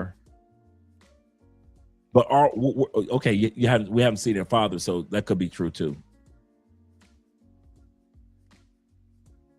But the two men that we thought about, because I thought about the same ones, guys. These are once in a generation talents. Michael Vick and Lamar, Jamarcus Russell. Hey, don't do that to my Raiders.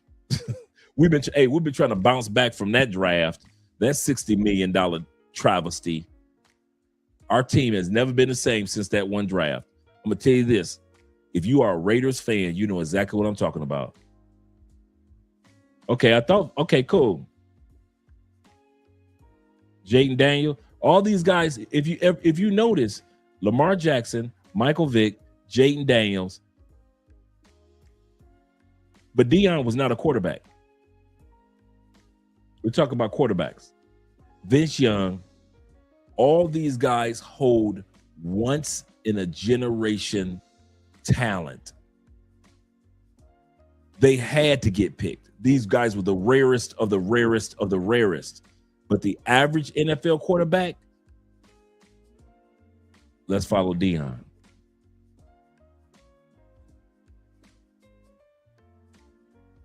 I believe that. Shout out to the moms. Yeah, I did hear that about Mike's dad. So let's bring it back real quick. To us, you can give criticism of us, but the way y'all interact with us is like we just pure D under you. Now, quarterbacks are different. Yeah. We want mother, father, dual parent. We want that kid to be 3-5 and up because you got to be smart. Not bad decisions off the field at all because he has to be a leader of men. There we go. As a quarterback, you can't be having trashy women on your side.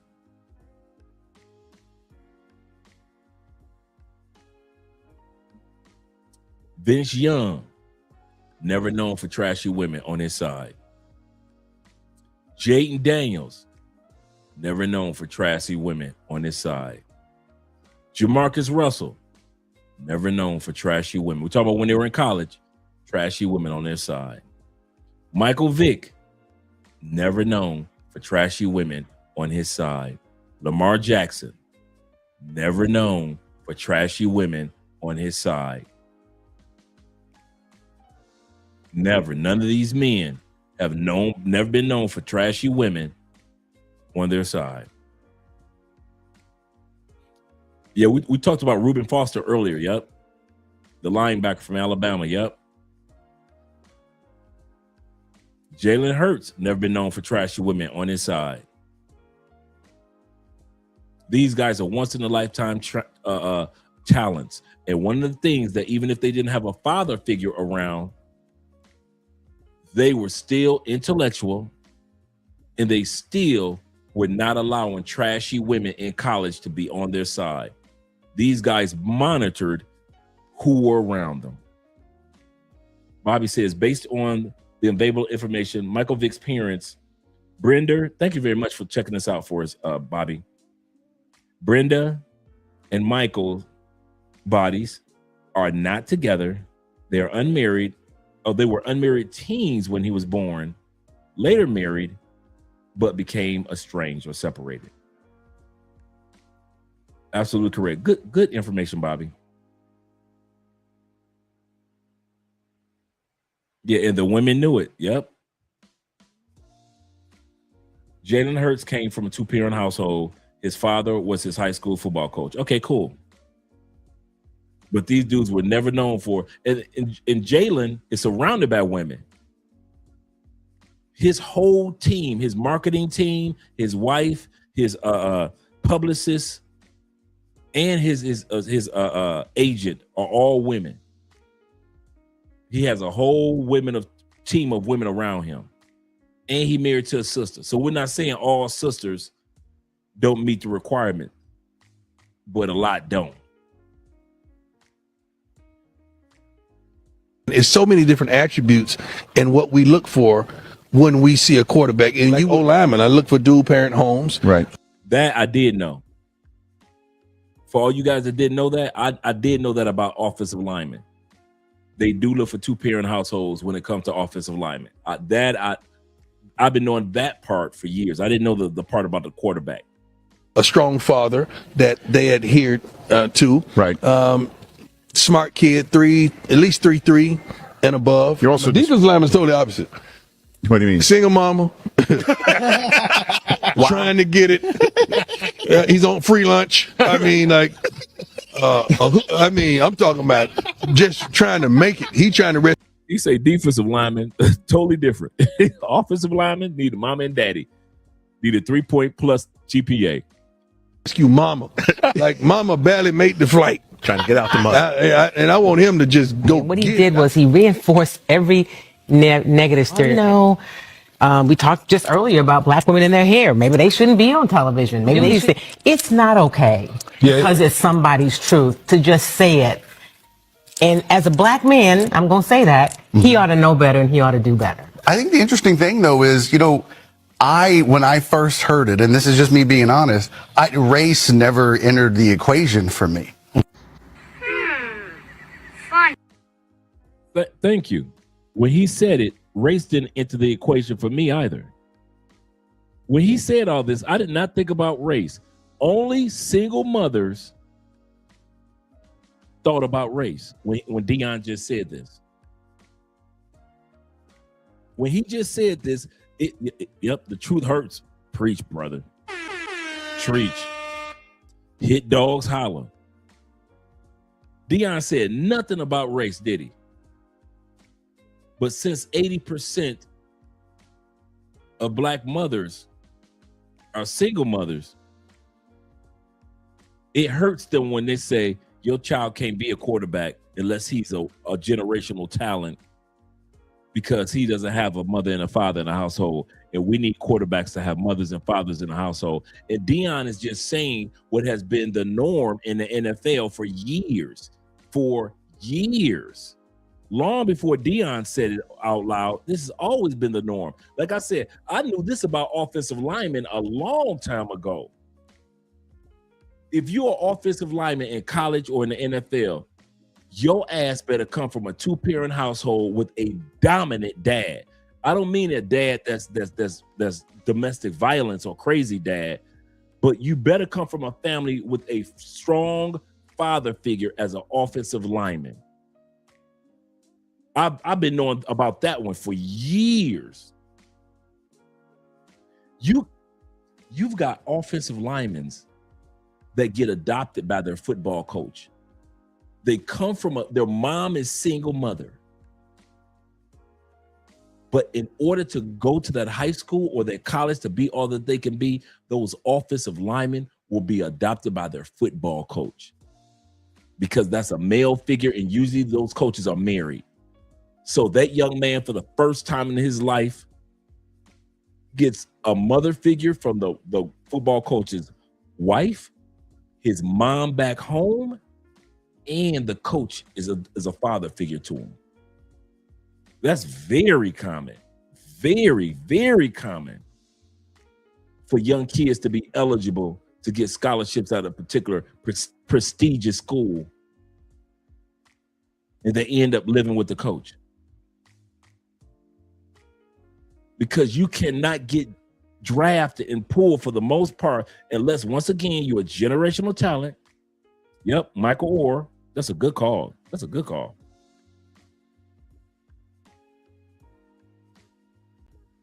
Unless you're a generational talent, you cannot come from a single mother as an offensive lineman. That one I've been knowing for years. Now, I didn't know about the quarterback one until today, but I could see that. And I can see that with a defensive lineman too. Like, he hungry. He hungry. So he going to go sack somebody because he hungry. He got to take care of mom, right? He said, I've been heard Dion say that. I didn't. Yep. Shout out to you, brother. This is my first time hearing it. He says, this is my first time hearing this is a norm from an insider. Yep. And the first thing that person said, the sister said, he should be ashamed of himself. Why? He never said anything about race. He didn't even mention race. He didn't even refer to race. I like what one of you guys said, a hit dog will holler. Hit dogs holler. Shout out to Paper Route and Stacks in the building, my brother. He said, makes sense for offensive linemen because they have to protect with force like a father, like an older brother mindset. He said, and be very intelligent, responsible. Absolutely correct. A lot of guys do. I think that's one of the things that's underestimated about NFL offensive linemen. Offensive linemen are very intelligent dudes. He said, sad how it ended up for Michael Orr. Yeah, it was. That's true. That's true. You guys pulling out the archives. We see a quarterback, and you old lineman. I look for dual parent homes, right? A strong father that they adhered to, right? Smart kid, at least 3.3 and above. You're also defensive lineman's totally opposite. What do you mean? Single mama, trying to get it. He's on free lunch. I mean, I'm talking about just trying to make it. He trying to rescue mama. Like mama barely made the flight. Trying to get out the mud. And I want him to just go. What he did was he reinforced every negative stereotype. We talked just earlier about black women in their hair. Maybe they shouldn't be on television. Maybe they should. It's not okay because it's somebody's truth to just say it. And as a black man, I'm going to say that he ought to know better and he ought to do better. I think the interesting thing, though, is, when I first heard it, and this is just me being honest, race never entered the equation for me. Funny. Yes, but not funny. Ha ha. Funny, weird. I don't see nothing wrong with it. Why do you guys find this weird? Is it because love is love and people can love whoever they want? Or is it you just have a problem with a black man who is successful dating a white woman? The last time I checked, these men are all happy. I saw this video of a guy saying that this basketball... Let's look at these stats real quick before the brother speaks. Interracial couples are on the rise. Share of U.S. adults in interracial relationships. Just in the 90s, 1990, it was just 3%. It's moving its way up since 2020 to 7%. That's over double. 1 in 5 U.S. adults under the age of 30 have been in an interracial relationship. Most people who are in interracial relationships, who's most likely to be in one? Women lead with 35%. College graduates are 74%. I'll say this again. Anybody that's been a college, I don't care if you got your associates, your bachelor's, your master's, your doctorate, a second degree, you are 74% more likely to have the opportunity or have been in an interracial relationship. If you are a person that live in the urban area compared to the rural area, if you're a city boy like me, you got a 39% chance of being in an interracial relationship. And if you are between the age of 18 to 29, you have had 129% chance that at one point in time, you have had yourself a Wendy, like me, an interracial relationship. I mentioned to you guys in the past, my first girlfriend was Asian, Lisa. She was actually from Thailand. First girlfriend.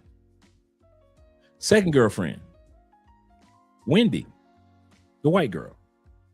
Third girlfriend, Michelle, the sister, who cheated on me with my homeboy down the street, who was telling me that she was coming down there getting smashed.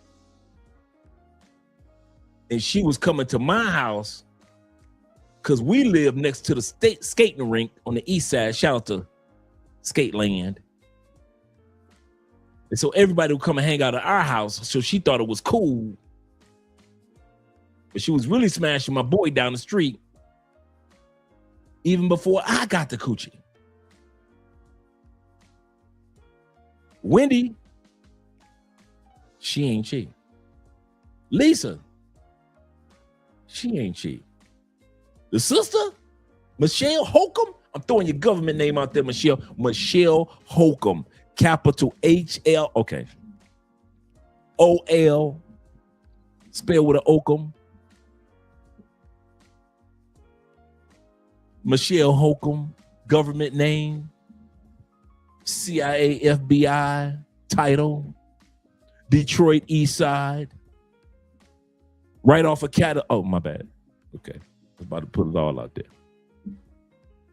Put it all out there.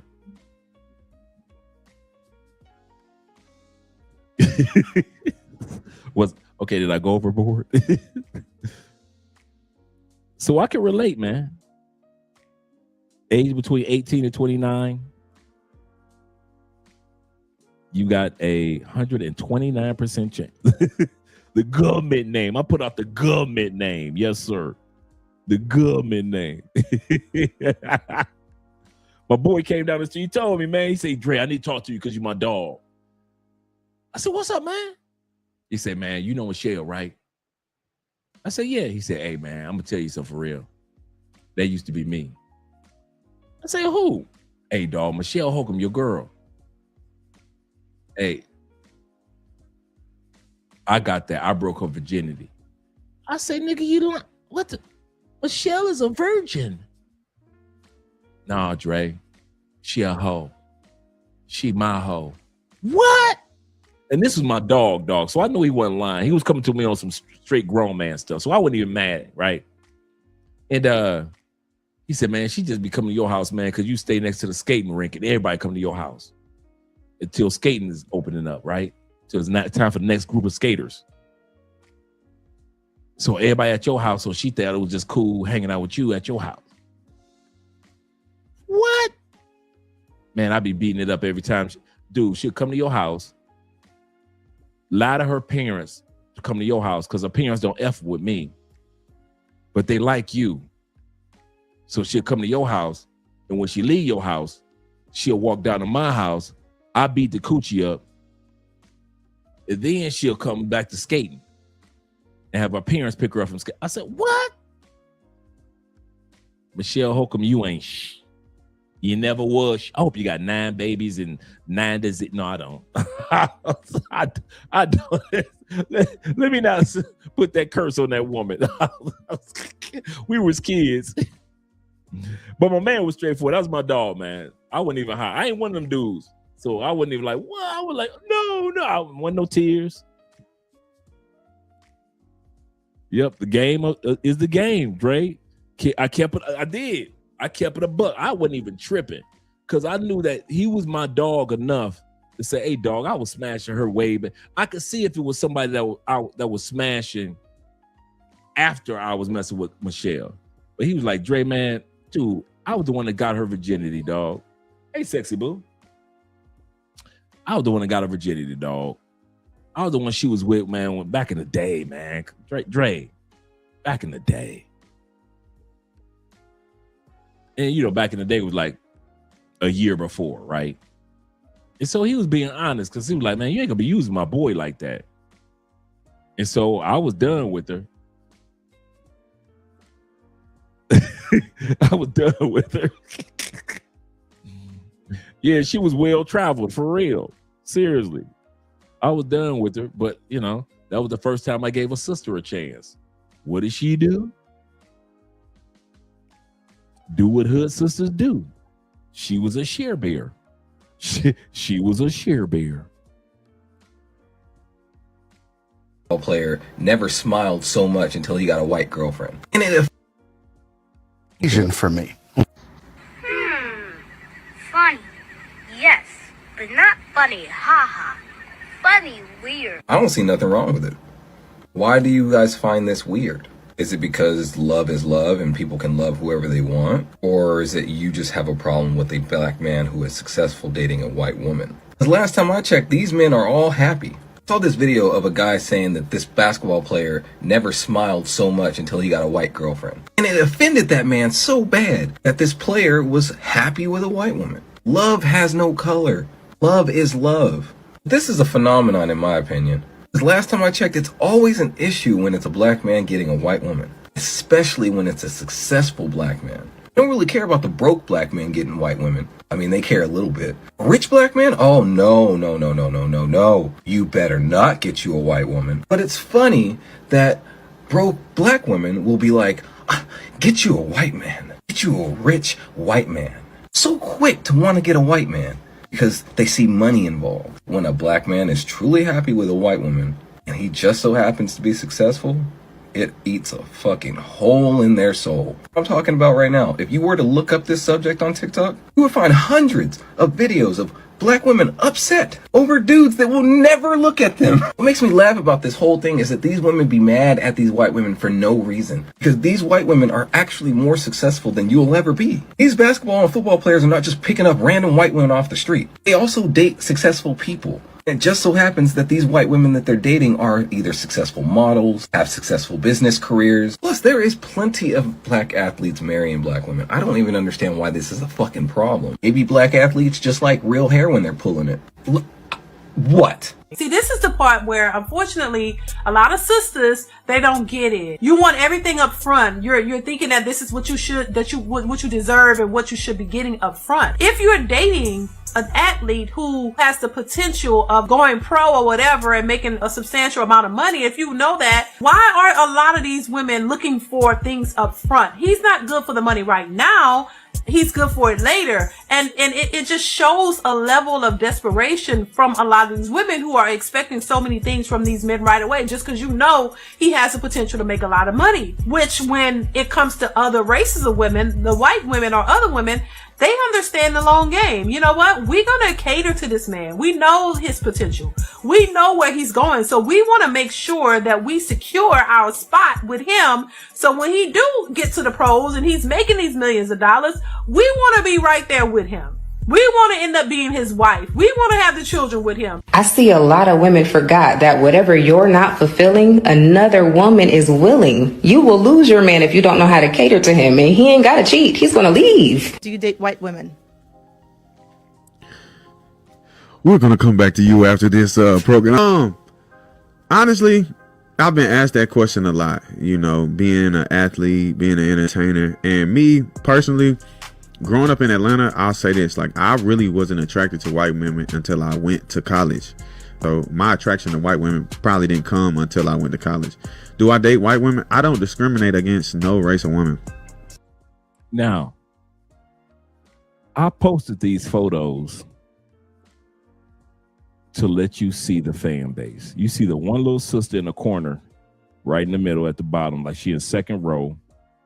She's right in the middle. I didn't mean to say corner, but right in the middle, second row. The chocolate. You see her brother right there. The rest of this fan base is white. It's Texas. Longhorns. And what would Barry Sanders and, well, they went to Oklahoma State. My bad. What would other, well, Texas State. I think Earl Campbell went here. I think Earl Campbell went here. Yeah, where's Waldo? Good point. A lot of times, black women don't and black men don't realize you are not college football's main fan base. And I think it hurts us as black people to admit that. We have never been college football ticket, jersey sale, RV, tailgate fans like white people. Whether it be in college or the NFL. Dude, I lived down the street from the Tampa Bucs Stadium. I was always at the tailgating events. And I'm telling you, them white people will go all out with their RVs. It was a few brothers and sisters out there, but not like white folks. But let's continue on. If you're beautiful, you beautiful. You know what I mean? If you got a good personality, that's cool. I think we moving into 2026. There's so many interracial couples and things like that, you know. Now, the thing is this, though. You got to be able to come to the cookout. I see a lot of y'all black dudes out here. Y'all be going to... Same thing with Michigan. Go get the white girl that can't come to the cookout. Now, if she can't come to the cookout, she don't know the lingo, and she can't play spades, don't bring her through the door. You know what I'm saying? Somebody tried to disrespect me, say that I don't know how to play spades, and I'm like, yo, what in the world? Like, why do you know? That's the only thing. If white girl can't come to the because I don't discriminate against. Now, there's some white girls, they pull up to the cookout, Unc be looking at you over your shoulder, he be like. You would think LSU, you would think it'd just be a whole pool of brothers and sisters up there at LSU, right? No. LSU stadiums have always been filled with majority white people. D1 schools always are filled with white people.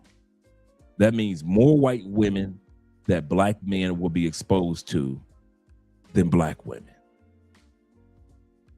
I ain't look, your auntie gonna say something, but I ain't mad at you. You know what I'm saying? She that cold, and he gonna vibe with it now. But it's something be like your grandma. Goddamn, you just gonna embarrass the whole family. You could have went over there and got Keisha, and you over here, them brought Jolie in here, and she don't look like nothing.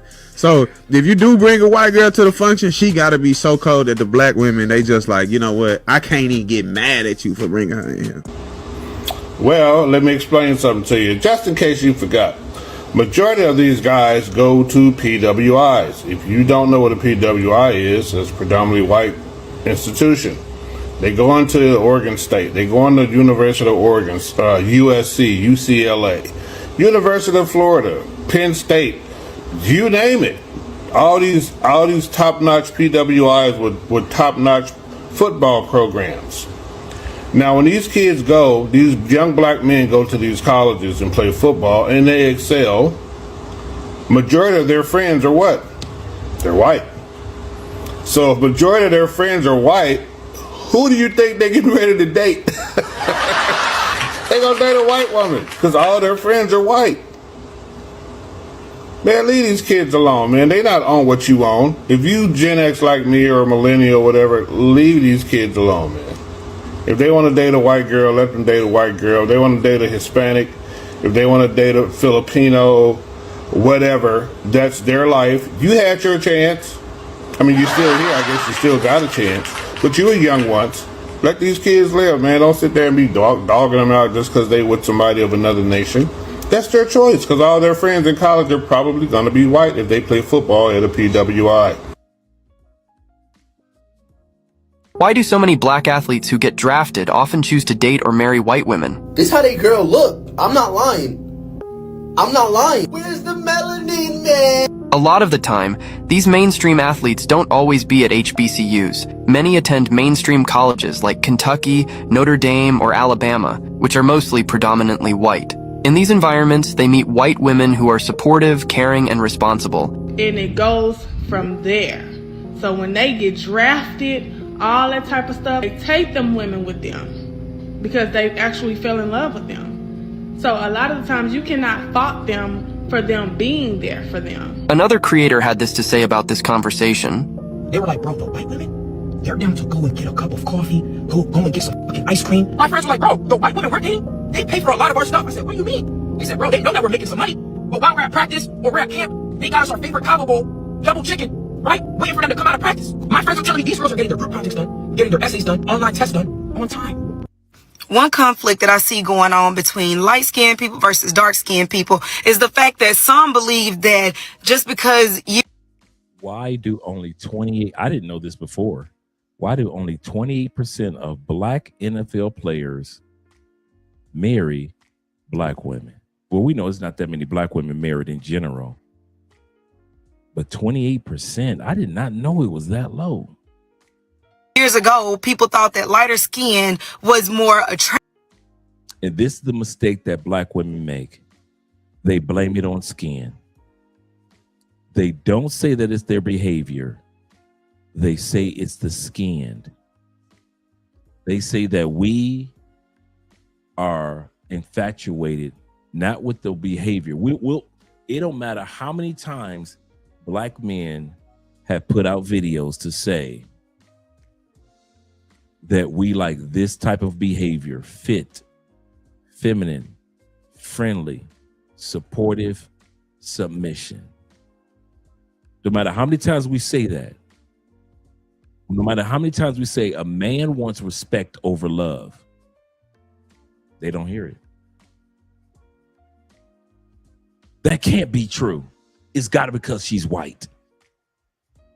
Sisters, if you were supportive, submissive, fit, feminine, friendly, you'll be chose like that other 28%. when I was doing the homework for this particular episode, I came across plenty of sisters that were gorgeous, that were NFL players' wives. Plenty of sisters.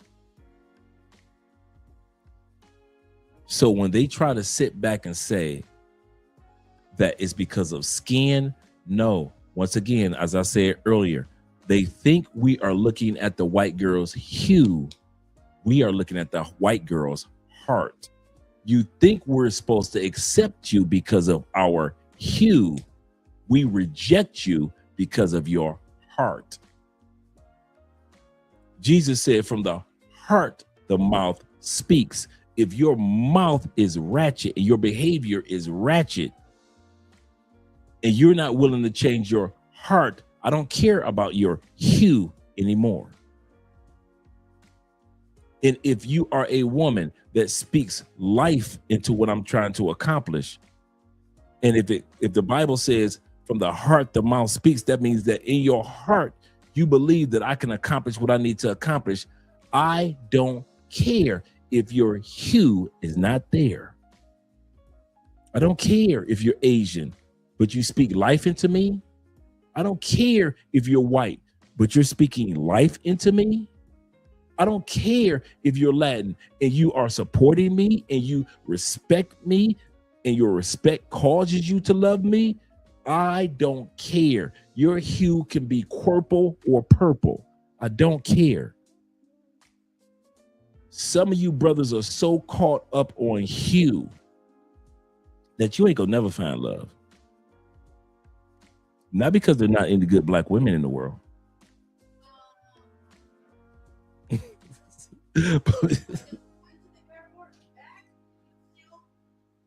All right, sexy boo.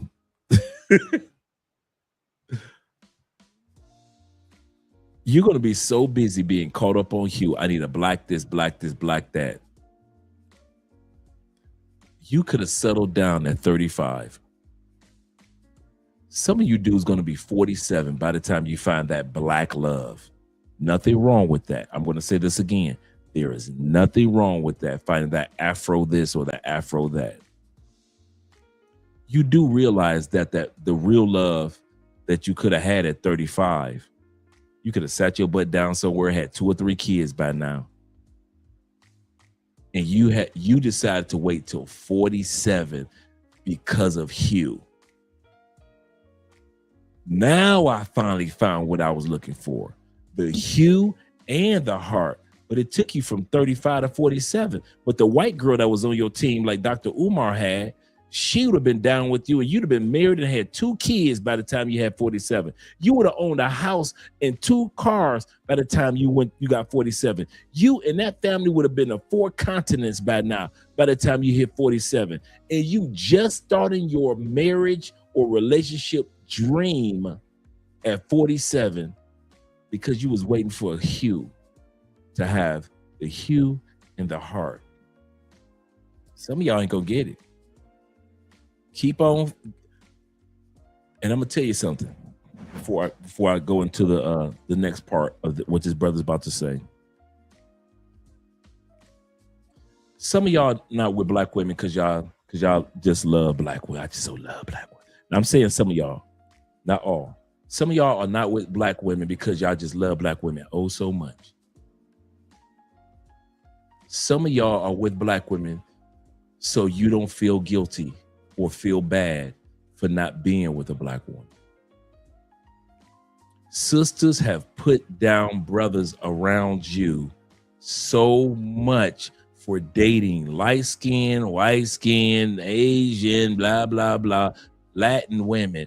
You watch your friends be put down. You watch brothers on TV be put down. Comedy shows talk about if a brother bring in a sister. Your mama said if you bring a white girl in this house, you've heard that your whole life. So if you bring a white girl in that house, you're a grown man. You ain't bringing nobody into nobody's house. You're a grown man. Some of y'all ain't looking for sisters because y'all love sisters. Some of y'all are looking for sisters because you were programmed to look for sisters. You ain't looking for no damn black love. Stop lying to me. You looking for black women because you were programmed. Now, some of us look for black women because we love black women. But a lot of y'all, if you get with a woman of another race, you've been programmed to feel guilty, or been programmed to feel bad, or feel programmed as if you turned on your race, or you've been programmed for this and programmed for that. So you don't turn to black women because you love them. You turn to black women because your black ass know if you don't bring a black woman in this house, you must have done something wrong. That's why I don't go for every black man loves black women the way that they should. I don't think every black man does. If y'all ever saw me with a black woman, if I wasn't with Andrea, you better believe because I loved her. Her. Not because of her hue, but because of her heart. I'm not one of y'all. I'm not one of them keep the black love, black race together brothers. Because we tried that and we still getting mass divorces, aren't we? We tried loving each other only for hue. And we are the most divorced race in the country. We tried that only because of our skin, no other reason. We tried it because of skin. Hasn't worked at all. When it comes to marriage, we are a mockery, black men and black women. So if I ever married a sister and I wasn't with Andrea, you better believe, if you see Andre with a sister, it was because of her heart, not because of her hue. Andre dating sisters now? I'm dating this sister. I'm dating this sister. I love sisters as my culture, but I'm dating this sister because of her charisma, because of her character, not because of our culture. I'm not going to let this sister think that she holds the weight, the Atlas weight on her shoulder because of her skin. And my favorite sisters are chocolate sisters. Love chocolate sisters. But I'm here to tell you, I don't care how chocolatey you look. If you don't have the heart, I don't care if you come from my culture. You need to have the character. And some of you brothers wonder why you so frustrated with, I'm dating sisters. That shit ain't working out. I ain't trying to turn on my sisters. I ain't never dated no white girl before. Sisters, look at me. I ain't never dated no white girl before. And you say that as if it was a badge of honor. That's the funny part about brothers. We'll say some shit as if it's a badge of honor. I ain't never been with a white girl. Hurrah, right? With a badge of honor. Don't matter. You still are part of the highest divorce rates, the highest baby mama factories, the highest abortion factories in the country. And that factory is the black community, our community. I am not going to marry a woman because she is FBA. That is some stupid shit. I am not going to marry a woman because she's ADOS, American descendants of slaves. I'm not going to do that stupid shit. I'm not going to marry a sister because, ooh, look at her skin. But she is the most mouthy, ornery, backbiting, cheating, disrespectful person I ever met. But because of her hue, we look good walking down the street. I'm not doing that. And I suggest that you don't do it. Marry a woman because of her heart. Marry a woman because of her character, not because of her color, not because of the culture. You guys have been programmed by I was like that. Programmed by our parents. Don't you bring no white woman. And you know when they say white woman, that means any woman. Latin woman, Asian, don't bring nobody in here that ain't black. And you feel bad even in your own house. You don't even live with your mama. Your mama 4 states away. Even in your own house, you still afraid to fall in love with somebody, no matter what hue they are. That's sad. Dave said this.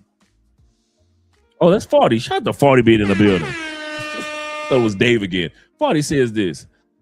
He said, who would I draft? Hey, 40, you got to give me your top 3 countries of women. That's the draft. You got to give me your first round draft pick. What country of women? Don't use a continent. Your second round draft pick. I don't care if it's Philippines. I don't care. You notice this? I didn't notice anybody chose U.S. women. You guys drafted women from around the world. I didn't see one person draft in the top 3 draft picks women from the U.S. He said, what would be my draft? He said, I'm drafting whoever is rocking with me from the basement to the penthouse. Shout out to that. That's so true. He said, I ain't rocking with someone who only wants the finished product. And no one, he said, and no idea how to maintain it. That's a great point. They want the finished product, but they don't even know how to maintain it. Esco says this. He said, yep. He said, I used to be that dude. Then I finished high school. I'm not race loyal. Neither am I. Neither am I. Life is too short to give a damn. All you race loyal brothers, have fun with it. And I mean that. I'm talking to you white boys too. All you white boys that think I want a white woman, I want one named Irma and Irma Jean. Do it. Let's see how that's working out. You getting divorced at a 50% clip too. Come on. Asian dudes, you go ahead and go for it. Them Asian chicks are driving you crazy. I see y'all on the edge of the road crying, ready to jump off some bridges because them Asian women, the way they treat y'all. Go ahead. All you race loyal dudes. Every one of y'all. All you Latin dudes, you race loyal. But you always got to put your hands on the women to feel like they need to be faithful to you. So how much fun is that? Every time you turn around to control a woman, if she go out with her girls, you got to follow her. If she go to work, you got to pick her up from work. You always got to go through your woman's cell phone. How much fun is that, Latin dudes? Talk to me. Latin dudes, come on in the room. Come on in the room. Come on, Latin dudes. You should be the most stressed out mother. Ain't no way in hell my girl can't go to girls' night out and I got to be stressed on what she doing. I got to be stressed to go through my girl's phone. She can't see her mama without me. If I go out with the fellas, here she come. I'm going to tell you something. There is no way in hell I could have been raised Latin. From being in y'all community, as insecure the men are and the women are, hell no. Y'all the most insecure people. I have seen couples from around the world. Ain't nobody more insecure than Latin people. Men don't want nobody else to glance at their women. Women don't want nobody else to glance at the men. Too much insecurity for me. So I ain't just talking about brothers. I have no race loyalty, even if I was born Latin. If I was born white, I wouldn't be race loyal. To my culture and my culture's behavior, yes. But when it's time to pick a mate, I'm Moses. I'm going to tell you that now. Moses left his hometown, Egypt, went to the desert. Did he not marry a black woman from the desert? Isaac and Jacob did not their daddies send each one of them to find a wife, or even send servants to find a wife from another location? Man, if y'all counted the name of interracial couples that was in the Bible, y'all would sit back and like, dang, is anybody from the same race married? I mean, God had David marrying Moabites, Amorites, Cushites, Maybeites. I don't think David married anybody that was just straight Hebrew. Every time you turn around, David and them was conquering the land, like, and they'd be like, oh, she fine. You gonna be my wife. One woman married David from a foreign land. Her husband, David and them, was on patrol. They starving, they hungry. They come across this dude's house. In the Bible, come across my man and his wife. She fine. The dude said, hey, we ain't got enough food over here for you and your men. We ain't balling like that. We got a little bit of bread. We try to save our bread, bruh. Dave like, oh, it's like that? My man said, yeah, it's like that. So Dave and his troops take off, right? In the Bible, Dave and his troops take off. And Dave and them said, you know we're going to kill him. Like, yeah, we're going to kill him. The wife came with loaves of bread and wine. Hey, she come running. Hey, Dave ain't even king yet. Dave ain't even king yet. He just out there with his dudes. Dave, listen, my husband was tripping. Here's a bunch of food.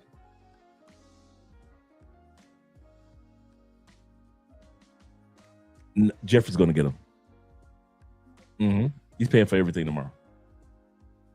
Okay, cool. And so Dave, we're going to go see the Michael Jackson movie again with Ghostface Jeffrey. Shout out to Jeff. And my uncle, he's here. And so Dave went on ahead, took care of the husband anyway. I don't care what you're talking about. Took care of the husband. Took the man's wife and married her.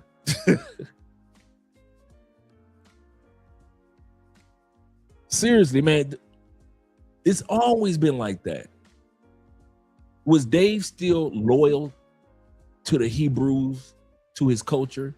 Yes. What about King Solomon? Was he still loyal to the Hebrews and Israel and his culture?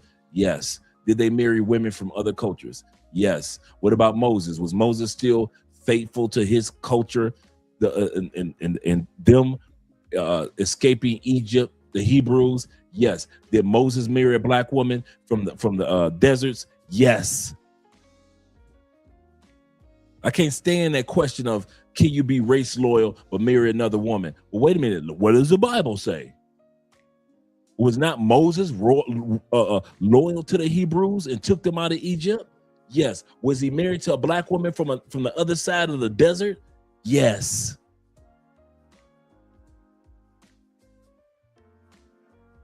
That's the craziest thing I've ever heard. You can't be race loyal if you marry another culture.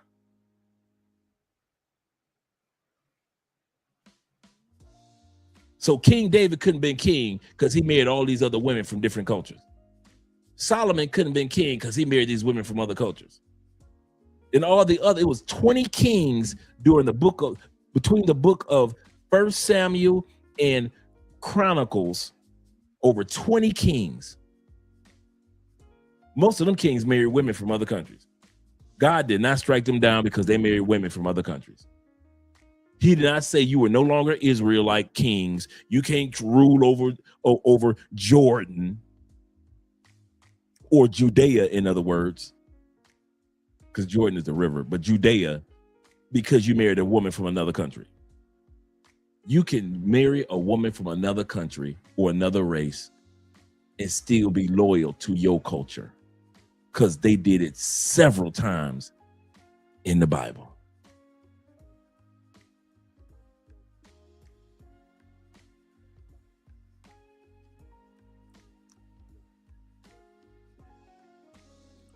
He said, Dre, I had a friend ask me that. And that's all the time. And that's why I say, let's go see what the Bible has to say about it. Was Moses not married to a black woman from the other side of the desert? Yes, but yet was he not faithful to his own people, the Hebrew Israelites? I mean, the Hebrews, and got them out of Egypt and part the sea and fed them manna from the raining bread and quail and all that stuff. Did God take care of them?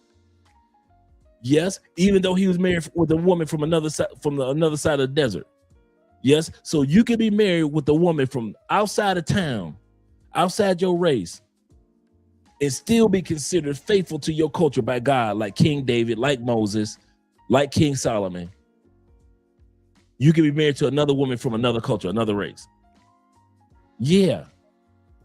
Then why in modern times do y'all try to coerce us into saying, or guilt men and women into saying, if you ain't married a black woman, you can't be faithful to the race? And the Bible calls your bluff. All you black Christians, you know, black community Christians. The Bible calls your bluff.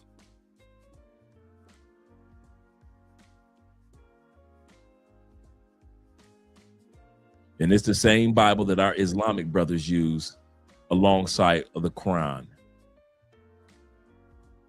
So don't sit back and say, well, I'm Muslim. Muslim brothers read the Bible in the Quran and simulcast. All the Muslim brothers that I know, or Islamic brothers that I know the Bible, at least the Old Testament, just as much as I do.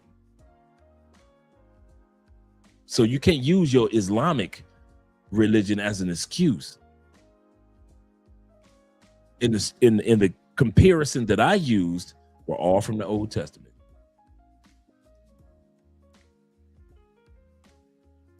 Let's continue on with the video. We're almost done. We're almost done, gentlemen. I'm telling you, these girls are getting their group projects done, getting their essays done, online tests done on time.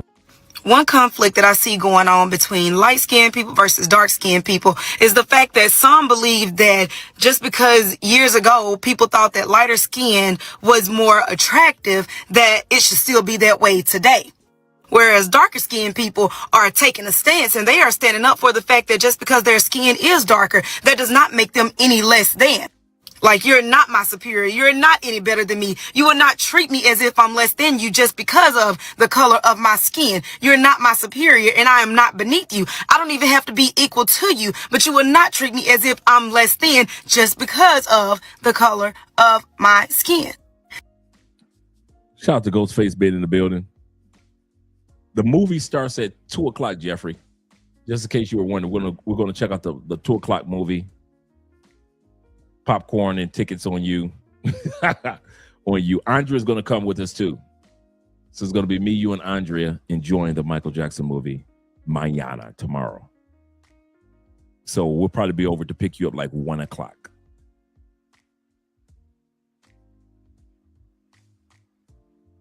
And just to wrap this up, do you see how that could have went either way? But your first defense was to mention how black athletes choose to marry white women over black women. That is their preference. That's their choice. I don't care what people choose, who people choose to love. That's them. That's their decision. That's their prerogative. I don't go and lay in bed with them or sit back and watch TV all day and nag and complain about why they chose to marry a white woman versus a black woman like myself. No, it doesn't work like that. But for you to bring that up, that is very telling of yourself.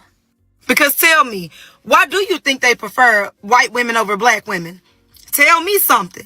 Is it because they met a white woman that they really liked and fell in love with? Or do you feel that, oh, black men even would rather have a white woman? And the sad part about it is, even in those cases, y'all would still find an issue in that because y'all don't like to see it. The topic has already been brought up about people not liking interracial marriages. And y'all irritate me because y'all act like people literally line up and make people marry a different race. That is who people choose to marry and who they choose to love. And since you want to take it there, how about we dig a little deeper and try to figure out why so many white women choose to marry these black men? What I have come to find out recently is that people are obsessed with white women who want to take the big black. I want to delve into this in a really interesting way and tell you about a story about one of my favorite black subs who actually pulled a move that made me temporarily fall in love with this man. You either heard what I just said and you picked up on that, or you're just like, it went right over your head. So let me just double down on this a little bit. So a sub would be one of the many men who served me. And this man who I'm going to talk about is truly one of my favorites. He is like the first person who really, truly spoiled me in a way that I wasn't expecting because I hadn't yet experienced it yet. And what it ended up creating within my body was this reaction of oxytocin, which set off all these love chemicals for this man. So imagine I am in this scenario acting as the queen be the white woman. This man's fantasy is to serve someone just like me. Hey, where was White woman explains why black men. you at? Why wasn't you? You didn't answer your phone. I don't care what you gotta say. Are now into snow bunnies. Hey, where you at? Oh, traffic do be crazy at this time for real. You hungry? Well, I made spaghetti, but if you want that, I can make that. We could just have double. Okay, baby, I'll see you soon. Love you. Can't wait to see you. That's why they like us.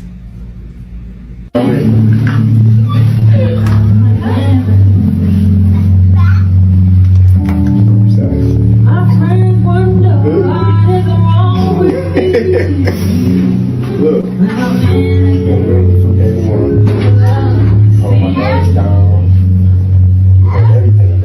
I'm probably about to get canceled for this, and some of you are going to be mad, but I actually don't care at all. But it's like... So she's a student, Southern Cal, or University of South Carolina, and she gets backlash for posing questions about interracial dating.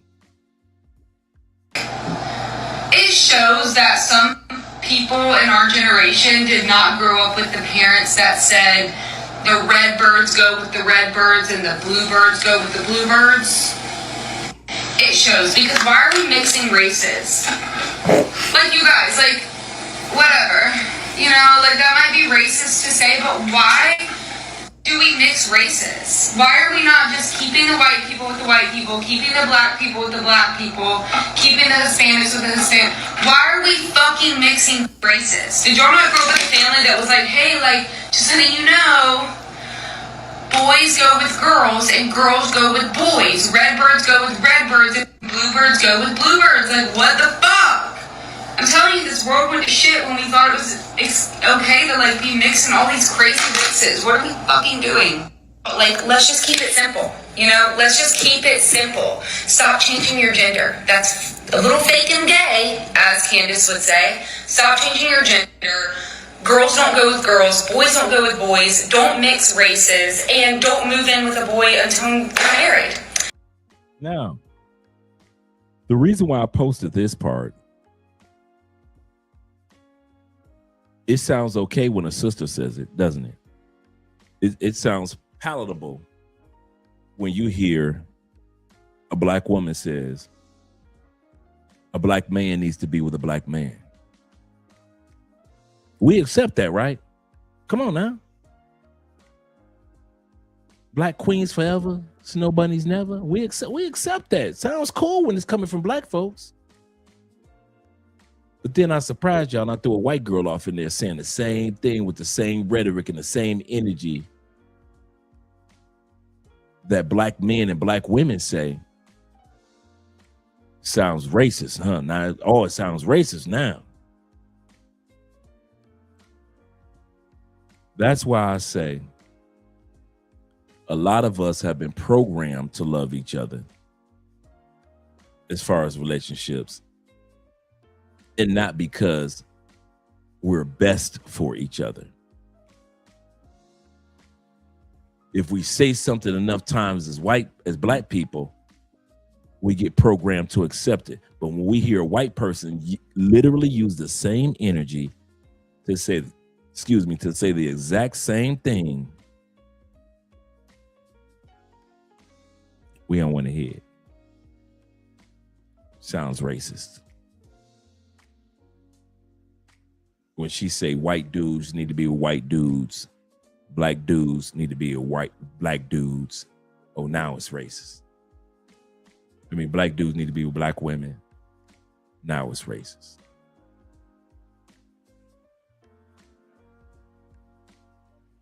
Now it's racist. Y'all wasn't ready for that, huh?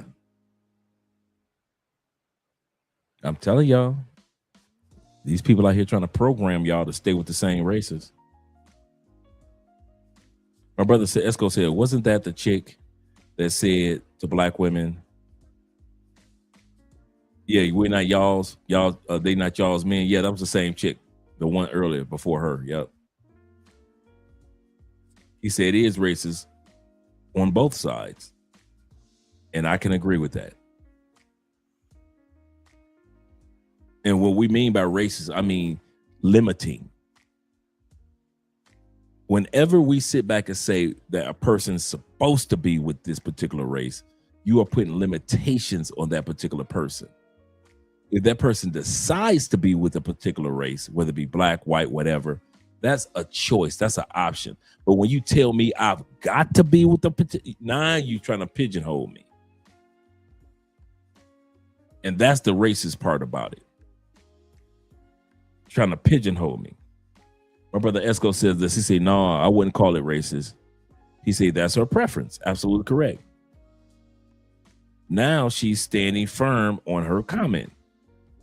These broads will say anything on camera. And I agree with you. But y'all can't try to make me think that some of y'all kind of looked at it kind of odd compared to when the sister says it.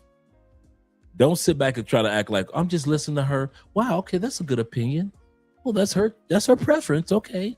No, I know a lot of us heard what that white woman was saying was like, what? Because when white people said, especially when white men said, white women need to be with white men. Yeah, I swear that white boy is racist. He a redneck. He a peckerwood. He a cracker. But when black men say it, he's a king. He's protective. I'm just protecting my seed, my legacy. How come the white boy ain't protecting his seed and his legacy? Nobody wants to hear both sides of it.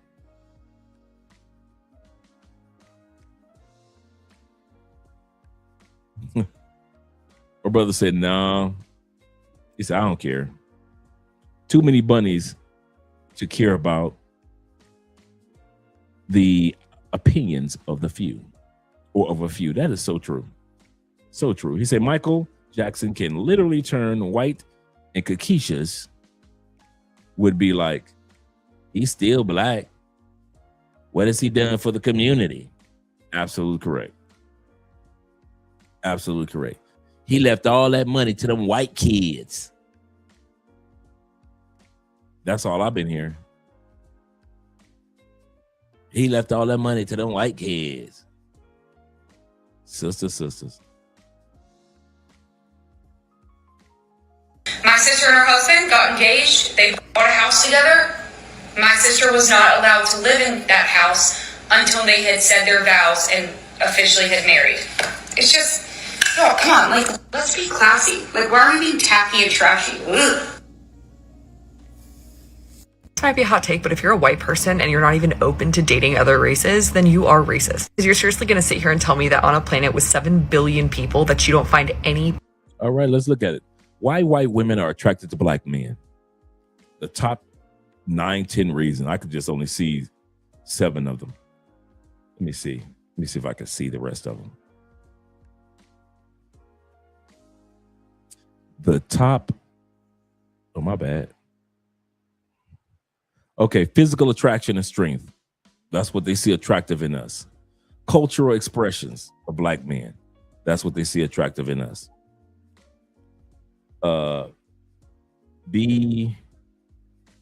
Rejection of social norms. Black man ain't got no problem with dating who he want to date. Number 5, emotional depth and vulnerability. Black men have ability to do that. Number 6, sexual stereotypes. Yeah, they think black men gonna beat the brakes off that coochie. And quite often we do. Number 7, shared social or political values. A lot of people don't realize that. Number 6, the charisma and the confidence of a black man. Number 7, sexual stereotypes. I mean, number 7. Okay, I must have skipped down. Number 8. Let's go down to number 8. I didn't realize they put this in here a couple times with number 7, number 6. They put like number 6, 7, 6, 6, 7. Okay. Number 8, admiration for resilience. And number 9, chemistry over color. That's me. Give me chemistry over color any day of the week. If I got chemistry, I'm not tripping on the color. My brother says no. Let me know, Chaos, what part you say no to. And my brother Roy in the building says this. He said, for me, he said, I know one thing. I'm not going to tap dance around to appease anyone. Absolutely correct. Not just in dating. My needs, my life come first. Absolutely correct. And the official one, Kobe, says this. He said, when white guys say, I think I read this one earlier. Oh, no. He said, when white guys say that, he said, I think it's hilarious. I assume that the white girl that he had has a crush on getting smashed by Tyrone. This is true.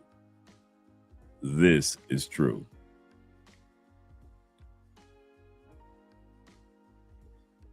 Person attractive who isn't white. People are objectively attractive regardless of skin color. There are black women, black men, brown women, brown men who are gorgeous. So for you to say that, it's either an extreme amount of cope or you are just so racist that you can't even recognize the beauty in those individuals. Or there's option number 2, which is probably more likely that you've just been taught implicitly or explicitly since you were a child not to date outside the race. Because unfortunately, a lot of parents will tell their kids white is right or some variation of that. So if you are just completely unwilling to engage in dating or like other interactions with other races, I consider you to be racist yourself. A lot of white men are really like insecure whenever you talk about you've ever dated a black man or something. They get so insecure about it. What's one thing to make a guy more attractive?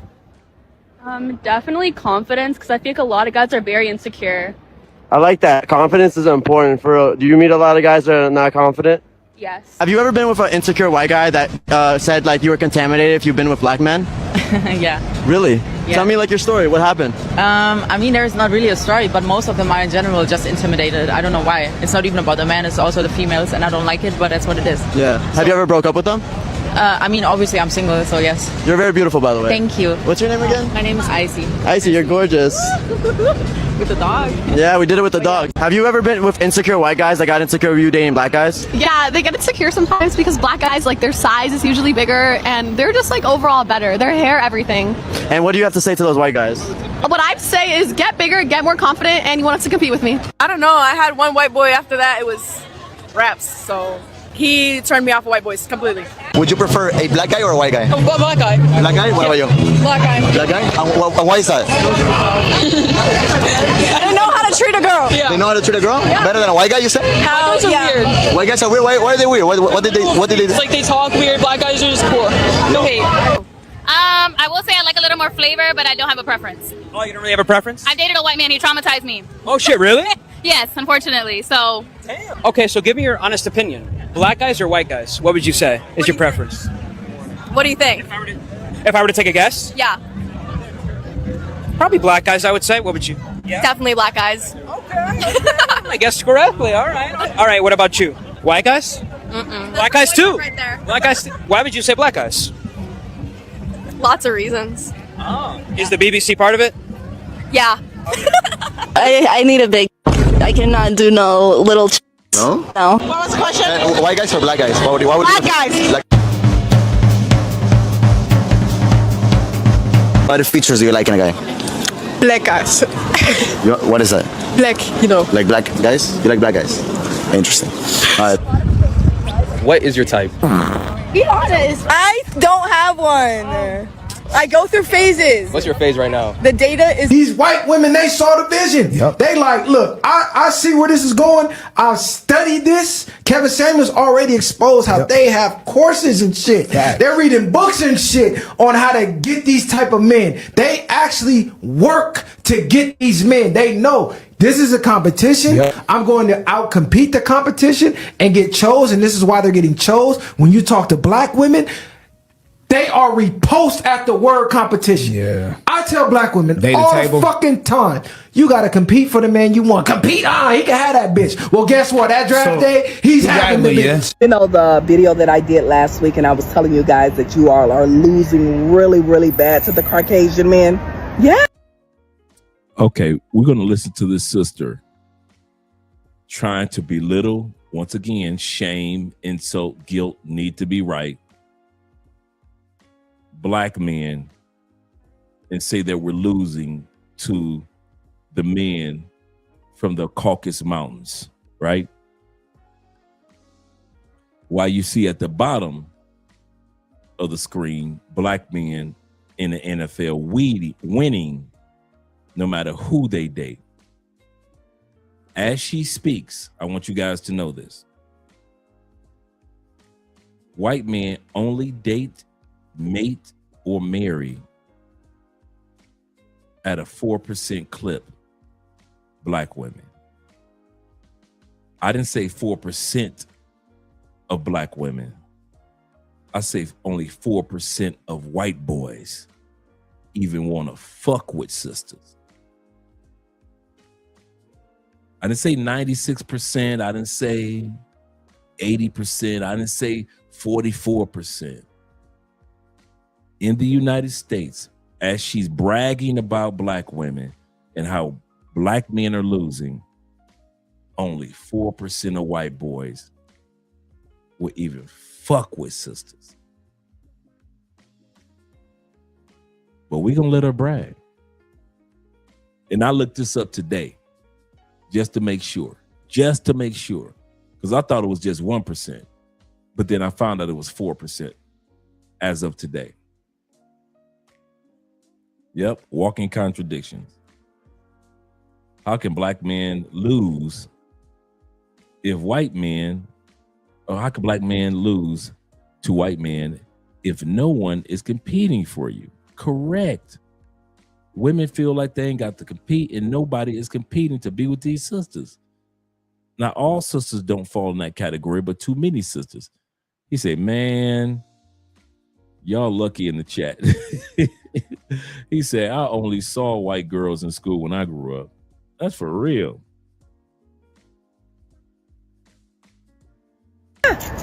You are. You really, really are. But you know, the truth is the truth. You understand? And I know the truth can hurt really, really bad. I don't really think that you all realize how you are losing to the Caucasian men. I mean, the Caucasian men are scooping up these beautiful black women and really, really providing them a life, a family. You know what? You might be right. You might be right about that 0.4, Cortez. I might be off by the percentages. You could be right. A lifestyle. I mean, they're really just doing things that a woman really wants in their relationships. And you guys are not doing that. I mean, you guys have a problem taking a woman to go get some lunch. Okay? Who does that? Wow. Well, I'm going to address this real quick. So first off, I'm interracial. So yes, I'm black, but I'm also 50% white. Second off, I'm probably more basic than my wife is. The first time I met her, it was at a party and I was drinking, just standard beer, basic. I actually asked her to go on a date the next day. We went to Starbucks on the date, basic. And I actually planned an entire proposal around being at Starbucks, which is basic. So I'm probably more basic than she is. So I don't know. It is what it is. We're basic. Next time you watch college football, when they go through the crowd, when the cameras are moving through the stands and seeing all the different people in the stands, tell me how many black people you see in the stands. I'm talking about at the big, not the HBCU schools, college games. I'm talking about college game day when Alabama playing Georgia, Georgia playing Florida, right? LSU playing, LSU playing Ole Miss or some shit, right? Just watch the camera go through the stands. There's very few African Americans in the stands. Correct. The draft pick at the draft pick of young black. That's another thing, like I kept saying all night long. Brothers in these D1 schools are not even exposed to sisters like that. Not in masses. AMS, my man, supporting man, says this. He said, I was at a Halloween party in Philly. He said, out of all the women, a white woman walked up to me and started dancing. She did it for a drink, but $5 is nothing, especially compared to what these sisters want. That's a good point. Real good point. And my man Dave said this. Shout out to you guys that have been hanging out with your boy. We got about a good 10, 20 more minutes left. He said this.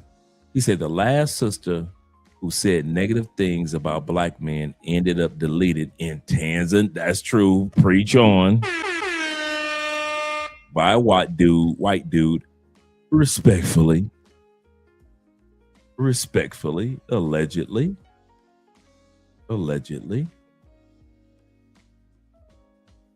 Esco says, she danced on you for a drink. These broads are in need like that. Hey, it is what it is. It is what it is. I've had sisters, I've had Latin chicks pay for my drinks for a dance. I've paid for drinks after a dance. She's hot and sweaty. I'm hot and sweaty. Come on, let's go get something to drink real quick. It happens. Yep, let's continue on. Black male hit the lotto, got drafted to an NFL team, and he had a white girl next to him. And people, not even people, black women are losing their minds. So are these guys sellouts, or is this something deeper that we're not looking at in society, especially as the black community? Because these women are trained to find these guys. They're like fucking bloodhounds. They know how to sniff out an NFL prospect, an NBA prospect, MLMB prospect, and get them early. Our women, y'all don't give a fuck until Becky found them. So what's really going on? Are these dudes sellouts, or are our women? That's a great point that he just made. Don't let that slide by. I'm going to play that little small segment again. He said a lot of the brothers these women didn't care about until Becky found them. A lot of women didn't want you when you was in high school. Becky did. A lot of women didn't want you when you were a freshman in college and you were red jersey. Becky did. A lot of sisters didn't want you when you injured your Achilles, and they told you your college career may be hampered. Becky did. When you got an issue with your hamstring, Becky cared. When you had to do the ice baths weight program before they were paying college players. I'll say this again, before NCAA was paying college players, Becky was using her daddy credit card to buy you Roman noodle soups and make sure that you had everything in your dorm. Becky did. Becky was doing it all in that bedroom, stuff that you ain't never seen a sister do. Becky, your nasty ass, was doing it. Becky did it. Sister say, I don't do that. You ain't got to worry. Becky did it. He said, Andre, I lied. I had a black chick give me some pocket in high school because she saw a white woman wanted me. Absolutely correct. Speaking of Bloodhounds, he said, I watched the first and second season again today on Netflix. I got caught up on finally being able to find an app that showed Attack on Titan. So I'm watching Attack on Titan anime, and then I'm about to get started with Bloodhounds. Attack on Titan got 75 episodes. Woo. I'm just on episode 17. He said the fact that most sisters don't respect black men or feel we are a priority in life. But Becky did. If you go to, I kid you not, if you look at a lot of these NFL players with their white girls, they didn't even meet them in college. I'm gonna say this again. We use that stereotype about meeting them in college. A lot of these white girls met us as juniors in high school. Sophomores in high school. You know why? Because a lot of the brothers, remember, the offensive lineman, in order to get drafted, you had a 3.0. To be a quarterback in college, what did Deion say? You had to have a 3.5. You ain't got no time to be out there partying and at house parties on a regular basis all the time. You on that football field and you studying. And who helping you study? Them sisters? Hell no. They too busy doing this kiwi. They too busy out there in the hood smoking some weed. But Becky, she in high school. Becky, I bet you Becky was tutoring you. So by the time you got to college, man, please. It will amaze you how many of those NFL players right now met their girlfriend as a junior in college, a sophomore in college, a senior in college. I mean in high school. Sophomore in high school, senior in high school, junior in high school. Long before they even made the college, she had them on lock.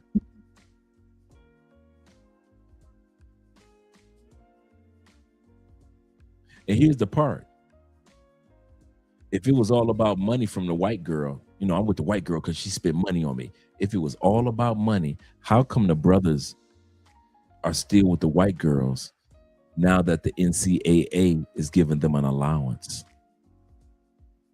A lot of you guys don't want to admit that. Now that the NCAA is starting to pay and allowing college players to get endorsements, these brothers got money, right? And they still getting with the white girl.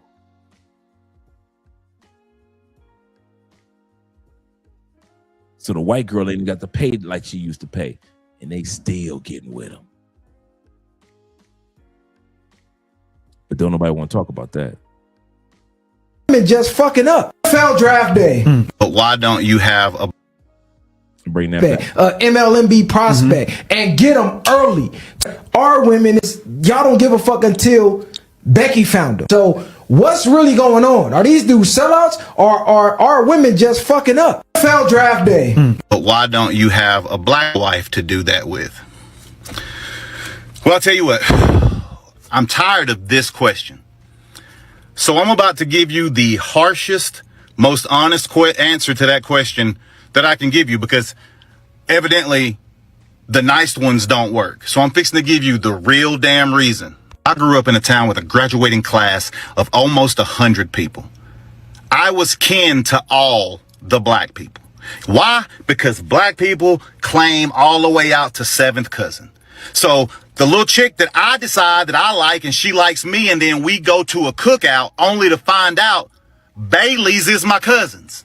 So then I joined the Marine Corps because you know what? I can find some black women somewhere out in this goddamn world. And so what do? I meet Keisha. Yeah, that's right. I met Keisha and I knocked Keisha up. Too bad Keisha was not black.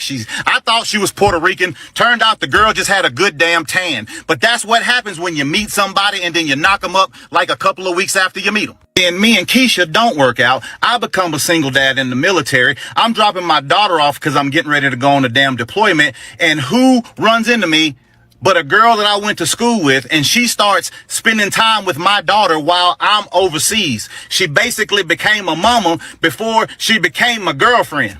And he talking about his white wife. This dude is talking about his white wife.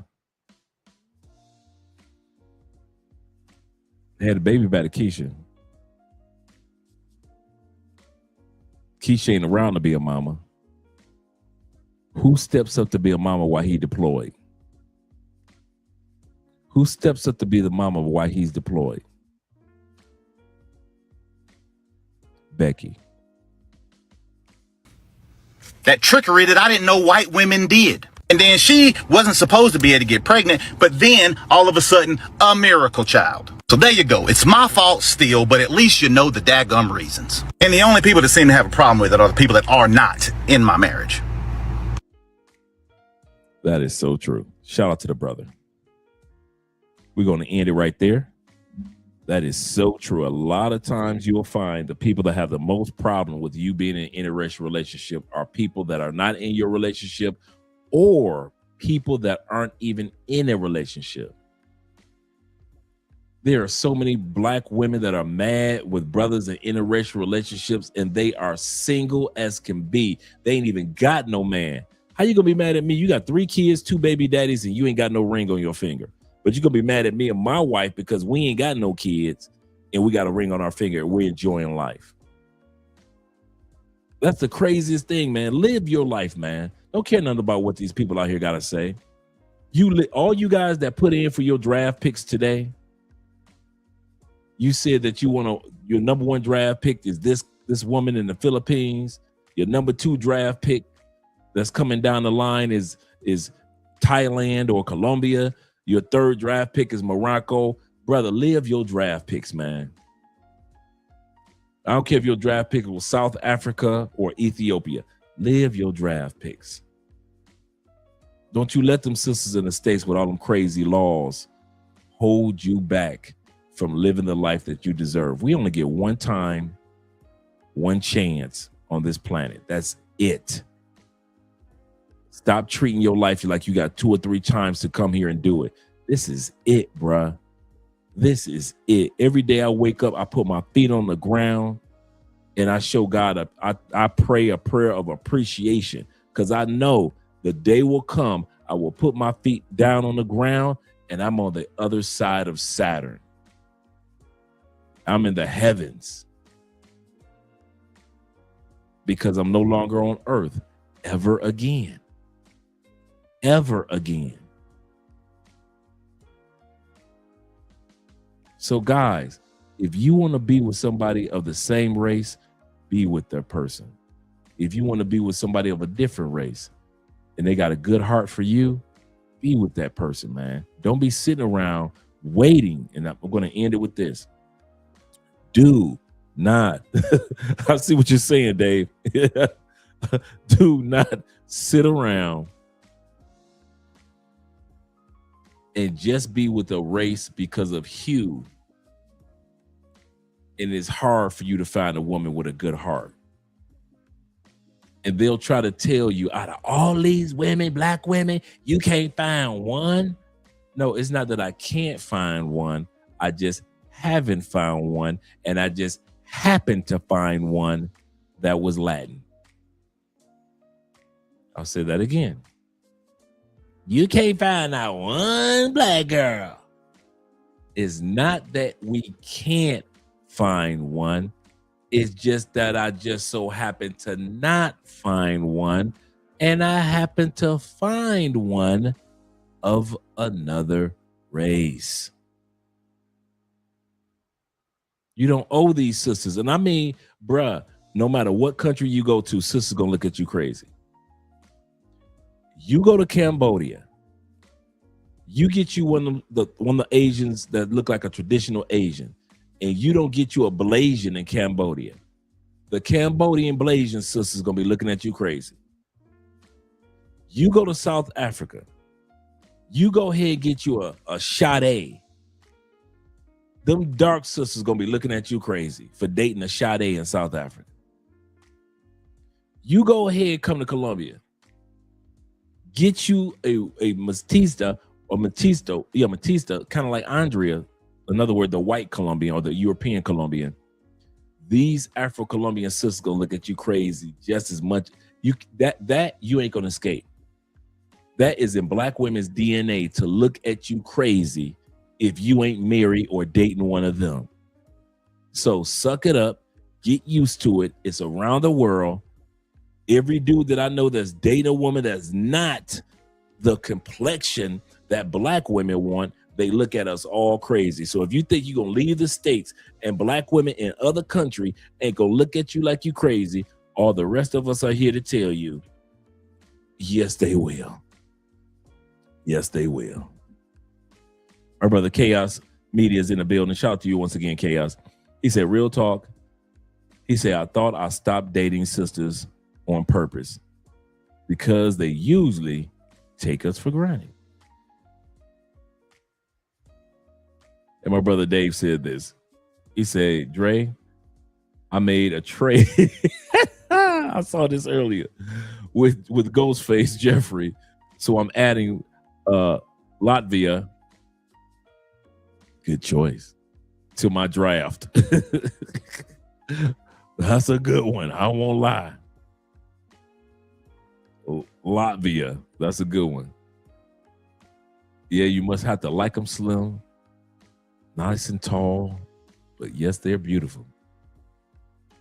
All right, gentlemen, let's get ready to do the outros. Appreciate you guys being here. And this was a good conversation. This is well worth staying over. I appreciate you guys, man. Thank you for supporting by way of PayPal, Cash App, Super Chats, and the Patreon. Let's get us some outro videos popping. Oh, we can go with the belly dancing first.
todos sabemos lo que quieres, yeah.